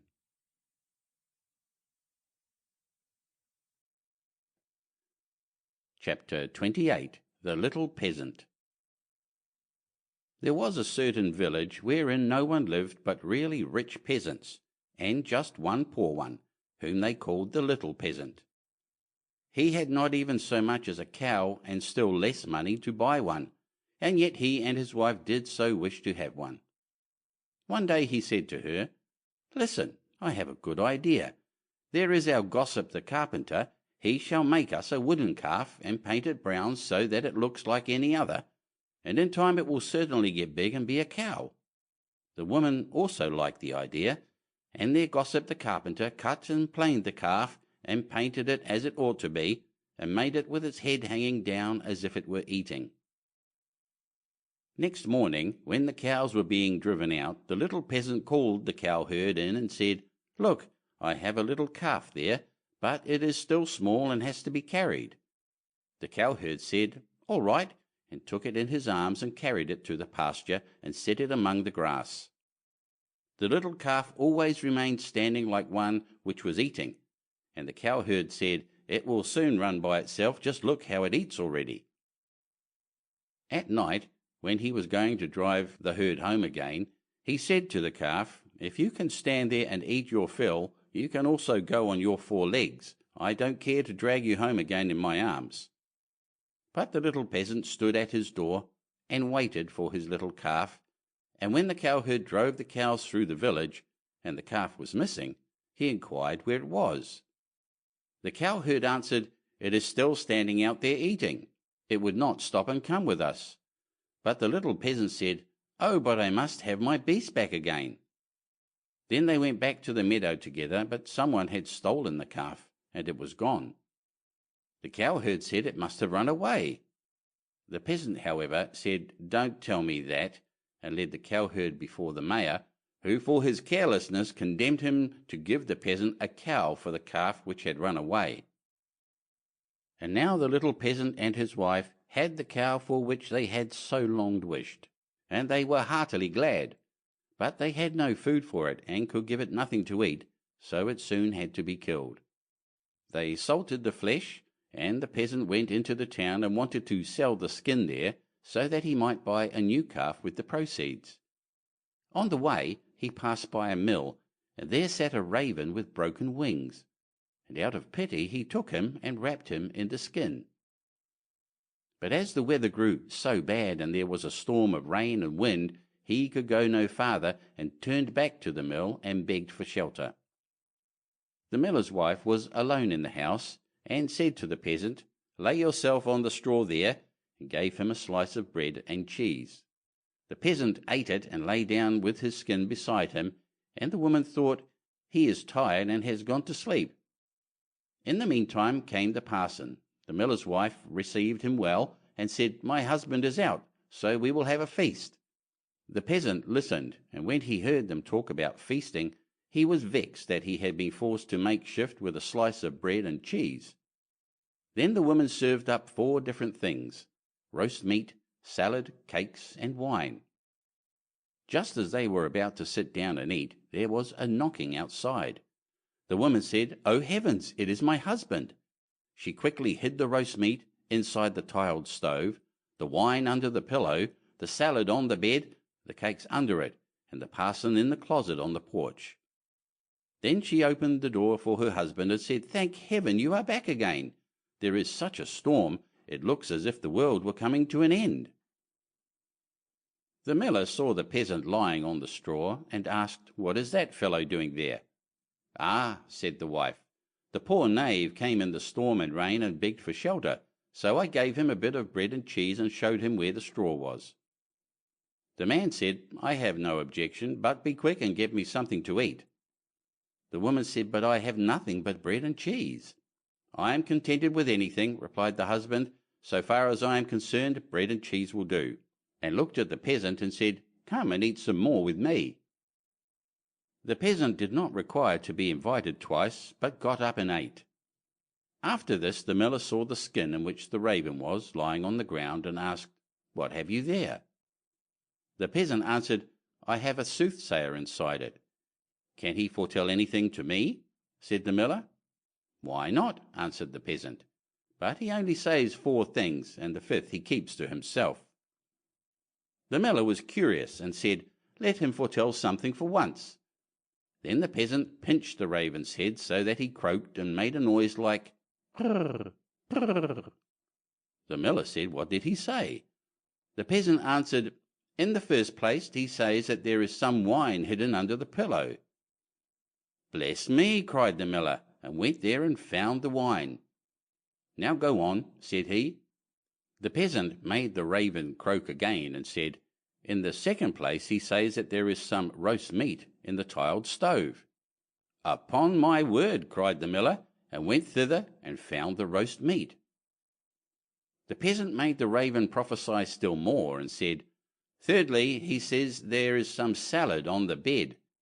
That would be a fine thing, cried the miller, and went there and found the salad.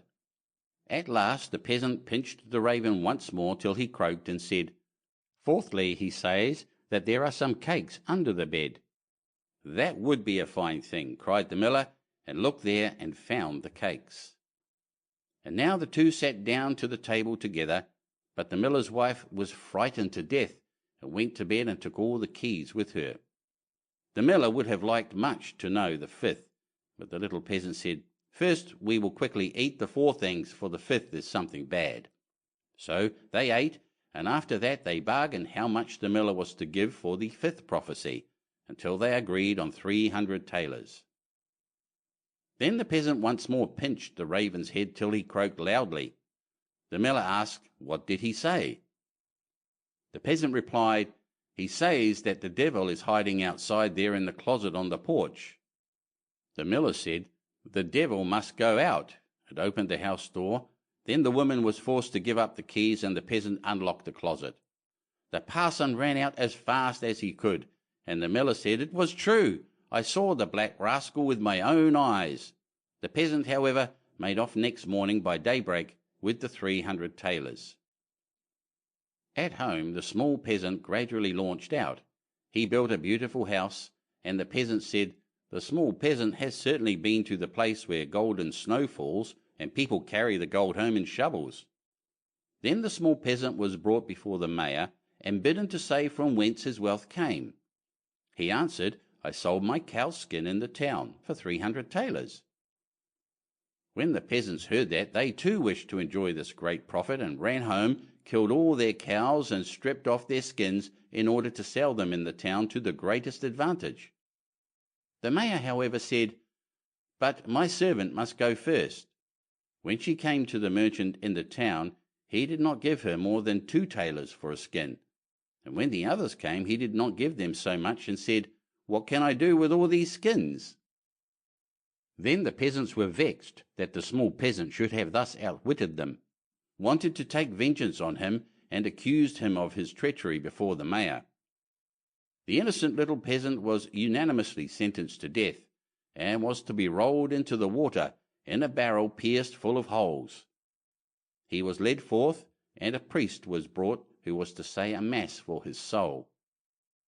The others were all obliged to retire to a distance, and when the peasant looked at the priest, he recognized the man who had been with the miller's wife. He said to him, I set you free from the closet, set me free from the barrel. At this same moment up came, with a flock of sheep, the very shepherd whom the peasant knew had long been wishing to be mayor. So he cried with all his might, No, I will not do it. If the whole world insists on it, I will not do it. The shepherd, hearing that, came up to him and asked, What are you about? What is it that you will not do? The peasant said, They want to make me mayor, if I will but put myself in the barrel, but I will not do it. The shepherd said, If nothing more than that is needful in order to be mayor, I will get into the barrel at once. The peasant said, "If you will get in, you will be mayor." The shepherd was willing, and got in, and the peasant shut the top down on him. Then he took the shepherd's flock for himself and drove it away. The parson went to the crowd and declared that the mass had been said. Then they came and rolled the barrel towards the water. When the barrel began to roll, the shepherd cried, "I am quite willing to be mayor." They believed no otherwise than that it was the peasant who was saying this, and answered, "That is what we intend, but first you shall look about you a little down below there." And they rolled the barrel down into the water. After that the peasants went home, and as they were entering the village, the small peasant also came quietly in, driving a flock of sheep and looking quite contented. Then the peasants were astonished, and said, "Peasant, from whence do you come? Have you come out of the water?" "Yes, truly," replied the peasant. "I sank deep, deep down until at last I got to the bottom. I pushed the bottom out of the barrel and crept out, and there were pretty meadows on which a number of lambs were feeding, and from thence I brought this flock away with me." Said the peasants, "Are there any more there?" "Oh yes," said he, "more than I could want."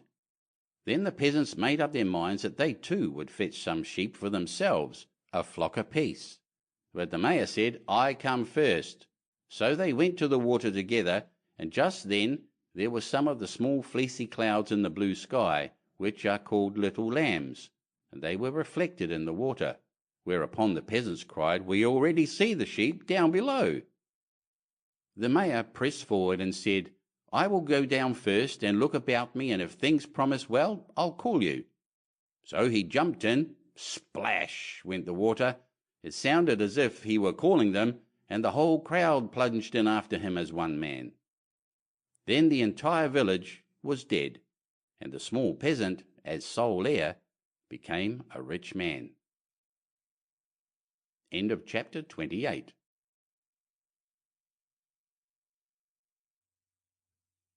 Chapter 29. Frederick and Catherine. There was once a man called Frederick. He had a wife whose name was Catherine, and they had not long been married. One day Frederick said, "Kate, I am going to work in the fields. When I come back I shall be hungry, so let me have something nice cooked, and a good draught of ale." "Very well," said she, "it shall all be ready."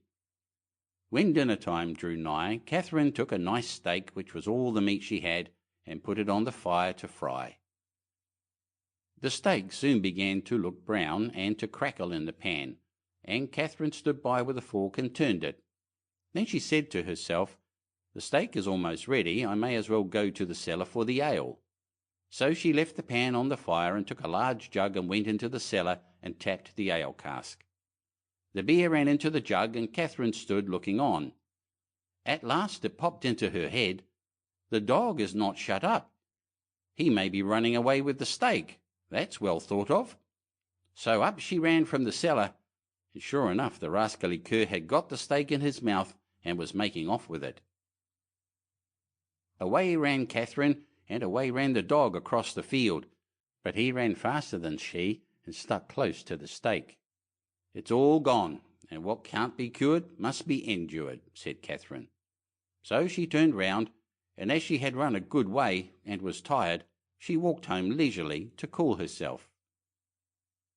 Now all this time the ale was running too, for Catherine had not turned the cock, and when the jug was full, the liquor ran upon the floor till the cask was empty. When she got to the cellar stairs, she saw what had happened. "My stars," said she, "what shall I do to keep Frederick from seeing all this slopping about?"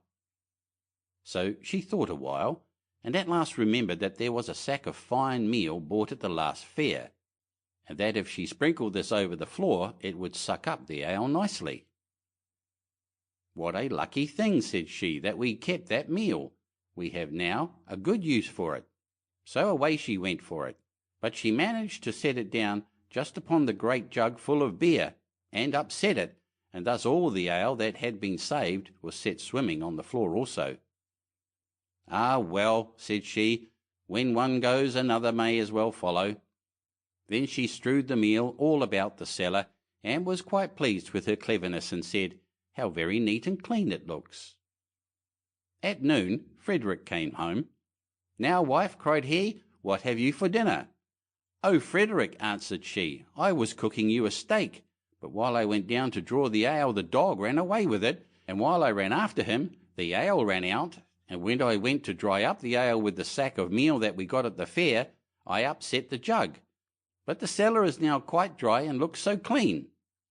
"Kate, Kate," said he, "how could you do all this? Why did you leave the steak to fry and the ale to run and then spoil all the meal?" "Why, Frederick," said she, "I did not know I was doing wrong. You should have told me before." The husband thought to himself, "If my wife manages matters thus, I must look sharp myself." Now he had a good deal of gold in the house, so he said to Catherine, "What pretty yellow buttons these are! I shall put them in a box and bury them in the garden, but take care that you never go near or meddle with them." "No, Frederick," said she, "that I never will."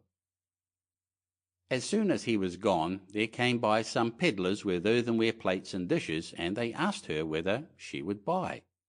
"Oh, dear me, I should like to buy very much, but I have no money. If you had any use for yellow buttons, I might deal with you." "Yellow buttons?" said they. "Let us have a look at them." "Go into the garden and dig where I tell you, and you will find the yellow buttons. I dare not go myself." So the rogues went, and when they found what these yellow buttons were, they took them all away, and left her plenty of plates and dishes. Then she set them all about the house for a show, and when Frederick came back he cried out, "Kate, what have you been doing?" "See," said she, "I have bought all these with your yellow buttons, but I did not touch them myself. The pedlars went themselves and dug them up." "Wife, wife," said Frederick, "what a pretty piece of work you have made. Those yellow buttons were all my money. How came you to do such a thing?" "Why," answered she, "I did not know there was any harm in it. You should have told me." Catherine stood musing for a while, and at last said to her husband, "Hark ye, Frederick, we will soon get the gold back. Let us run after the thieves." "Well, we will try," answered he, "but take some butter and cheese with you, that we may have something to eat by the way." "Very well," said she, and they set out. And as Frederick walked the fastest, he left his wife some way behind. "It does not matter," thought she, "when we turn back I shall be so much nearer home than he." Presently she came to the top of a hill, down the side of which there was a road so narrow that the cartwheels always chafed the trees on each side as they passed. "Ah, see now," said she, "how they have bruised and wounded those poor trees. They will never get well." So she took pity on them and made use of the butter to grease them all, so that the wheels might not hurt them so much. While she was doing this kind office, one of her cheeses fell out of the basket and rolled down the hill. Catherine looked, but could not see where it had gone, so she said, "Well, I suppose the other will go the same way and find you. He has younger legs than I have." Then she rolled the other cheese after it, and away it went, nobody knows where, down the hill. But she said she supposed that they knew the road and would follow her, and she could not stay there all day waiting for them. At last she overtook Frederick, who desired her to give him something to eat. Then she gave him the dry bread. "Where are the butter and cheese?" said he. "Oh," answered she, "I used the butter to grease those poor trees that the wheels chafe so, and one of the cheeses ran away, so I sent the other after it to find it, and I suppose they are both on the road together somewhere." "What a goose you are to do such silly things," said the husband. "How can you say so?" said she. "I am sure you never told me not." They ate the dry bread together, and Frederick said, "Kate, I hope you locked the door safe when you came away." "No," answered she, "you did not tell me." "Then go home and do it now before we go any farther," said Frederick, "and bring with you something to eat." Catherine did as he told her, and thought to herself by the way, "Frederick wants something to eat, but I don't think he is very fond of butter and cheese. I'll bring him a bag of fine nuts and the vinegar, for I have often seen him take some." When she reached home, she bolted the back door, but the front door she took off the hinges, and said, "Frederick told me to lock the door, but surely it can nowhere be so safe if I take it with me." So she took her time by the way, and when she overtook her husband she cried out, "There, Frederick, there is the door itself. You may watch it as carefully as you please." "Alas, alas," said he, "what a clever wife I have! I sent you to make the house fast, and you take the door away so that everybody may go in and out as they please. However, as you have brought the door, you shall carry it about with you for your pains." "Very well," answered she, "I'll carry the door, but I'll not carry the nuts and vinegar bottle also. That would be too much of a load. So, if you please, I'll fasten them to the door." Frederick, of course, made no objection to that plan, and they set off into the wood to look for the thieves, but they could not find them. And when it grew dark, they climbed up into a tree to spend the night there. Scarcely were they up, then who should come by but the very rogues they were looking for. They were in truth great rascals, and belonged to that class of people who find things before they are lost. They were tired, so they sat down and made a fire under the very tree where Frederick and Catherine were. Frederick slipped down on the other side and picked up some stones. Then he climbed up again and tried to hit the thieves on the head with them, but they only said, "It must be near morning, for the wind shakes the fir apples down." Catherine, who had the door on her shoulder, began to be very tired, but she thought it was the nuts upon it that were so heavy, so she said softly, "Frederick, I must let the nuts go." "No," answered he, "not now, they will discover us. I can't help that, they must go." "Well, then make haste and throw them down if you will." Then away rattled the nuts down among the boughs, and one of the thieves cried, "Bless me, it is hailing." A little while after, Catherine thought the door was still very heavy, so she whispered to Frederick, "I must throw the vinegar down." "Pray don't," answered he, "it will discover us."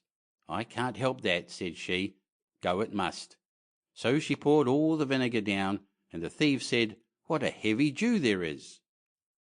At last it popped into Catherine's head that it was the door itself that was so heavy all the time. So she whispered, "Frederick, I must throw the door down soon." But he begged and prayed her not to do so, for he was sure it would betray them. "Here goes, however," said she, and down went the door with such a clatter upon the thieves that they cried out "Murder!" and not knowing what was coming, ran away as fast as they could, and left all the gold. So when Frederick and Catherine came down, there they found all their money safe and sound. End of chapter 29. Thank you for listening. Please like, share, and subscribe